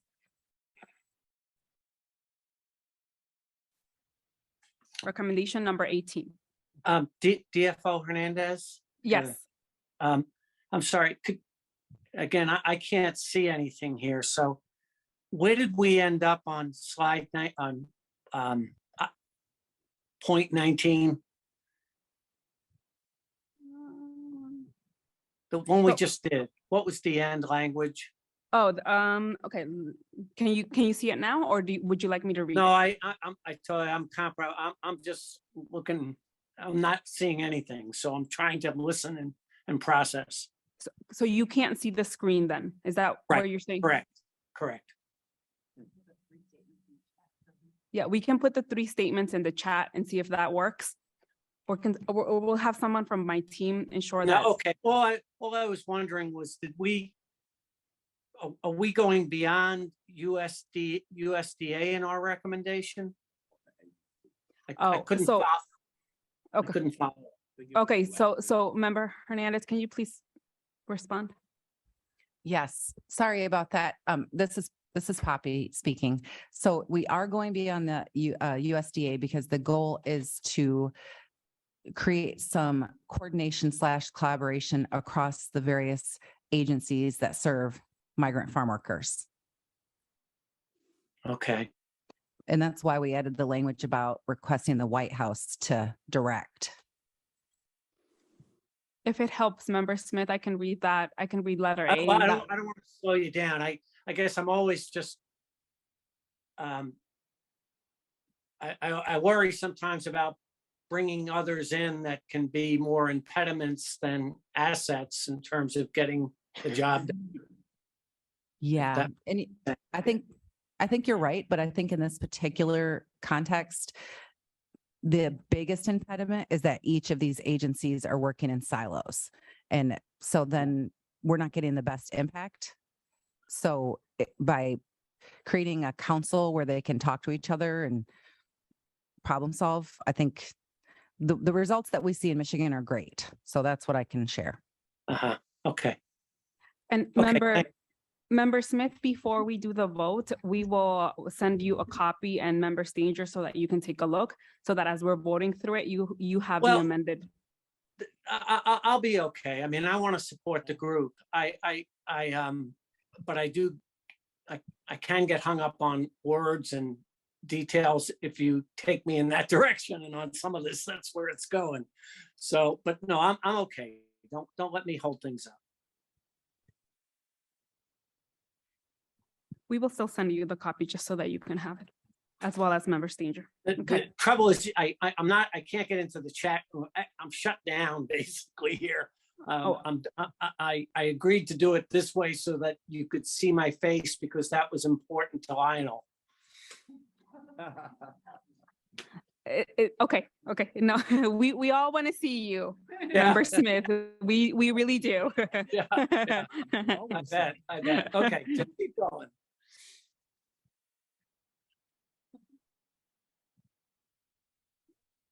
Thank you. Okay, we'll continue. We'll work with our team to try to provide you some assistance.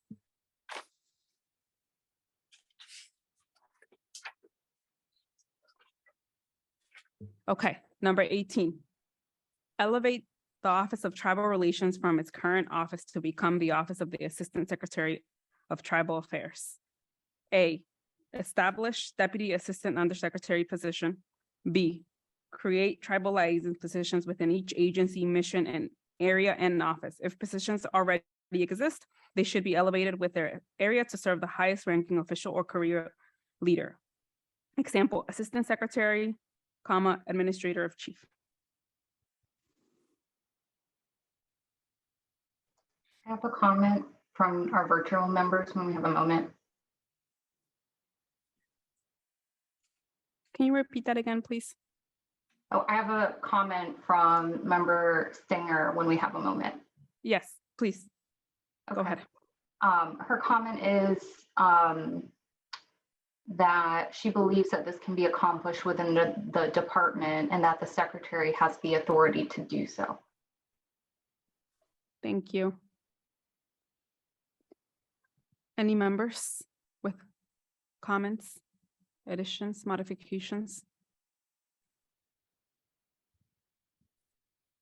No? Can we move forward to the next one? Yes. Yes, okay. Number 17. Okay, Member Ross, go ahead. Back on 17.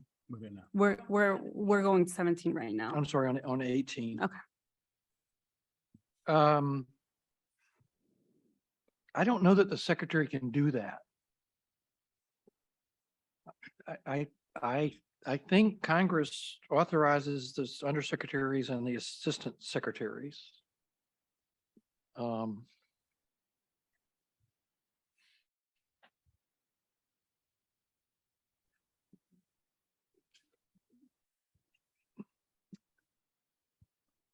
I do have a question. Does it matter to us if the secretary doesn't have the power to do that? If we recommend it and then they have to Well, come it back only to us? matters in how you write the recommendation and The follow-up comment from Member Stanger is the former secretary did this during the reorg. The reorganization, that's what. And I did have a question. So elevating this office up, and so as we look across the marginalized communities, does OPPE represent all the other marginalized communities? And are they at an equitable level? Because this seems to me that we have a number of marginalized communities. And I don't know, just I understand and I'm supportive of addressing tribal relation concerns, but how equitable is this for us to elevate to the assistant secretary of that level if we're not treating all the other marginalized communities in a similar manner? Yes, member. I mean, apologize. Latrice Hill, USDA staff.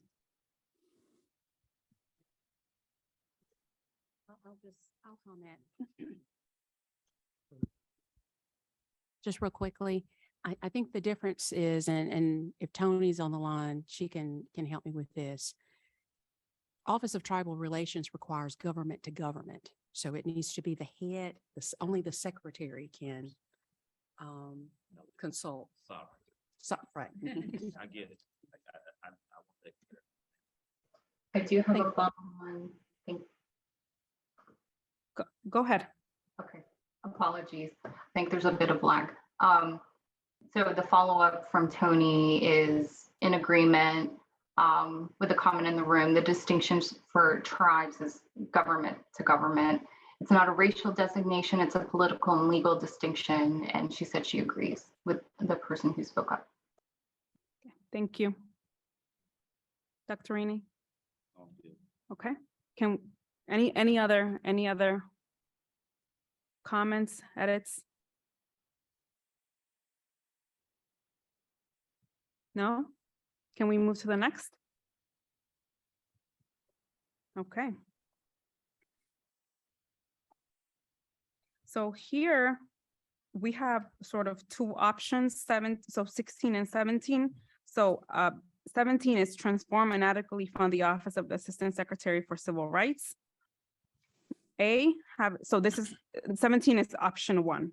A, have an outsider to come in and train the Office of Assistant Secretary for Civil Rights staff how to investigate and solve complaints, and then B, secure a realistic budget on the front end to allow the full process to be successful. And I'm just going to take a moment and read number 16 so that you can see as comparison. Number 16, move discrimination complaints to the National Appeals Division and out of the Office of Civil Rights.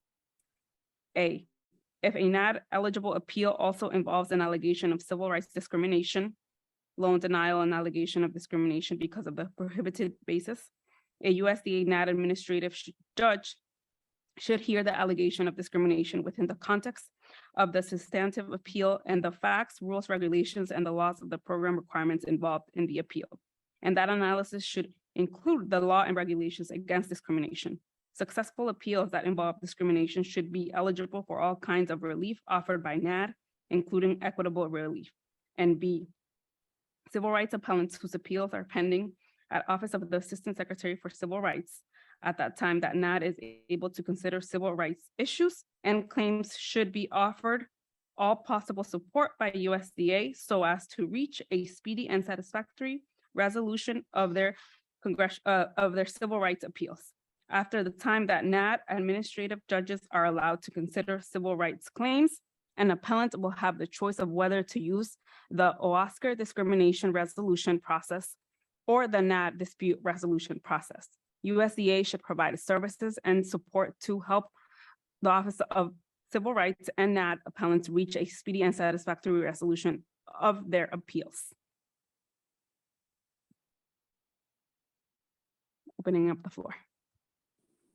On this one, and I know we haven't read them all, but 16 and 17 to me, I would ask us to think about deferring that one. I feel like there wasn't information I got while we were here. Remember, Sherrod wasn't present, for example. So I'm looking at these two together. I just want to put that out there for the record. I would agree, and I would vote to table these two with the request that we ask for specific information, because from what we have found, it seems like one system is broken, OCR, and NAD is operating well. But what I'd love to hear is detail on the staff within NAD versus the Civil Rights Office, the caseload. We hear that the 3.5 years, some metrics so that we can compare, because to me, without full understanding, we may end up eliminating one system and breaking the other. Mm-hmm. And so that's what I'd love to get some more information, but to table it, but ask for that specific information as we deliberate further to get more information on it. What is the process for if we want to table recommendations? So what we'll do is then when we do the voting, you will say, I will table this vote to another, or you will vote. So it's really, you have the option. If you want to table both of these now, you can say, we don't want to vote. We just, you can say, yeah, I want to vote I need more information, and then we will vote at another meeting at the next public meeting. So we could literally move to table both of these until the next meeting. If that is your choice. Ma'am. And how long does that delay it? These recommendations being implemented, does They don't that make it on the put them interim in the, report. like in another? So tier? these would have to be voted and deliberated if you need more information at the next public meeting. Okay. Okay. We don't have a date for the next public meeting, right? Not yet. So Okay. yes. So sometime in the winter, I would approximate date, timeframe. Member Lower Bash and then Member Lee. So I think a lot of us feel like we don't have the information to make a decision about some of the long-term prospects here.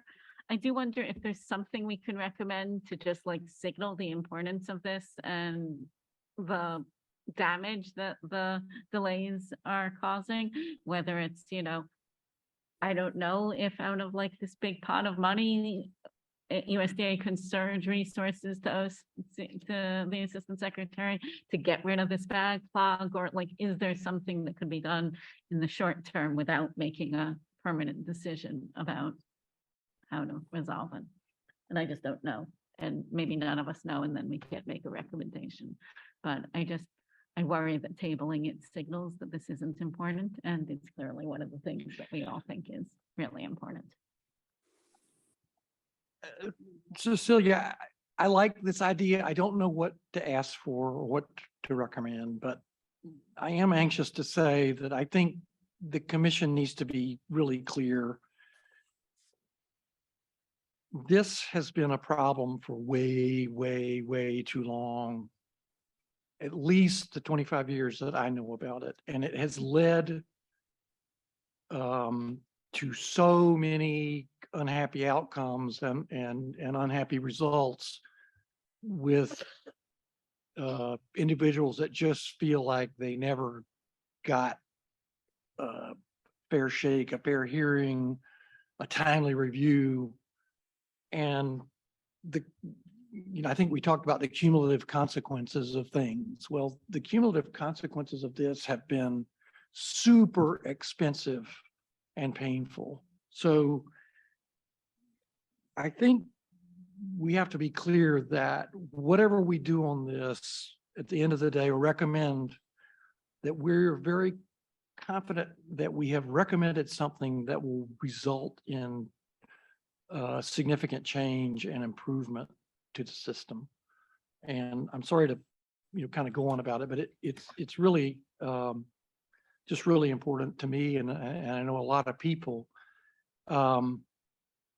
I concur. I'm not sure we're at the point where we want to pick our path right now. But I think we've got to indicate something. And the history of this is we can't just say, dear Mr. Secretary, fix this. That has been tried. I have no idea what's been spent. Lots of money has been spent with contractors and so on, trying to look at how can you make this process work. And it has been up until now, not very effective in getting a timely process. And so I've talked to people, offline about this. I see this as like a business process question.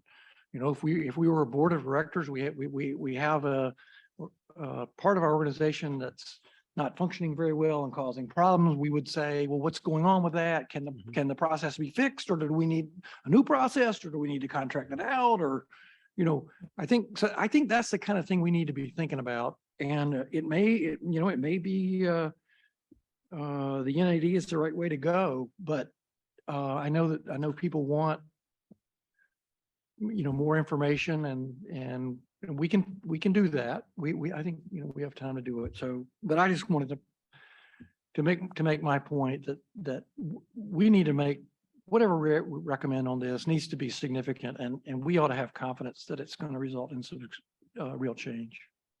Thank you. So, oh, go ahead. Member Lee. Okay. So I was going to ask, and I don't know if I can do all this. If I make a recommendation that, we get the data that we want in 30 days, the bare minimum, and then we call a special meeting after that, we've got the information that we need to then make a recommendation. Can we do that?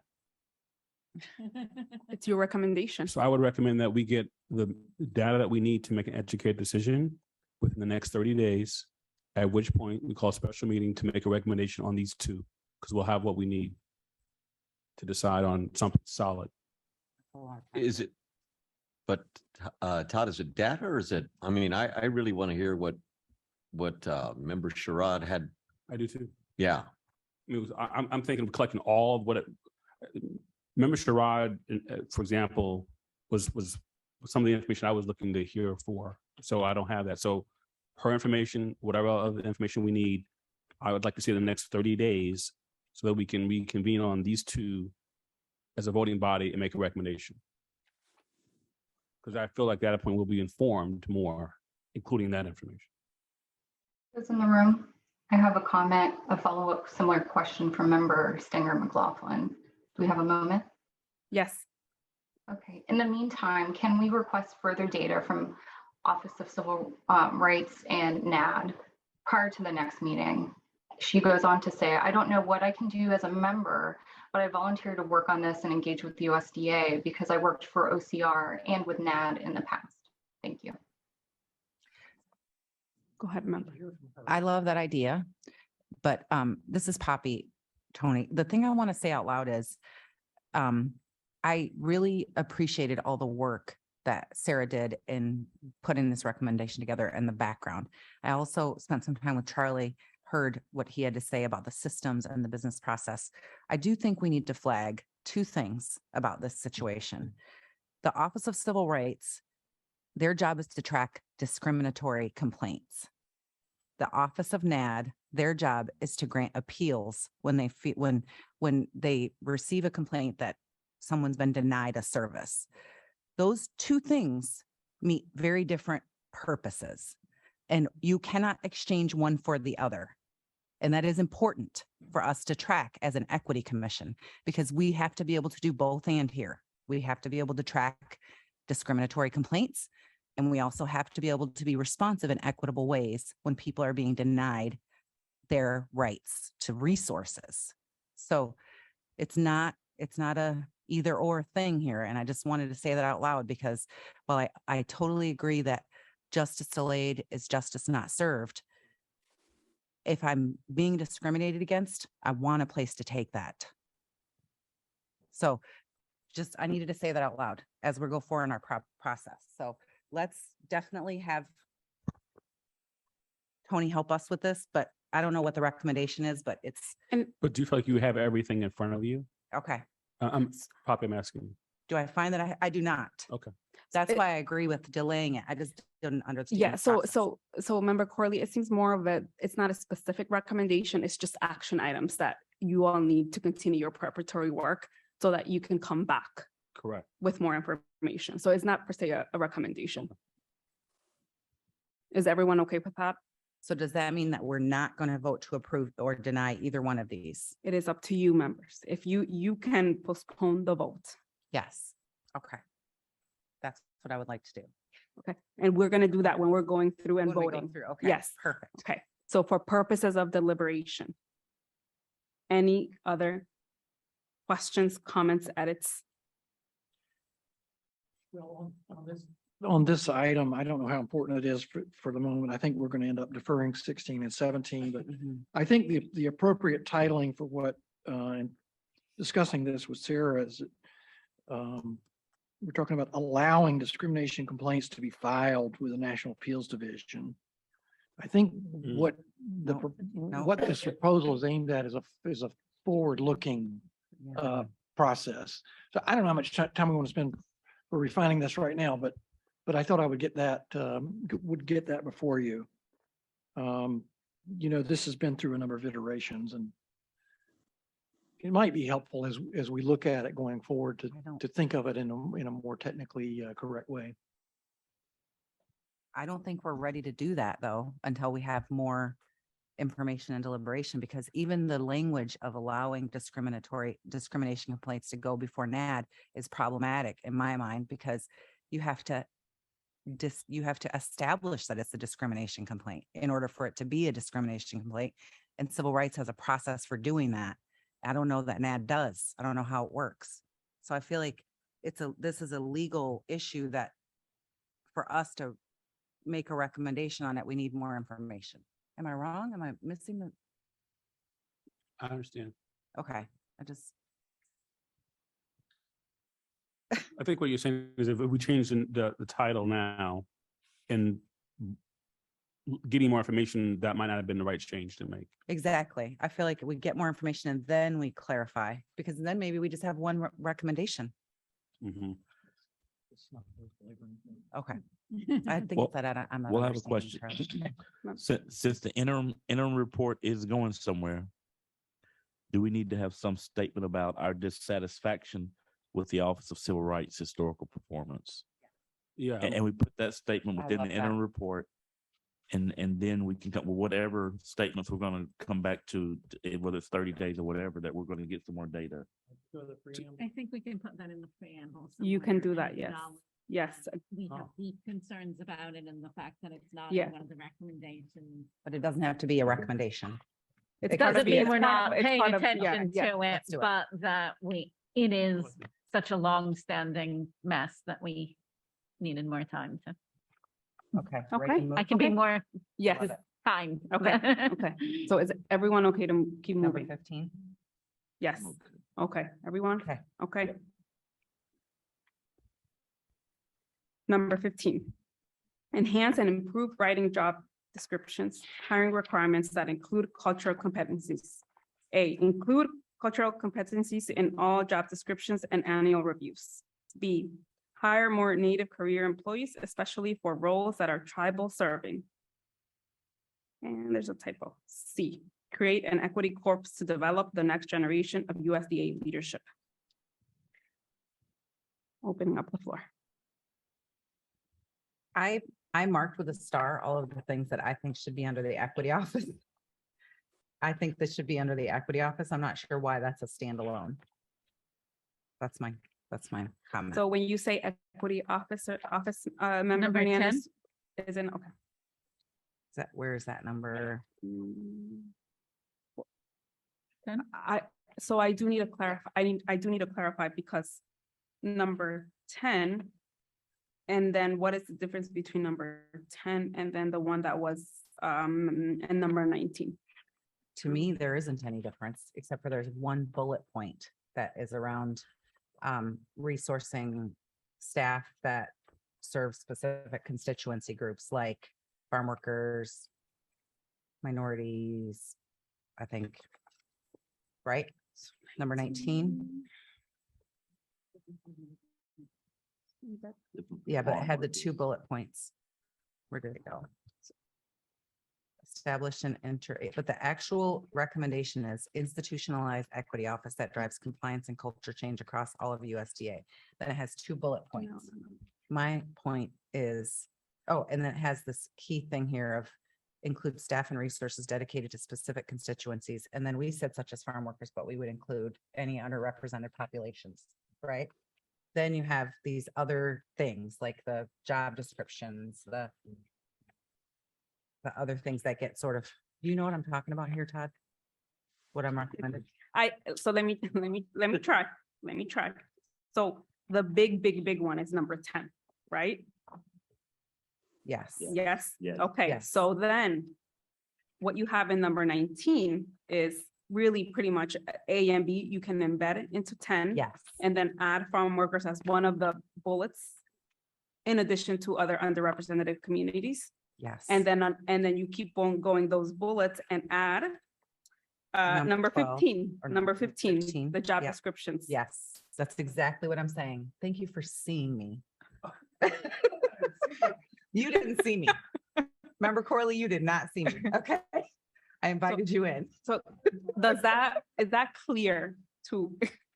I understand the recommendation. I am fine with condensing 15 into a bullet under 10. I don't think we actually need all 3 of these sub bullets. I think we could write one sentence that would be a That bullet. combines the 3 of them? Yes. Yes. Okay, so we're combining A through C. And I'd make it support workforce diversity and cultural competency by, and then have the things that. Can I just be clear on what the equity core is? So I actually will recommend saying build up. Is it learning to lead the new program that the USDA is learning to leadership? Is that correct? I'd actually crossed out C because somebody don't- said just when they were, remove those was it together. Michelle? That they had just started a new organization, Learning to Lead. Who had just started? USDA. USD had. Oh, learning to lead. That Okay. was, Is in that- essence, the next generation of USDA leadership. Couldn't you just put like the professional development? just So, like a so I think, blank but I think, I think it's about on-ramps, support on-ramps from underserved communities to develop the next generation of USDA leadership, something Okay. like that. Or you could just eliminate that bullet point because it's a lot of detail. Yeah, it's a lot. You don't need it Yeah, that's fine. because you don't really know what you want yet. On Amanda's behalf, I would say. Yes. You guys might need to kind of sort this back through. Well, I moved Why? over, So the job descriptions. This is the main recommendation. I 15. think I would just make it support, start with support workforce diversity and cultural competency by Okay. enhancing and improving job descriptions, Okay. hiring requirements, period. And I think you could, That's good. And then just remove that. I don't think you need that last sentence there. And these are the 2 bullet points from 15. Yeah, I'm fine with dropping N and I would defer to Tony on M because I know that was a priority for her. Are you there, Tony?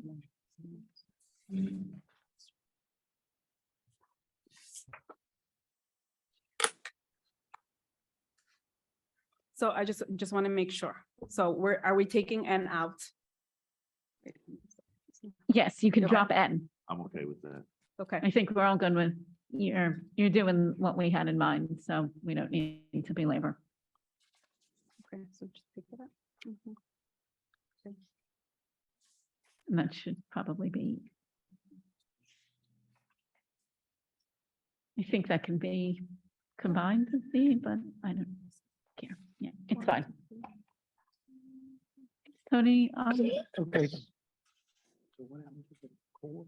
Is the core gone? We Yes. killed it. The core's gone. We can always come back. Anymore.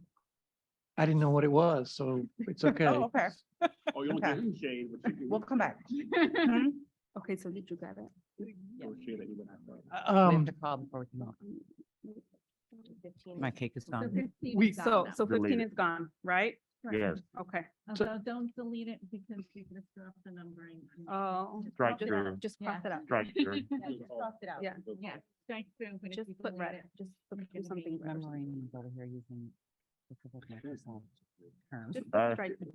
Yeah. maybe, Yeah. maybe if Tony's on or somebody, so something's troubled me a little bit. So we talk about hiring more native employees, right?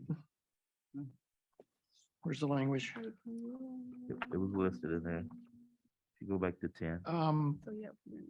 Hire more native career employees, especially for roles that are tribal serving. As an EEO matter, can the department do that? Don't we need to be looking at diverse pools of qualified applicants? Are you there, Tony? Yeah, I'm here. So the issue with tribal employees at USDA is that oftentimes the requirements are very generalized. OPM just has like a policy analyst and it doesn't have in there a specific designation for experience working with tribal governments and communities. And that's the distinction that we would like to be included in those types of advertisements so that it invites and elevates the natives or the people that have experience working with tribes within the hiring process. But that's different than being a tribal member, correct?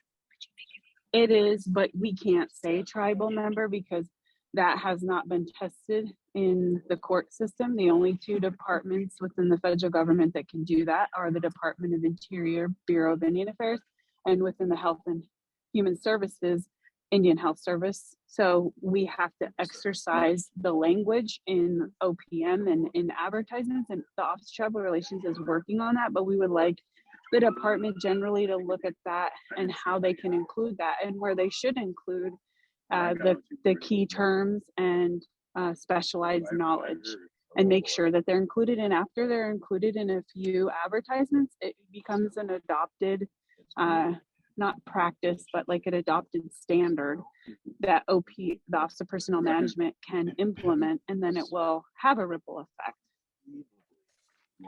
Okay, so you like the language as it is here, Tony?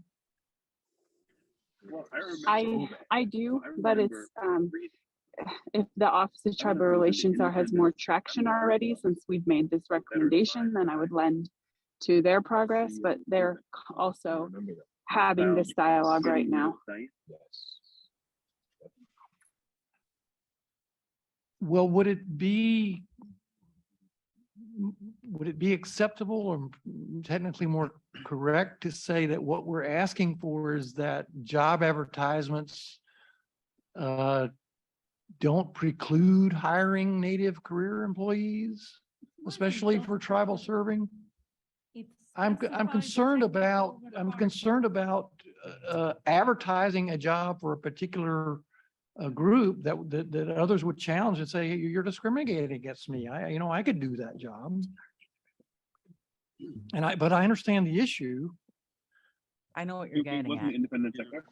Within the hiring process, I'll just give you an example, and you guys can wordsmith or, adapt. But if you are trying to apply for, let's say, the position is a soil scientist on a reservation, which exists within NRCS, we want to make sure that somebody within the reservation that maybe has a background in biology that would meet the minimum qualifications would actually get selected. And so the additional requirement of specialized knowledge or 1 or 2 years experience working directly with a tribe, adding those two things to that advertisement would ensure that they would have more of an opportunity to secure that position. It wouldn't discriminate against others. It's a matter of your knowledge working in that space. And I was talking to Elizabeth yesterday, and I gave the example that when you want to go work in a foreign country for the department, there's like sometimes, because she laughed about this with me, but sometimes there is a language requirement and there is a cultural training that you have to exhibit in order to get those positions. And we don't do that domestically with tribal groups. So would it meet the EEO smell test if you include like experience working in tribal land business and speaking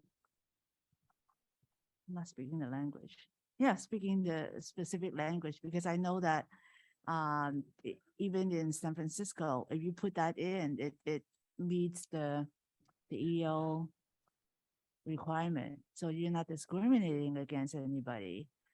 But at the same time, you spell it out that in this particular position, you want somebody who has that specific experience working with the tribal community. Well, then take this amendment, which is a preface that says under appropriate EEO policies, hire more. I mean, the answer back from the department can't be, well, yeah, that was great. We can't do that because the EEO won't allow us. I think what we've just said though is, Yeah. adding, include language and cultural competencies in hiring for roles that face specific populations. It could be specifically tribal, but it could apply to other things. But Yeah, I would prefer to eliminate it and just put it under the hiring requirements, including cultural preference or demonstrated experience with cultural competencies. Some kind of wording that it's the same if I wanted to hire somebody that worked with small farmers, but then I hired somebody that didn't have any experience working with small farmers. That demonstrated experience should give them preference in that job. So demonstrated experience with target population. How does that sound? I like that too, Dr. Yeah, I like that. Okay, I so think just, that'd be- And we can delete now. yeah, so let's delete E. Yeah. And then, Everyone okay with that language? Okay. Thank you. Is it okay if we move? It's fine. Yes? It's not As long as outright. it has the EO. You can't do that. You can't say demonstrate? You look at point E. It's the last provision. Make, go back. Oh, no, sorry. Where? Oh, you deleted it. Okay, okay. Never mind. Thank you. No, I was gonna Okay. jump in with you there, Charlie. I was Okay. gonna jump in, yeah. We are gonna move on, okay? Okay, Okay, 13. so, yes, number 14. Okay. Under existing USDA secretaries' existing authorities, conduct periodic audit across USDA system-wide to look at service by race, gender, etc. Publish results on the USDA website and release underlying data to independent researchers. A, conduct an analysis of all program complaints received over the past 5 years and identify patterns for complaints, looking for programs, specific offices, and types of discrimination that have been alleged. These patterns should be used as a basis for identifying immediate fixes that can be made. For example, making buildings and websites accessible, translating materials into additional required languages, prioritizing audits and statistical analysis of disparities in services received.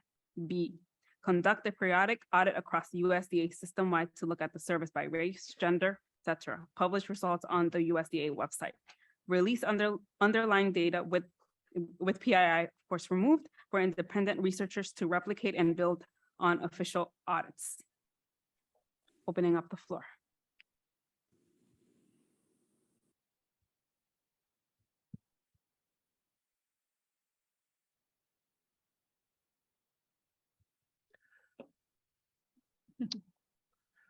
There was some conversation about how number 14 aligns with number 29. I would be okay with because 14B says conduct a periodic audit. And my distinction was that this was auditing complaints. So I would say possibly we could delete 14B so that this one really focuses in on examining complaints. And that the civil rights audits that are in 29 will handle all the audits. I'm sure they're going to audit complaints as well. So just to clarify, are you saying what page is the other recommendation? 29 is on page 15. Okay. Okay, so are you saying bring that whole recommendation into and replace with 14B? No. I was just saying that 14B was somewhat repetitive of what's in 29. Okay. So I was saying we could delete it, or I'm fine with leaving it as it is, but there was some confusion or say that they were aligned. I thought that was the only part that was aligned. Okay. So are you suggesting to delete I was saying 14B? I was saying delete B, 14B.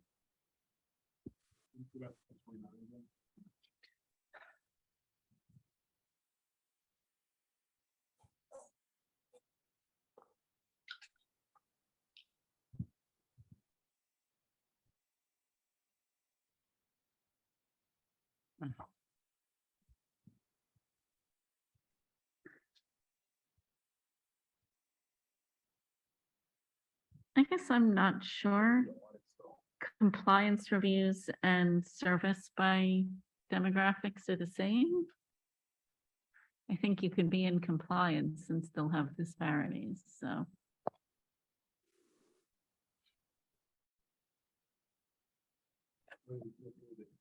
I'm okay with it at the stage as it is, but according to, I'm okay.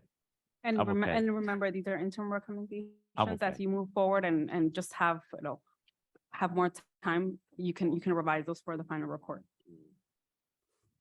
Okay. Are we okay to move on then? So it already Yep, covered. let's go. Yes? Yep. Yes? Yes? Yes. Okay, But I'm good. 13. 13. Get it. Direct the National Agriculture Statistics Service, NASS, to include subsistence farmers and ranchers in the next Census of Agriculture to account for the nature of many traditional forms of tribal agriculture. Opening up the floor. My comment is there a definition for subsistence like there is a definition for farmer?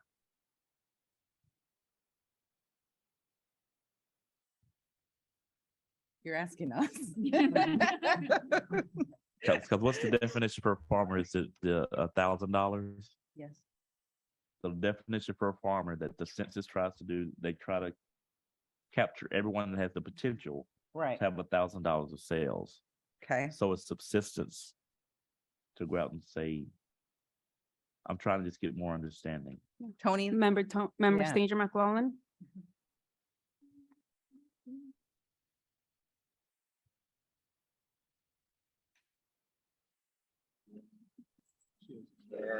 I just want to say that Native Americans were not included in NASA or the Ag Census for many years. Now that they are, it's great, but there is something that a lot of people don't understand, and that is that we have a lot of Native American producers, but they don't qualify as a farmer. It's really hard to classify them as a producer because if you are operating wholly within your reservation, even if you have a large operation, if you are operating wholly within the reservation, including water, any implements, if those come from within that reservation, you do not have to file taxes. So that's one way to qualify.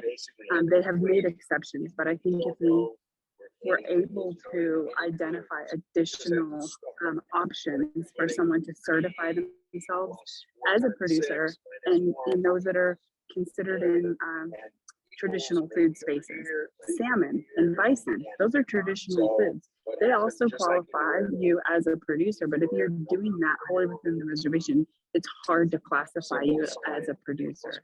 So that's why we asked for this. It's just to expand the type of operation, but also the qualified designation of the producer through the tribal lens. Member Stanger, I think, so I'm going to pass it over to Member Rainey to ask his question again. So my question was it's my understanding that NAS uses a definition as they go out and try to identify farmers to include in the census is to include anyone that has potential sales of up to $1,000. The subsistence farmers and ranchers, did that change that definition? Is there a smaller potential sales? I don't know if there's also one of the things that's come up when we've talked to NAS is that a lot of producers barter. So what is the quantitative value of their operation if they're trading corn for mutton or rice? I think if we just reduce it to exploring additional designations or expanding the opportunities for Native Americans to be counted regarding cultural farming practices, that would be sufficient. We don't have to get in the weeds because we are working with NAF is working with NAS right now too, and the Indigenous Food and Ag and Intertribal Ag Council and Native Farm Bill Coalition to work in this space. But I think we can just simplify it where we just want to make sure that they can be counted. They're the original farmers and they still continue in those practices, including their irrigation practices, some of which have been identified as being thousands of years old. Yeah, Tony, I think what you're saying, what I'm hearing and what I would propose, we just make this more outcome focused. And so the secretary should challenge or require NAS to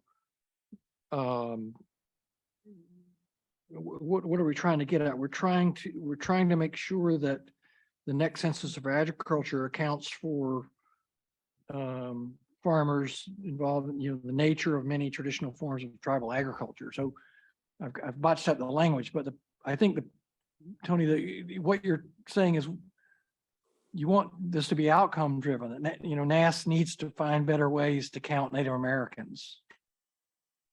Native American yes, exactly, Charlie. Yes, but yeah, but the problem is we don't have a definition for subsistence. Well, I'm knocking that out. You're knocking that out. Okay.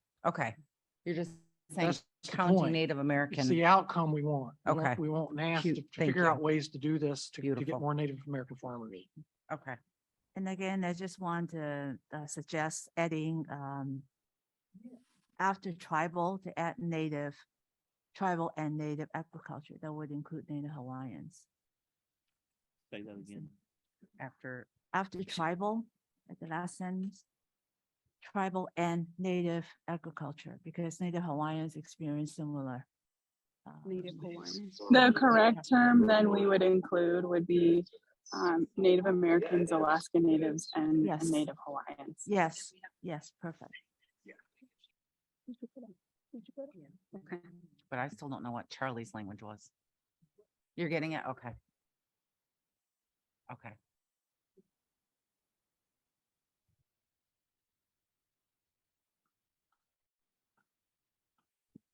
Member Ross? But, so you were proposing to strike that, the subsistence farmers, right?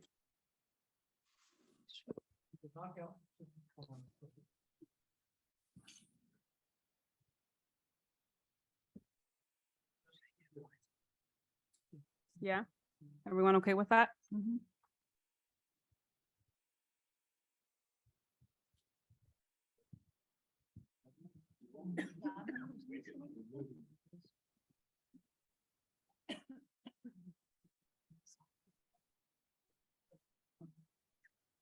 Native American and Native Hawaiian agriculture.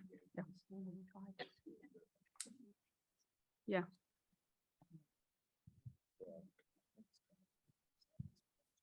One more time. Is this okay? Is the language that is everyone okay with that language? Tony, is Yes? that language okay? Yes, language is okay. Okay. We're gonna move on.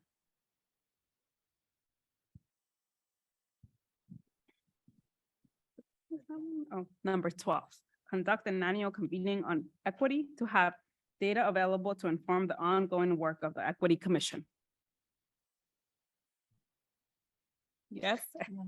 Everyone okay? Yeah. I would chant, I'm just kidding. I would chant, I'm gonna start getting silly now. I guess I feel like I want that to live somewhere. And I think it should live under the equity office. Which then sort of institutionalizes the equity commission as part of the equity office. if Are that you makes sense. proposing this as a sub-bullet for that big Yes, equity? that is what I'm proposing. I'm sorry, DFO. I Hernandez. agree. Is that okay? Yes, we'll just move that in as a sub-bullet. Okay, Okay. moving on. Next. Okay. 11, support legislation to provide standing authority and accountability for the secretary and senior leadership to carry out a continuous program to measurably improve the equitable availability and distribution of services and programs benefit to all eligible Americans. So on this one, I would propose something like, I think Elizabeth recommended on another item, which is, I don't like the bullets that were under this, and I'd like to eliminate those and just bring over from page 20, A, B, C, D, Page 20. E, and F. I don't know that G and H are necessary, but I think what's there is not very descriptive, and the language, the specific language would be a whole lot better to have in the recommendation.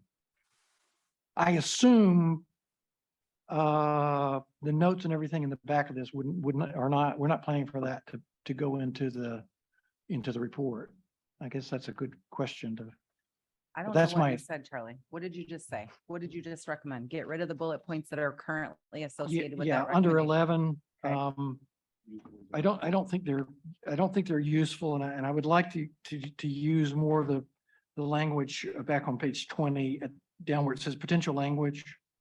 That's what I'd like to pick up and move over.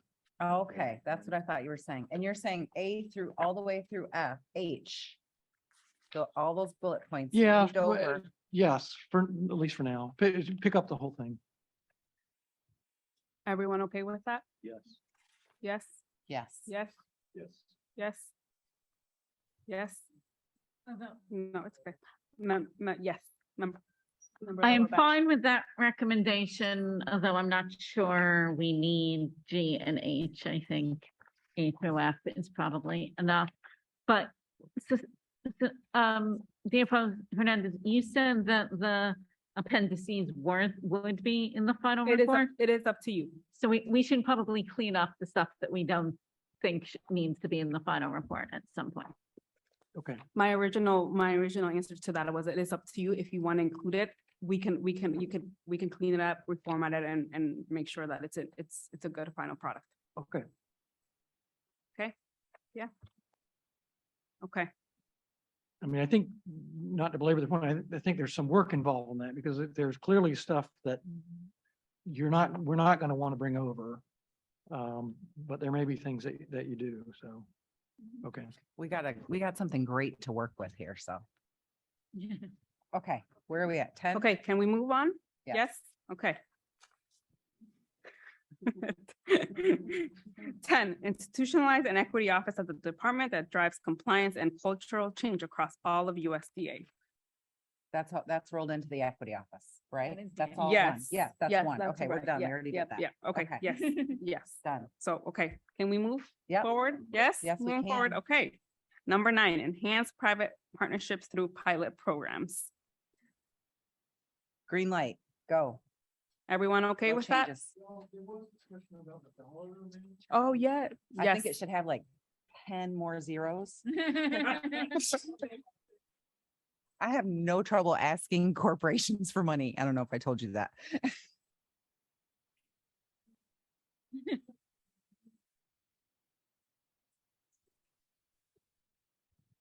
Okay. I agree. Everyone okay with that amendment? Okay. Number 8. Should have said 10,000, Okay. minimum of $10,000. You got this? Okay, Is okay, minimum. okay. Number 8, increase funding for the federal recognized tribal extension program and remove the competitive nature of the current application process to allow for more collaboration across tribal extensions. Question. Yes, Member What, Rainey. what does remove competitive nature? Does that make it a formula fund? Member Stanger, if you are still on the line, can you provide clarification to that question? Can you repeat that? Asking for clarification on what is meant by remove the competitive nature. Are you Oh, asking, okay. is that a formula? Yeah, so unlike county extension, the tribal extension has a competitive nature. And so anytime a new proposal comes in, they have to compete in it's a 4-year grant cycle with an optional 5th year, but they have to compete against the small pool of money. So they bump each other out. It also means that they don't get to really work collaboratively together because one good idea might mean that someone's going to steal your idea and next year your project's not going to get funded. And it just doesn't run in parity with the other extension, which is based on counties and population. And right now, the number of tribal extension, they're responsible for thousands of people per one individual extension. And so overall, we want to make a recommendation to take out that competitive and then allocate the appropriate number for the budget that should be included to cover a breadth of tribal programs across the country. And that's estimated at 30 million. And that you don't have to put 30 million in the recommendation, but that's the goal. And we're trying to get that in the Farm Bill fix. But for now, we just want that removed. But we can't do that. It has to go through the Farm Bill. And then the other recommendation is the additional funding.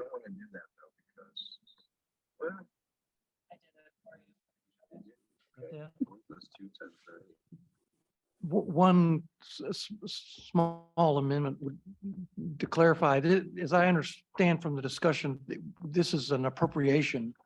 And so I would say seek increased funding for. I like it. I don't think. That's a good this- one. Thanks, Charlie. Okay.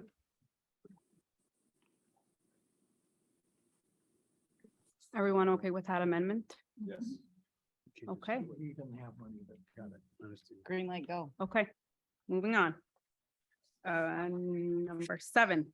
I am not going to read through all from A to L, but I will read number 7. Include equitable climate actions in USDA conservation programs to address environmental justice.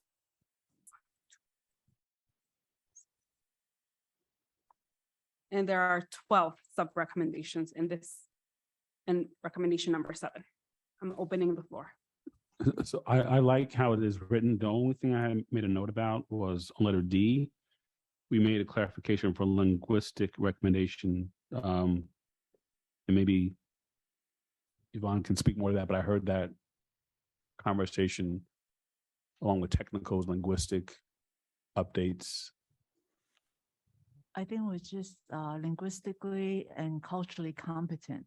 Okay. Yeah. Thank you. The other point here is that this is already being done through USDA's cooperative agreement programs. So is this redundant, Dr. Reed? Yes. What letter was that? Dr. Reed? This providing funding for technical assistance to be culturally appropriate and invest in Oh, okay. local expertise and communities through cooperative agreements, that's being done. Is it being done enough? Should we say provide additional or increased funding? Well, I think that would be appropriate, but to just say provide funding, that's actually being done. My organization has one of the grants. So can we amend that and say provide or increase funding instead of, Increase funding to provide, Continue to provide. Or to provide continue. more, to continue to provide. I mean, to ignore us, just write what makes sense. Increase funding for technical assistance, increase funding for technical assistance. There we go. You got it. Dr. Reed said I have one. Can you imagine the pressure that I'm on the field right now? We're all gonna make it. Any other bullet points? Any other edits? Yeah, any other edits to the bullets? No edits? Okay, moving on to number 6. Just one quick, I'm sorry. In H, is it micro farm? Is that the correct term? Because I'm pretty Little sure bitty farms. little tiny ones, in bullet point H, I'm pretty sure. Okay, I just want to make sure. Okay. like tiny houses? I know, I believe you all. I had a micro farm. I just wanted to make sure. Okay, My bad. moving on. Number 6, ensure equitable funding to community-led land access and transition projects. And there are 8 sub-recommendations.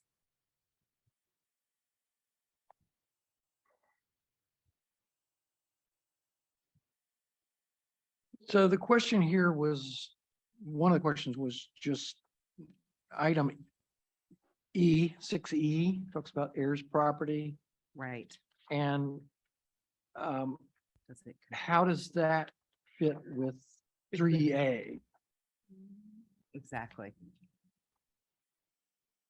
Or How does that fit with The what? fractionated. item the heirs 3A? piece And the which- fractionated Indian. Because Tony has spoken a couple of different times about how the two things are not the same. And so we can't policy them the same. But the question that I would have is, could you add something to that bullet point that specifically delineates the fractionated needs of Native Americans? You're saying yes, Dr. Yeah, Wilson? can we add heirs property relending program and basically this fractionated Indian land loan program? To bullet point E is what you're saying? Yeah. No. Yeah, I'm okay with that. I just always want there to be included both airship and fractionated lands because they are so. Oh, I was gonna get up to a workout, but then That's actually- So you can say airship, but you also. Tony, we have a hard We've got time a lot hearing of you. background noise. Okay. We know it's not the sound people because they're amazing. Okay, so the point that Tony just made, which I think is really fantastic, is that we actually change the way we talk about this and we include the heirs property issues and the fractionated land piece every time we talk about this transition. Yep, I don't know. I don't know enough about these things. I'm just bringing that back because that's what I took away from what she said. Because she's saying that they're so different. They also have to be called out separately. They always have to be called out separately. And that's why I'm saying, like, if you say them both every time you're talking about every time you talk about this transition of land dynamic, you are capturing it more inclusively. Is that incorrect? That's what I'm asking. I see your legal person behind you. Tony, can you- Oh, okay. I think I'm on point? I think you're on point. Okay, good. So They are very separate. The They're two very are separate. But mentioning both overall, each time you speak on anything dealing with land access, you're being more inclusive. Because they both speak to that issue of transitioning, right? Like, and how people are disenfranchised and displaced. Okay. So are we Just, saying that three? Go ahead. Member Reed and then member Lowerbash. I understand your point about talking about both of them in, the same sentence. But still, that seemed to suggest that they're basically the same because you're talking about them together. Is that what I'm hearing? I don't think so. And because of the importance of them, I think they need to be separate, but I could be wrong on that. I'll yield to the experts. Yes. Go ahead. So I think why we're saying together, out of respect of actually, you're both in the same thing, which is you mentioned heirs property and fractionated land, like this and that. So it's two different statements about two different ways that this has happened to two communities. We're talking about the same sentence because it has to be spoken of in a way that we know what we're talking about. Because they have different ways of, affecting people over time. We want to call them both out. Not a this/that. It's this and that. That's different statements. Okay. I think the point I'm trying to make, Dr. Reed, is I don't think they always have to be together because I think sometimes you're going to delineate and you're going to go into more detail. But I think in the broader context of talking about the historical displacement of people in the United States, these two specific mechanisms have the same impact, which is these very specific populations are displaced. So that's why I'm like, is there value? And I'm not making the case that there is. I just thought there might be. I just want to be clear about that. So I don't disagree with you. Member Losa, did you want to say something? Oh, I think you just covered it. Yes. Ultimately, I think Poppy just covered it. It's good to include them together when we're thinking about how communities get disenfranchised collectively, but also recognizing that they're both individual different processes. I have a comment from member Singer when we have a moment. Let me have member Lowerbash speak and then I'll go over to you. So I'm in full agreement on the content. I'm trying to figure out a little bit about the structure of the recommendations. And I do think it's a little confusing to have the heirs property as a bullet or something here. And then 3A with the highly fractionated Indian land loan sticking out on its own. I don't know if that 3 could become a bullet here appropriately. I also see under this one about the Office of Tribal Relations, seems like it might go with number 18, which is also about OTR. And it would just flow, I think, a little bit better. That's what I think I was proposing, is to move 3 into this, move the other one, like it all Okay. comes into this. No? Can you, yes. Yeah. Can you just explain? Yeah. Again, please. The issue of, so the recommendation, where was it? We lost it here. Had to do with, ensure equitable funding to community-led land access and transition projects, right? So it's the transition piece. If you look at the bullet point, where was it? Somebody give me that bullet D point. or E? It's E. Okay. Okay. And you add a bullet point, either a whole different bullet point, or you add to that bullet point, this issue of fractionated land for tribal communities. So you're addressing that issue in this same section, which has to do with transition. Members? Are you okay with making that change? Yes? It's, yeah, it's a separate bullet. It's a separate bullet. So number 3 really becomes a separate bullet here. So it will be I, for example. Yeah. It's- Good. There's a yes from Tony in chat. Oh, I apologize. Yes. And the other comment was just from earlier, they can be combined. They have the same goal, but they both need to be included by type. And Yes, then they for do. yes was the yes to Poppy's and others in the room movement change. So to be clear, Member Rainey, there's number 2 recommendation talks about heirs property, and what was the one that you just said? Oh, number 3. So you've got 2 separate recommendations. No? So are you asking for number 2? 3A. Yeah, we're. 3A. Okay. 3 at the moment. So let's And help then Amanda. engage. Let me just bring that in there too. 3A, yes. Yeah. So we're gonna get rid of all the whole thing. Okay, I'm okay with that. Good, no. You like that? And I have a second one when you're done. But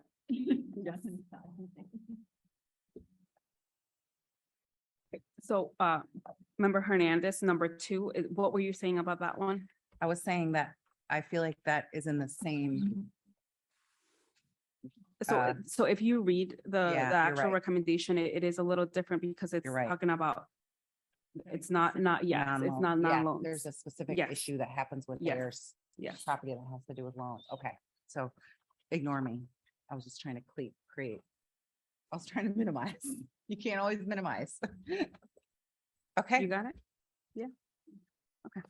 Okay, so then, Member Lauerbach has one more. My second moving around is D, which is the one that begins provide the Office of Tribal Relations. That one I would recommend moving to number 18, which is the one about elevating OTR.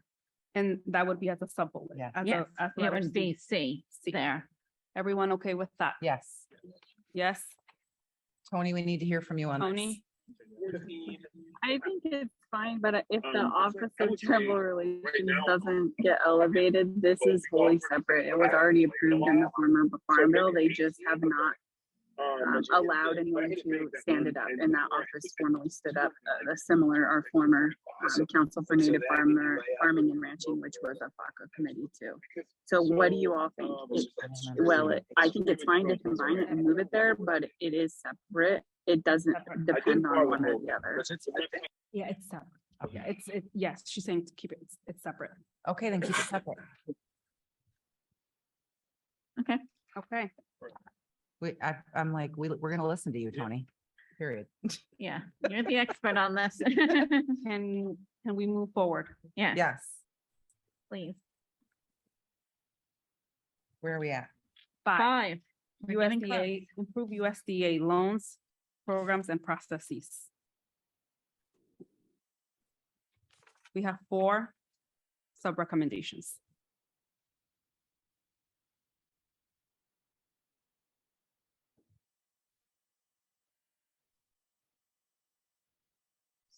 I'm good with these. I would say green light. I didn't have any, No problem? no. Good. Yes. Good. Okay. Moving forward. Number 4, ensure equitable access to USDA services for persons who are limited English proficient. There's 2 sub-bullets under that. Opening up the floor. I want this to say language access planning. I also want it to be moved into the equity office. Those are my comments. I want this set of recommendations to not say limited English proficient. I want them to say language access plan. Limited access. Language, they say limited English proficient. Mhm. I want it to say language access planning. How would you rewrite the I heading? would say ensure equitable access to USDA services for persons who are, oh, wait, I would not say it like that at all. Yeah, Lord, I was that's trying to what- interchange them. Yeah. That won't work. Language access. That's the That's what I would USDA say. service. Language access. Yes. Can you repeat that, Member Lee? Oh, Language. Language. Access and cultural competency. To USDA service. Culturally competent access, not cultural competency. cultural and cultural Let me see what she- and cultural. And culturally competent. No, no,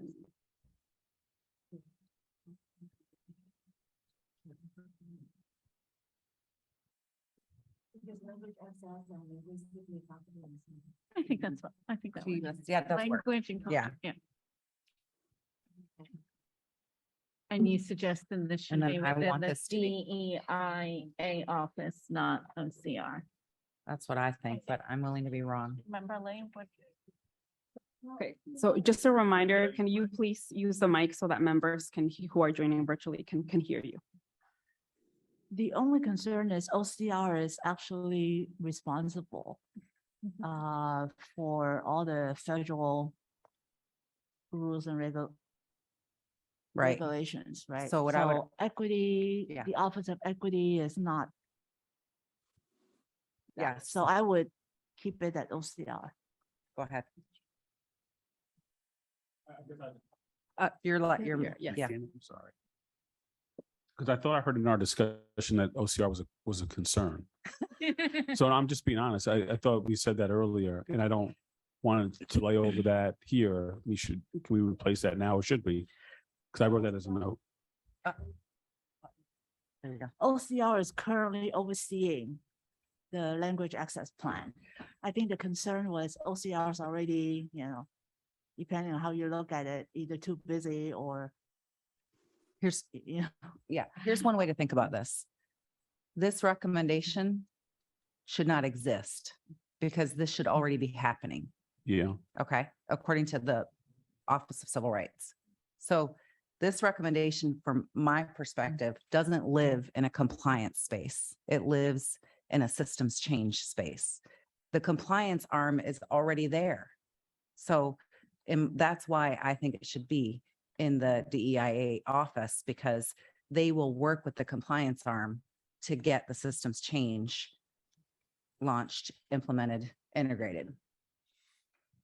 I think the problem was, even though they're in the compliance stage, but most of the other departments, just like USDA, they follow what is the minimum requirement. So everybody has a plan within the OCR of all the departments. Right. But nobody oversees it. So different departments have hired specific directors to oversee it. Right. In this case, we're not asking USDA to hire additional person, but we're just asking that one senior person be designated to oversee the compliance of these. So I think, yeah, I hear what you're saying. I think from my perspective, and we're doing this right now in our state, so it's very real for me. This is even, this is historically thought of as sort of a static thing. You create a language access plan or a limited, you have some documents translated on your website. But what we understand about language access now is that it's much more dynamic, and it should be an ongoing thing for any organization that actually wants to be accessible. So that's why, from my perspective, the Office of OCR having limited English proficiency plans on site from the various divisions at USDA is not real language access.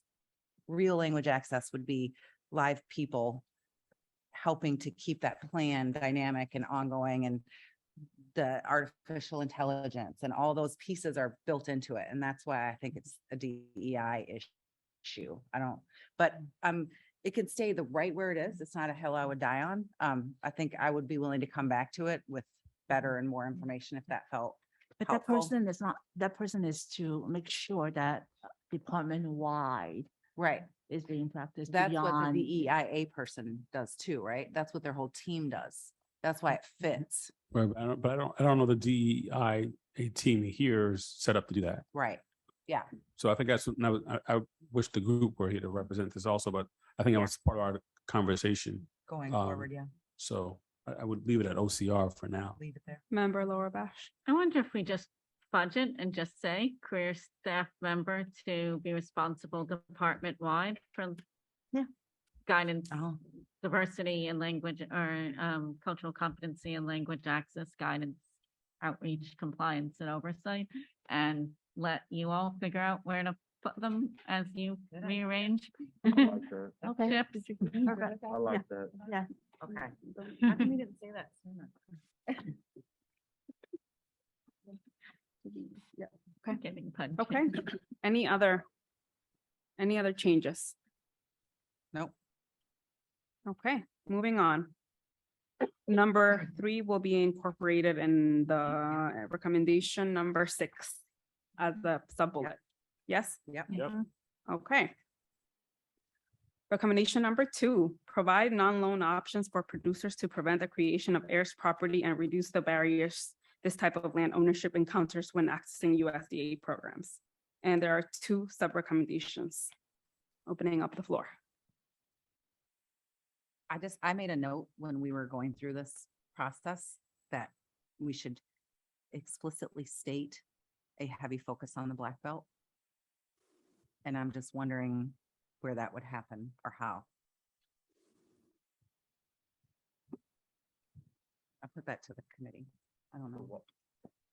For dealing with this issue, Why do you say the Black Belt? because that's what was said during the initial, basically like that this issue has disparately impacted Black farmers. And so if we call that out somewhere in the recommendation that we want this work to focus on, because it like going back to like, it doesn't have the same impact in the Midwest that it did in the South. Yeah, but I think Black Belt is in Alabama, but the it's only Delta, in the Alabama. Delta's Mississippi and Arkansas. So I would say that it's disproportionately adverse in the South to African Americans, but also in Appalachia. Yeah, Uh, and someone's saying colonial. Colonial, I work and out Colonial. Colonial in Texas. And then we talked about out west, it's fractionated with Native American lands. So do we not say? Well, I've just added clarity. I would not want to add Black Belt. I would just say some type of focus on the most, to highlight the Adversely most adversely if impacted communities. Okay. Is that a way of saying that? 100%, that's better, I think. Impact. Do we want to put that at the header or in A or B? Rather than just on A where on that third line there, it just says underserved, the most underserved producers. No. And make. Available to the most underserved, so instead of B, say most, Yeah. or the most adversely I impacted. say the most adversely impacted underserved communities. Love that. Good. I didn't know where the Black Belt was. This is why I by the think way. Ruben Rosales had a map about Colonial. Yeah. Colonial, mhm. Yeah, that's Texas, yeah. Yes. In the discussion, the question was raised whether this should say homeowners as well as producers, because this can be a barrier to accessing like weatherization or energy grants type things as well. Disaster relief. Co-Chair Rodriguez? Yeah. Oh, okay, you. Oh, no. Okay. Does anyone have concerns? Well, does homeowners come under USDA purview under what? Rural, development? rural homeowners, yeah, can be under rural development. And I assume the subcommittee can get into it more as they have recommendations, but it seems a little weird to only focus on producers.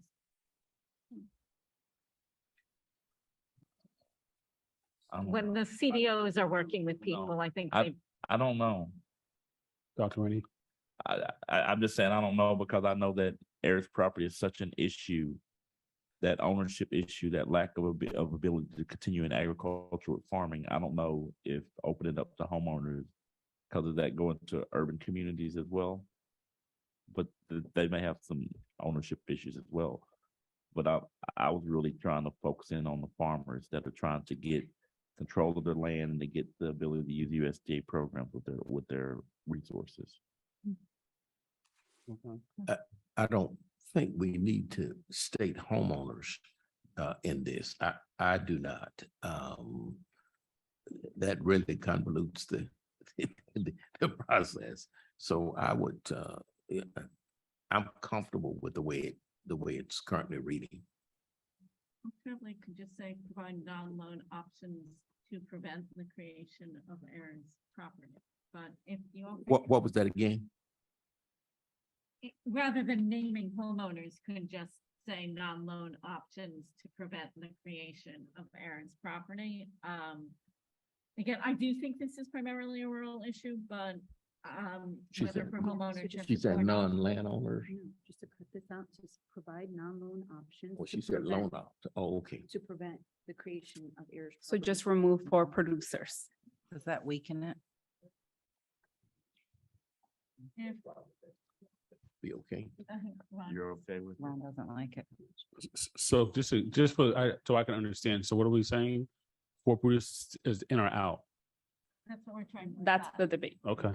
If you have real concerns, I'm happy to defer to you. This is not mine. I'm sorry. We need to leave producers in there. Yeah, I'm sorry. We need to leave producers in there. I'm sorry. Yeah, because when we- I really think it's an issue that No, we need to leave we producers haven't in there. addressed with farmers. Yes, we need to leave producers in there. Yes. But because they just launched the relending program for producers. Exactly. And so they're still Exactly. implementing We're that good. We're gonna program. follow you, Dr. Rainey. We're following. Okay. That's all. Okay, I didn't okay. know. I didn't know. No. Okay. If they want to deal with it on economic development. Yeah, they can. Exactly. If they fix the farmers, they're gonna fix a lot of it. Yes. Okay, where are we at? Okay, so light. we're gonna keep that. We're gonna keep for producers. We're gonna keep S's. Yeah, Okay, they're fine. They're good. We're good. okay, Number one. okay, number one. You still have to vote, but we're trying to find, no, it's okay. It's gonna be fine. We only Okay, have a couple okay, that have okay. to- Ensure equitable access to information and knowledge, including one-on-one matching for land grant universities, federally designated minority serving institutions, and Hispanic serving agricultural, college and universities and community-based organizations. And there are 3 sub-bullets, and then under a C, there are 2. Okay, opening up the floor. I would like to understand what this one-to-one match is. I don't know what that means. I should know. Hold on. So they. Oh, go ahead. No, No, you go ahead. you're a better, you can speak to it better than me. I'm not sure about that. But under the legislation that created the 1890 land grant institutions, they were supposed to follow the same model as the 1862 land grant institutions. For every federal dollar that was put in, the state was supposed to match it dollar for dollar. Right. And that has not happened. There are only 2, I believe there are only 2 1890 land grant institutions where that has happened. Delaware State University is one of them, and I've forgotten the second one, but Which end is it not working? Are the feds not putting the the money, state, or is the state? the state is the the one that's states are not, not- the states are not. And can the secretary fix that? Well, the way the language reads, the secretary has the option to allow states not to do that. And I think that's where the correction needs to come in. Help me out there, Dr. Rainey. I believe I'm correct about that. I think you're correct in that if a state, that the secretary has the option to I think to require the states to meet it, or I guess he can't go down and make states do it, but in a way that he funds by those the federal with whatever the level the state is matching the federal. I think they can reduce the federal funds if the state is not matching. I guess let me put it that way. But the importance of it is that I think that one-to-one match only goes for the 1890 universities. 1862 to 1890, that making that match, right? Okay. That's part of the first moral act and the second moral act. Yeah. My other concern is that we talk about federally designated minority serving institutions and Hispanic serving institutions, because I could easily say, why do we not have HBCUs in here? I think we should focus in on land grant university distinctions because of that. And I'm supportive of funding other higher education, but my concern is that the land grant institutions, and I'm not familiar with 1994, so I welcome someone to speak to it for me, but they provide the foundational research, teaching, and extension in terms of conferring degrees in agriculture. You're in research in agriculture, that we heard from the students yesterday, doing that technology innovation, that new science discovery. They do the foundational work in that space. And I don't want to undermine that space by spreading funds that are already, I'll just say, not adequate, spreading them broadly to undermine our foundational work. That's why I think there's a distinction with the land grants. And again, I can't speak for 1994. I'm not sure what they do within research, teaching, and extension, but I hope someone else can. Member Wilson. I would just have to throw in the reality that, you know, in terms of Dr. Rosales' work, he's not at a land grant university. I'm just looking at the seat and looking at, okay. He's not at a land grant university, but he is at a Hispanic serving institution, and he does basically ensure that this kind of programs and education around agriculture are there. So I think in his case, you know, the fact of the matter, the Hispanic serving institution also is the designation that, you know, he goes by for his institution, because they are not land grant. Yeah, and to my knowledge, there are 4 land grants that are Hispanic serving institutions, and I only know of the University of Puerto Rico and Texas A&M. I can't think of the other 2. I think it's the ones down. His is down in the Rio Grande Valley there. Yeah, but he's not a land grant. No, he's not a land grant. And so I'm just thinking of the 4 land grants, and so I understand that, and there are other colleges and universities that aren't land grants that do ag programs. In my state, on Northeast Arkansas State has a wonderful ag program, and they don't get land grant status or land grant designation. And I just think that it's the structure. There is at least 1 land grant in all the states in 1862. Across the South, there's 2. There's an 1862 and an 1890. And that was a structure. There's also in the territories, and I think the territories have an 1862 land grant. Alabama, Tuskegee University is included under the 1890 land grant funding in the state of Alabama. So they have Alabama A&M and Tuskegee University. And there are some 1890s. There's one in Ohio. There's one on Maryland, Eastern Shore, Missouri, and Oklahoma. So let me ask this. I get in my head the idea that the commission would want to recommend more funding for 1890 land grants for Hispanic serving institutions, for 1994 tribal land grants, and outreach to small and specialty crop producers and non-traditional farmers. That's something I can understand we would support. We would want to see more of that, right? We think as a matter of equity, that's good. Is that all? Is that essentially what this amounts to, or is what's the problem we were trying to address, you think? I think we were wanting more funding. I just think we went, I'm not sure because I think I was in on this early, but as it expanded out, because I was supportive of the one-to-one match, and I was supportive, and I will be supportive of the FERCHEP expansion because that's extension. So I draw a distinction between research teaching and extension, which is a land grant. So FERCHEP is extension for tribal areas. 1890 is historically Black producers. Not 1862 is the rest of the country. And so I just don't know about talking about the one-to-one match going to all these other designations. And so I'll just add context that the problem we were trying to solve is the one-to-one match not happening. You know, Dr. Reed mentioned that, you know, that it needs to be done, and that there's. Oh, I thought somebody said something. Oh. Please go ahead. And to make sure that we account, I know or something. We accounted for all the schools that, let's say for Dr. Rosales' school, for example, needed to be called out because it wouldn't be if we left it as land grant only. So it was trying to make sure that we were catching the institutions and that we were putting in place language that said, we need to do this one-to-one match, which is supposed to be happening, and it's not. No, I think the idea is good. I mean, I suspect that Dr. Rosales as program at his university does fantastic work.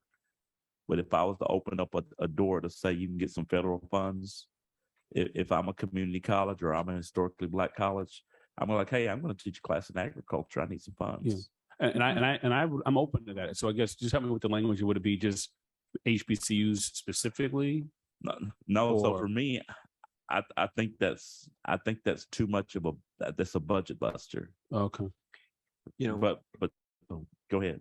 No, I was just going to mention, Memberini, it was my understanding that actually Hispanic serving institutions were included in the Farm Bill back in 2008, I believe, for funding. The reality has been is they've never been appropriated the funding.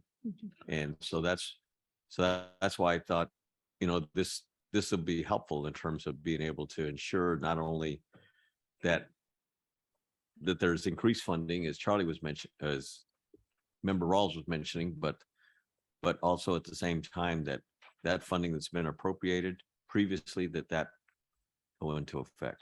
No, and to me, I think what has happened is that we've combined some different recommendations into one, and they should probably be separate. And I think that the land grant should be a separate one, the one-to-one match. And then there should probably be a separate one for minority serving institutions or the Hispanic serving ag colleges and universities, whatever that designation that was in that Farm Bill, that we seek increased funding in that. Excuse me.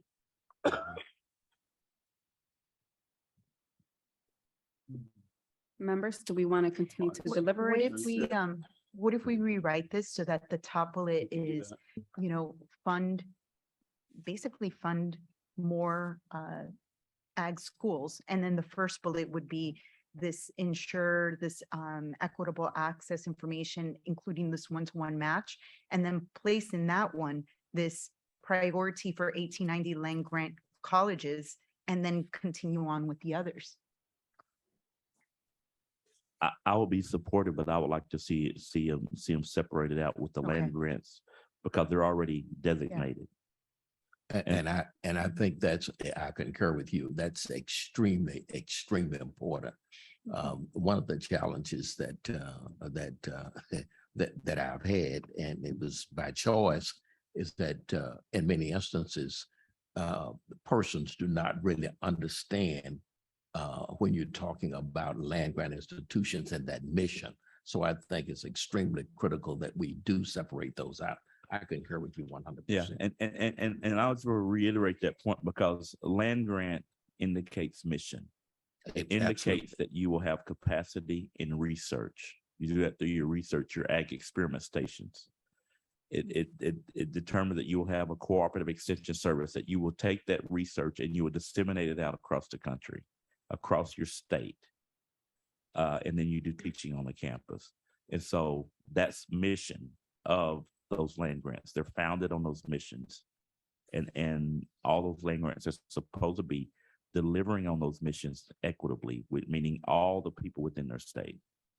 I mean, at least for this suggestion, I think that there may be some rewriting and language also to make sure that when we talk about land grant colleges, that we talk about specifically that we target the 1890, because that is, you know, when we push for funding for land grant colleges, all of the land grant colleges will say, me too.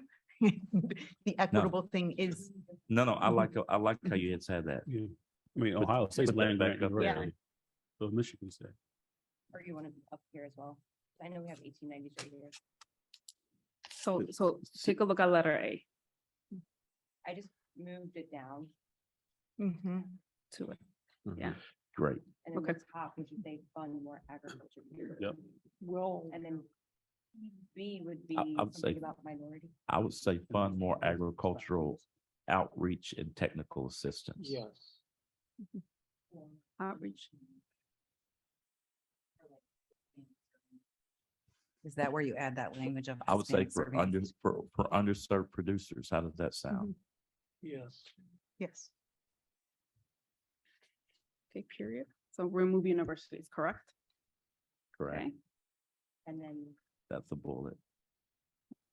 So what is bullet B then? The federally designated, Seek funding for federally designated minority serving institutions and Hispanic serving agriculture colleges and universities. and what about CBOs? Yeah, you can put CBOs there as well, because the goal is to fund more ag research, and we're getting that one-to-one match.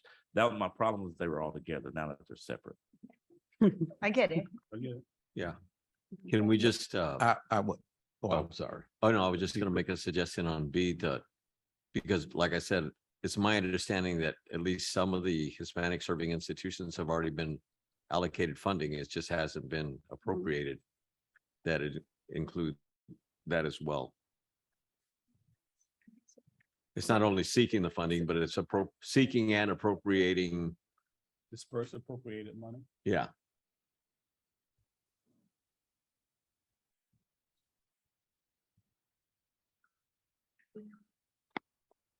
Does I- the, go ahead.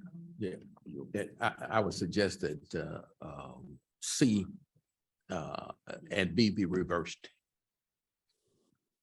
That the bullet C would be bullet B, and bullet B would be bullet C. Wait, sorry, what was that? Reverse B and C. B and C C. should be B and B should be C. Am I making sense?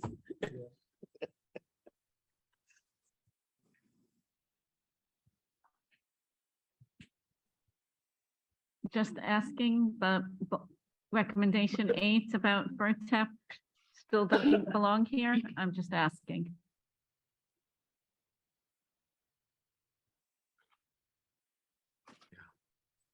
You're asking if it still belongs there? Where? First step is a standalone, right? And it currently, FERTEP is a standalone recommendation, and I'm wondering whether it fits here, but if the answer is no, just say no, and we can move on, because it's late. And I trust you all. I think it needs to be a standalone. Okay. Thank you, Tony. Okay. So just want to make sure. Okay, let's go to the top again, just so that everyone okay, the header language, with the header language. Fund more agricultural outreach and technical assistance for underserved producers. Good, okay, so, Just one clarifying question. Research. Where is that in this? Or are we really focused? I just clarifying, are we really focused on outreach and technical assistance, or research. are we anticipating some kind of research somewhere? Absolutely, because that. Okay. That provides the information for the outreach component. Okay. I'm sorry, I overlooked that. Research should be a part of that. And it should, but I just thought that fundamentally that the research was centered at the land grants already. But I agree. Also, too, I agree with Charles there. Let's spell it out. And then that way, there are no issues. Okay. Are we okay with letters, the language in A, B, C, D, E? What else? Do you need me to read it?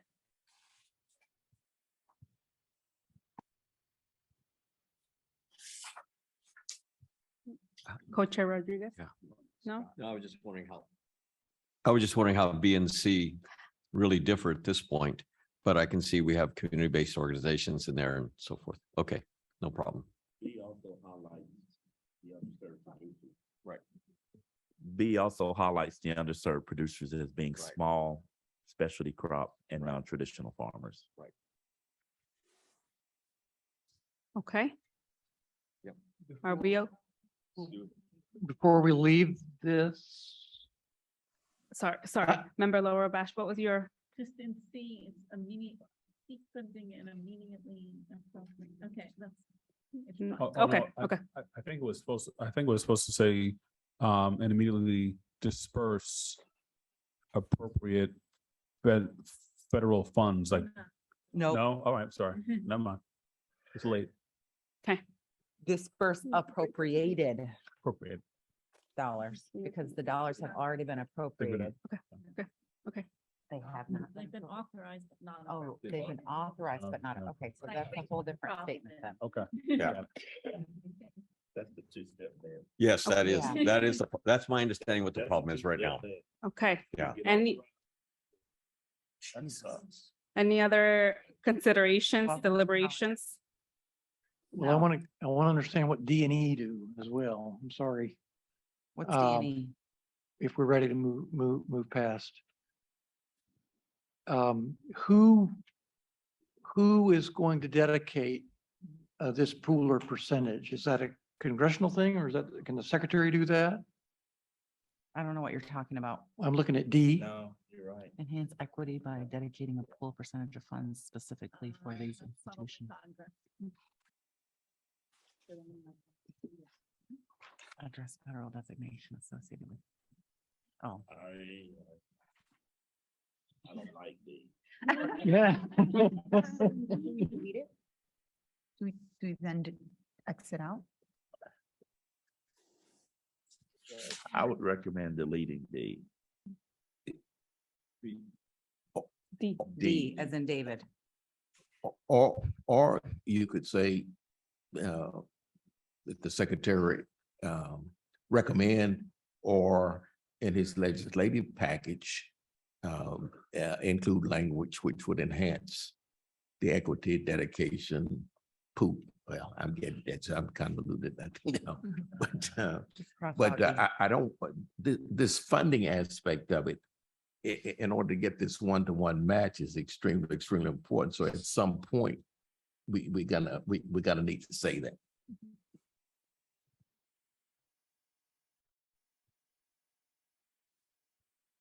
So are we asking the secretary to come up with a formula to disperse some funds and to decide? Because I'm like, pool in these institutions. So what institutions are you talking about? All of them? That's why I don't like it. I hear you. Well, I think it was all of them. Well, I just feel, and I know, full transparency, I'm a part of a 1862 land grant, but it's my understanding that the land grant system, that's primarily 1862 and the 1890, they provide that foundational research that pushes innovation, technology to help drive our farms and ranches. And although some say it's biased and they're not helping small, they're doing some innovations that are actually helping small farmers too. I have one comment in respects to that. You are very, very right. They've always been the engine of change when it comes to new technology, new equipment, these land grant universities and 1890 universities. And I think part of the problem is that there has been a disinvestment in these land grant colleges and 1890 colleges.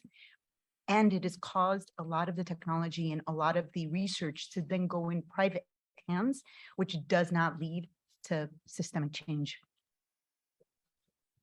So this That- is, That is true, but part of it is that they opened up. There used to be some formula funds, and you can speak to this better than me, that they reduced those formula funds and they made them go to competitive grants that were open up to a lot of non-land grants. So that's what Member Rosellas was talking about, that those non-land grant schools have to go through this competitive process every year. Well, land grants go through a competitive process too. Okay. We get a lot of our funds are competitive process. We're competitively awarded as well. I just don't want to do no harm to the foundation. Right. To those institutions that are conferring those degrees in agricultural science, production, nutrition, the focus is on agriculture. And so I'm for enhancing funding that serves our underserved communities and our underserved producers, but I would prefer to delete D.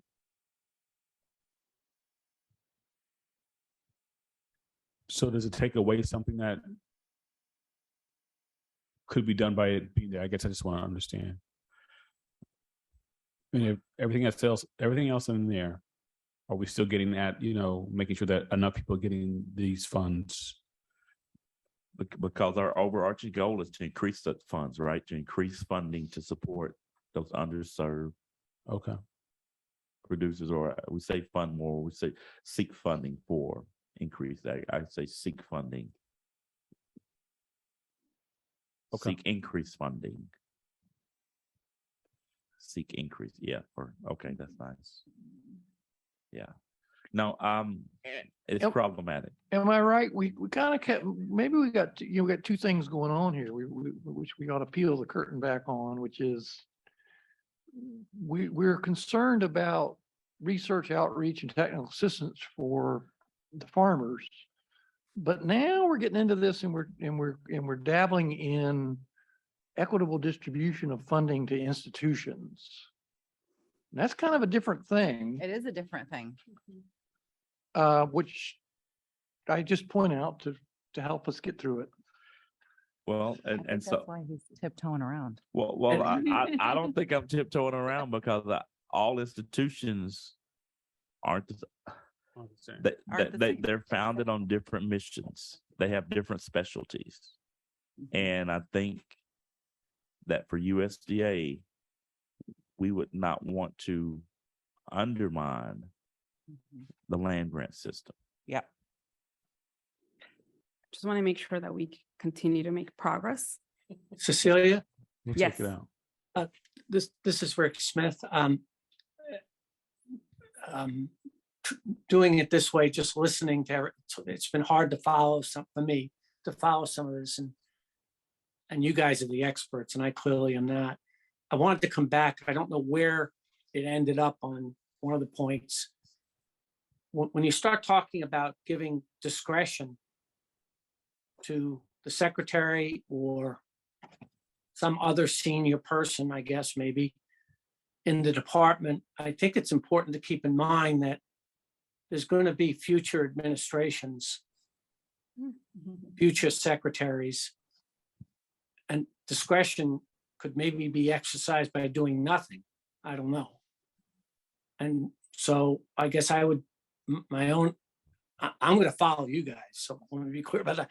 But my own instinctive would be where, directionally where you'd like to see things go. I'd be careful about giving out too much discretion because future administrations, whomever, may use that as a way to almost scuttle a lot of the main points.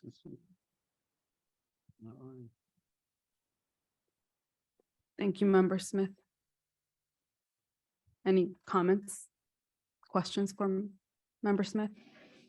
I think that's a great comment. Do the land grant, you can only be a land grant university. You can never, like, they all exist and there's not going to be any more, They correct? were formed in 1862 and That's what I wanted to 1890. make sure in There was 1890. one that's that what I had. came in Ohio, and I don't know, it was some politics. Okay. Central Ohio came in as an 1890. And 1994s. Yes, 1994. Okay, so then, then I would say that D is a problematic goal, because you can't enhance equity when the structures are apples to oranges. You can't build equity based on the land grant model for these other institutions when they're not part of the land grant system.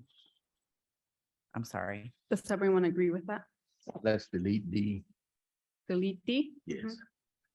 Yeah, I don't feel like I understand the content well enough, but I think I don't want to recommend something I don't fully understand, so I'm fine to put it aside. And the folks who put it forward are welcome to sort of come back and try to explain it better and provide more context down the road.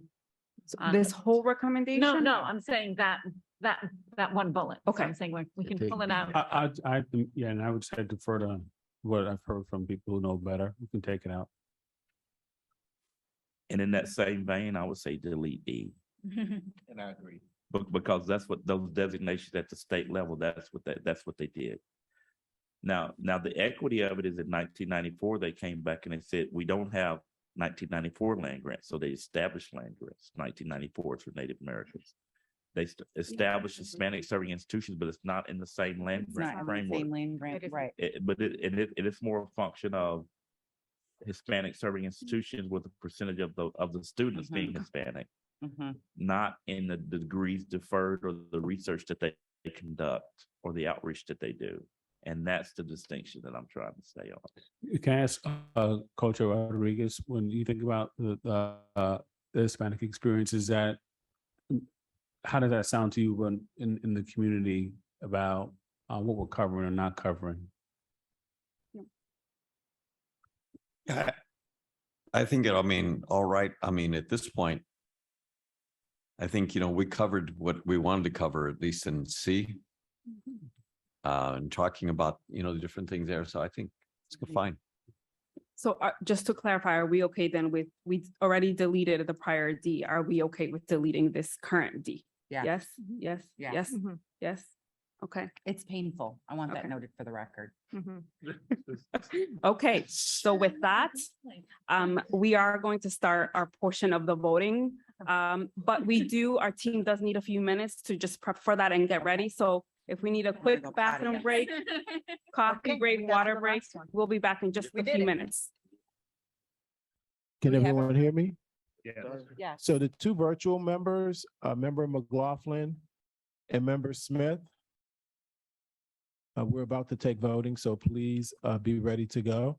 Member McLaughlin, can you Where's Member Lowe? let us know that you can hear us? Yes, I can hear you, and I'm trying to get on video. It says you cannot start video because the host has disabled it. When Okay, you're thank ready, I'm ready. Thank you so much, ma'am. Thank you so much.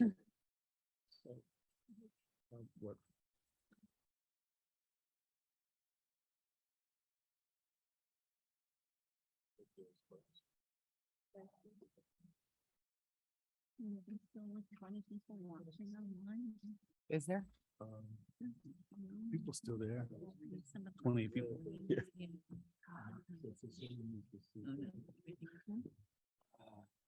Huh, say that again. You okay? It's just I'm like fine. looking at your. Yeah, on the I'm good. bar.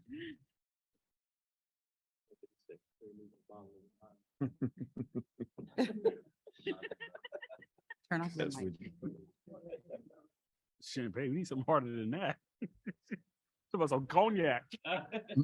Member McLaughlin, when we put this on screen, will you be able to see it? Yeah, I can see the screen. Okay. How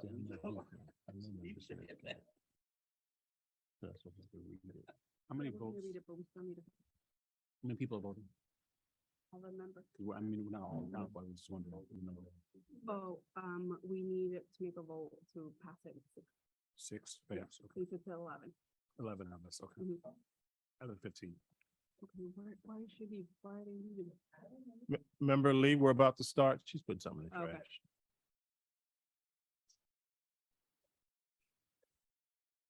He's like, let's get up out of here. Okay. About to.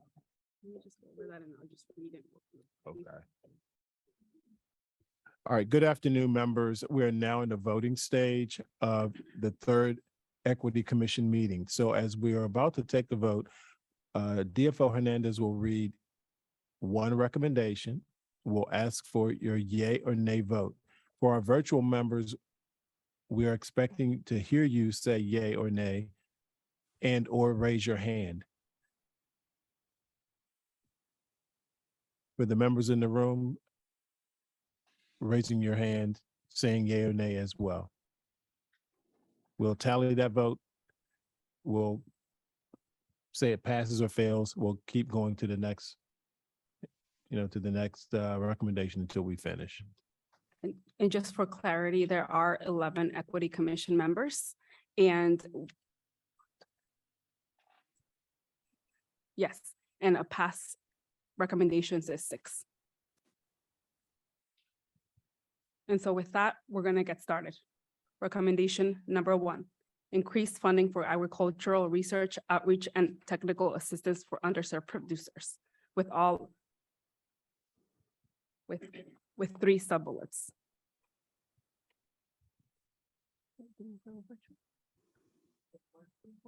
We're gonna do virtual members first. So Member McLaughlin, Member Smith, Yay. Yes, yes. Can I Thank ask you. a question though? Yes. There will be a final interim document that we will be getting? Yes, Or- yes. Okay, so I'm not trying to weasel out here or anything. I just want to understand the process. Let's assume there's an affirmative vote when we get all done on everything. But that subject we still have the ability to tweak language or there was a lot of moving parts, maybe even on reflection, reorganize something or two. Is that? So Member Smith, that's correct. So these will be submitted as interim report. As you continue to gather and collect information and data, you will be able to further amend at another public meeting or change or delete or add for your final report. But who gets to see this? Secretary Vils, well, so once you all draft the interim reports, you will all review it and then you will submit it for consideration to Secretary Vilsack, and then that report becomes public. Okay, but I mean, something that doesn't get published tomorrow morning. No. Oh. No. Okay. Okay. With that, members, members in the room, could you vote on recommendation 1? So we have a final total tally of 11-0. That recommendation passes. recommendation number 2, provide non-loan options for producers to prevent the creation of heirs property and reduce the barriers this type of land ownership encounters when accessing USDA programs, with 2 sub-recommendations embedded. Member McLaughlin, Member Smith, your vote? Yay. Yes. Members in the room, your vote? That recommendation passes 11-0.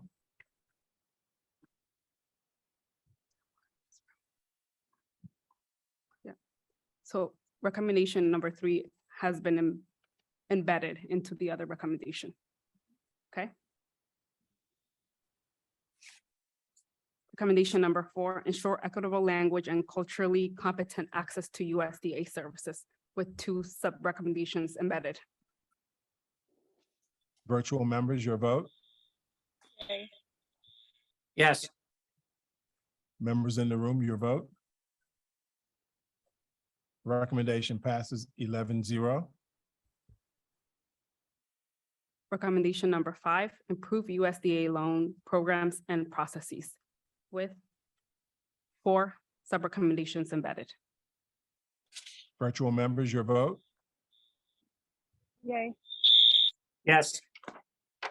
Members in the room, your vote. Recommendation passes 11-0.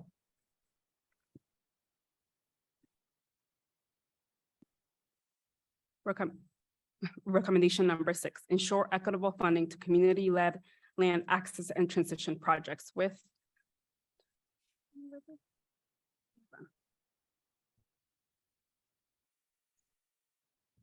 8 sub-recommendations embedded. 12. Virtual voters, your recommendation, your vote, I'm sorry. Yes. Member McLaughlin, repeat, please. I like saying yay, so sorry, I'm saying yay, yes, yay. Members in the room, your vote, please. That recommendation passes 11-0. Recommendation number 7, include equitable climate actions in USDA conservation programs to address environmental justice with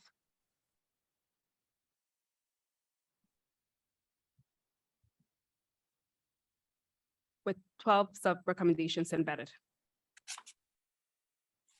Virtual members, your vote, please. Yay. Yay. Members in the room, your vote, please. Recommendation passes 11-0.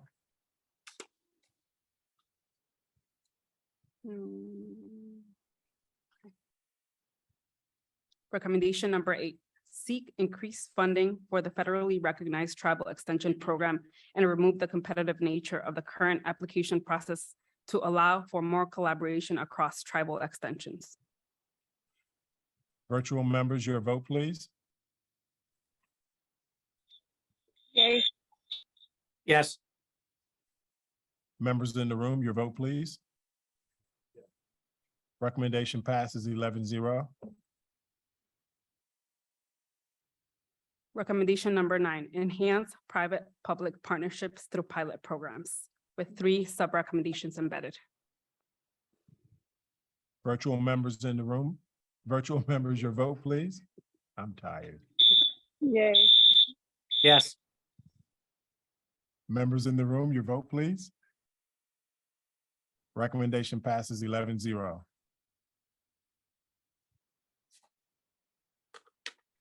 Recommendation number 10, institutionalize an equity office of the department that drives compliance and cultural change across all of USDA with 4 sub-recommendations embedded. Virtual members, your vote, please. Yay. Yes. Members in the room, your vote, please. Recommendation passes 11-0.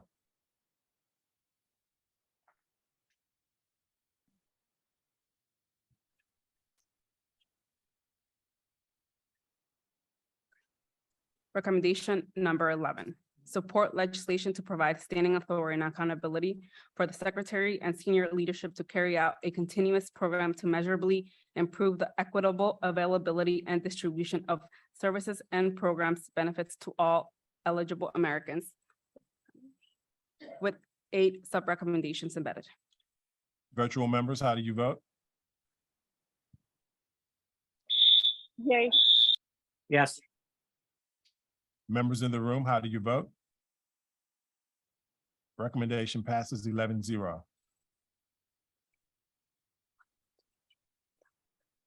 Okay. Recommendation number 12 was embedded into another recommendation.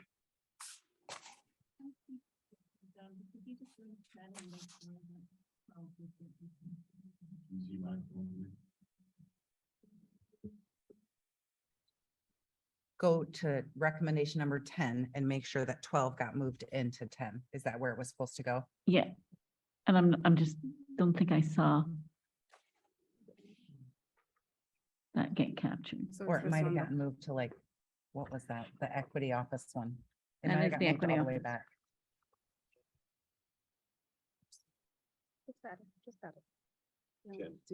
It was 10. 12 should have become a bullet point in 10. Yeah, and Amanda's making that change for Okay, us now. I just wanted to make sure we didn't lose it.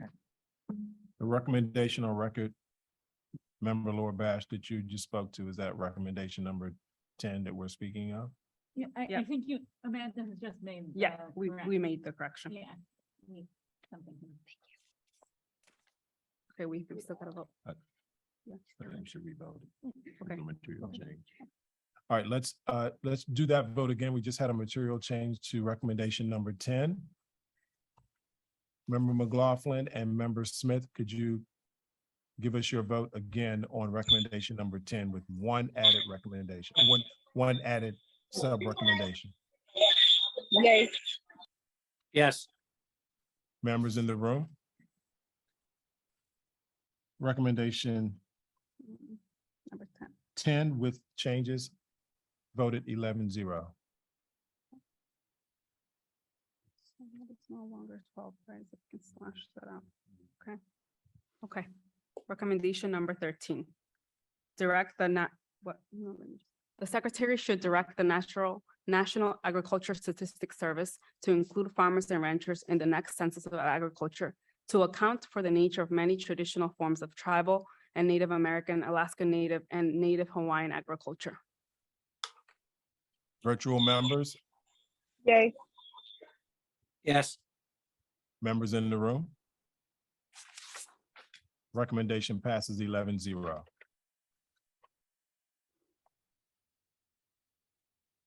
Recommendation number 14. Under USDA Secretary's existing authorities, conduct periodic audit across USDA system-wide to look at the services by race, gender, etc. Publish results on the USDA website and release underlying data to independent researchers with 2 sub-bullets. Virtual members, how do you vote? Can you scroll down? What was removed from there? Was it moved somewhere else? Would you like us to repeat that vote, that recommendation? No, I'm just looking at the screen. Was there something moved under B? Under what? No. Okay, yay. Yes. Members in the room, your vote? Yes. Recommendation passed 11-0. Recommendation 15 was embedded in another recommendation. I hate to do this. Can I ask, can we go back to 14 for 1 second? Yes. I don't like et cetera in this. Can we say, can we look at that as we put this together and figure out what that means? I just, it just doesn't look very professional and like, we don't know exactly what we're asking for. And I would say that we voted on the action. I think that the equity office is going to have uniform language across all of these recommendations that captures. And so it's better for us not to do that, but that's fine, as long as we understand that kind of thing will be smoothed out as the report's put together. Thank you. Continue. Okay, continue. Yes, ma'am. Okay. Recommendation 16 and 17, I'm going to read them both together. Move discrimination complaints to National Appeals Division and out of the Office of Civil Rights with 2 sub-recommendations. And then an alternate, number 17, transform and adequately fund the Office of the Assistant Secretary for Civil Rights with 2 sub-recommendations. Members virtually, how do you vote? So just let me step in as a reminder. You can abstain and postpone this vote to a later public meeting. I thought that's what we were gonna do. Can I make a motion that we table this one? Second that motion.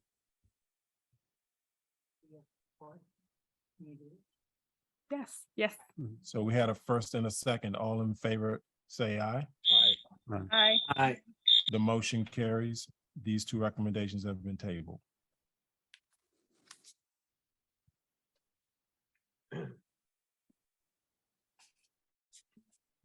Okay. Recommendation 18, elevate the Office of Tribal Relations from its current office to become the Office of the Assistant Secretary of Tribal Affairs, with 2 sub-recommendations embedded. Virtual members, how do you vote? Yes. Yes. Members in the room, how do you vote? Recommendation carries 11-0.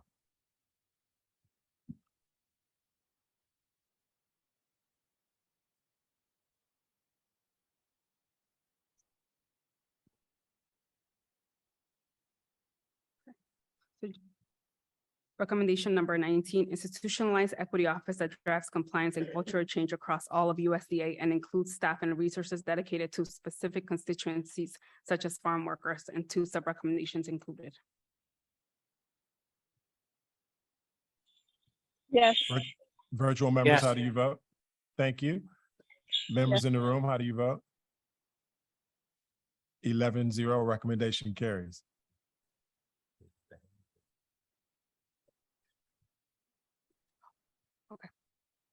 Recommendation 20, ensure farm workers and their families have access to USDA's nutrition programs. Virtual members, how do you vote? Yay. Yes. Members in the room, how do you vote? Recommendation passes 11-0.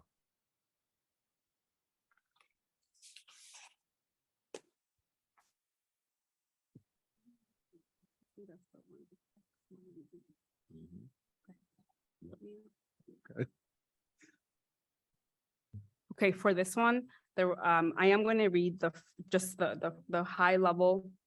Which one is it, 21? Yeah.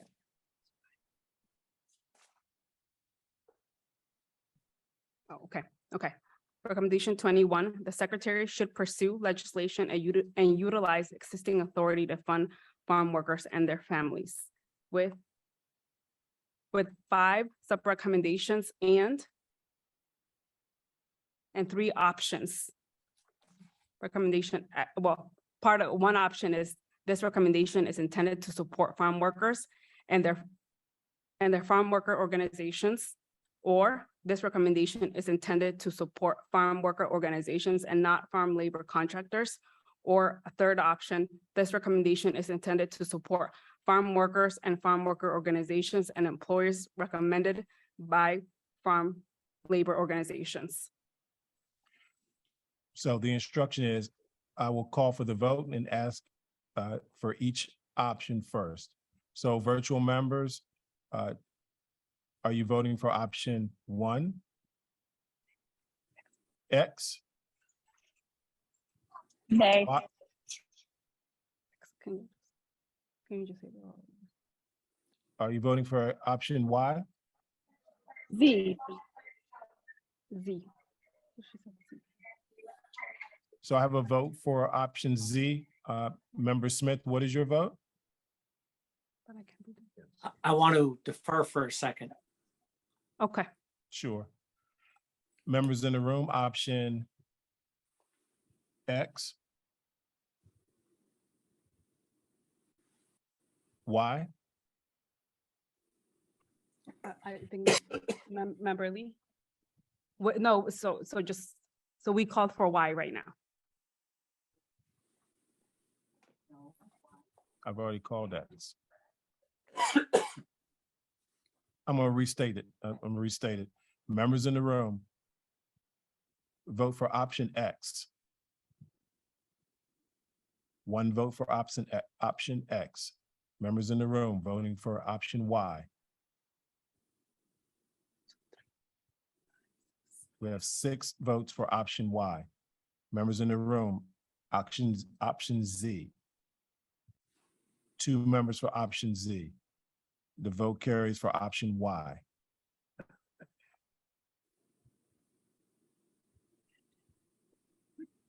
Yeah, but they're voting for Now that now that the majority of the voters have opted for option Y, now on the recommendation in total with option Y. It does, with the voters now in total for option, using option Y, what is your vote, virtual members? Yay. Yes.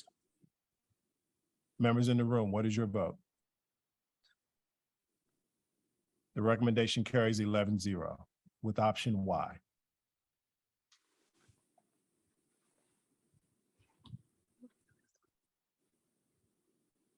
Recommendation number 22. The secretary should pursue having the Government of Accountability Office report on farm worker access to USDA programs with 3 sub-recommendations embedded. Virtual members, your vote? Yay. Yes. Members in the room, your vote. Recommendation carries 11-0.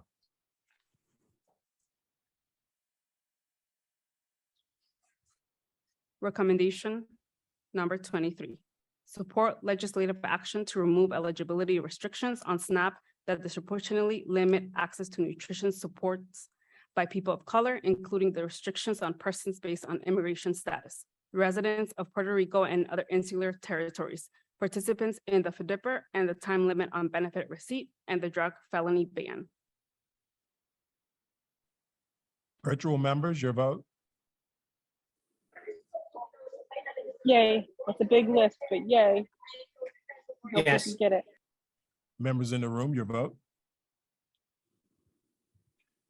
Recommendation carries 11-0. Recommendation 24, continue to revise the Thrifty Food Plan to reflect the needs of today's customers, explore options for boosting the minimum benefits and increasing benefits more than annually during periods of high inflation, and consider basing SNAP benefit levels on the low cost food plan. Virtual members, your vote? Yay. Yes. Members in the room, your vote, please. Recommendation carries 11-0. Recommendation 25, monitor state SNAP agencies to ensure that SNAP is administered in a way that treats applicants and participants with dignity and respect, including holding states accountable for barriers to access and requiring states to develop processes for beneficiaries to be involved in program and systems design and evaluation. Report SNAP participation data among eligible individuals disaggregated by race and ethnicity. Virtual members, your vote, please. Yay. Yes. Members in the room, your vote, please. Recommendation carries 11-0. Recommendation number 26, review the nutrition programs to identify and remove any barriers to vendor and procurement opportunities for disadvantaged and underrepresented communities. Virtual members, your vote, please. Yay. Yes. Members in the room, your vote, please. Recommendation carries 11-0. Recommendation number 27, enhance the role and financial investments in organizations, parentheses, nonprofit, non-governmental, community-based, parentheses, and to provide technical assistance.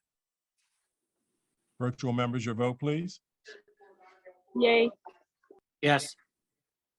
Members in the room, your vote, please. Recommendation carries 11-0.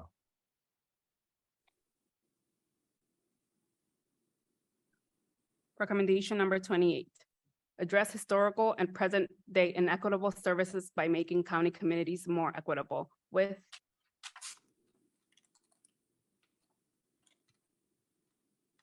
with 8 sub-recommendations embedded. No, never mind. Let me recount.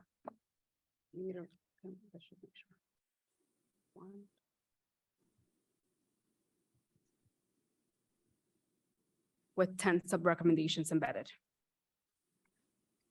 Virtual members, your vote, please. Yay. Yes. Members in the room, your vote, please. Recommendation carries 11-0. Recommendation 29, hold USDA accountable to conduct annual civil rights compliance reviews across all USDA agencies. Virtual members, your vote, please. Yay. Yes. Members in the room, your vote, please. Recommendation carries 11-0. And last recommendation, improve customer service through the collection of customer feedback and data analytics with 4 sub-bullet with 6 sub-recommendations embedded. Virtual members, your vote, please. Let me give, sorry, we have to recount here. 7, 8, 9. With 10 sub-recommendations embedded. Virtual members, your vote, please. Yay. Yes. Members in the room, your vote, please. Recommendation passes 11-0.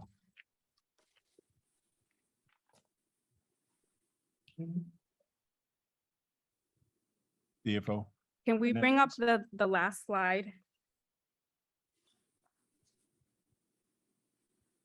Please.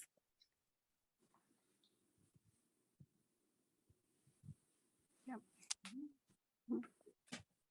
Now that these recommendations have been voted on, the writing team will be adding them to the interim report.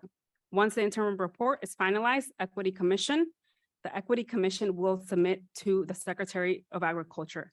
It will become publicly available on the Equity Commission website. We will also start engaging the new rural subcommittee members to start their work. The 3 bodies will continue their work throughout the fall and winter to develop more recommendations that will be included in a final report.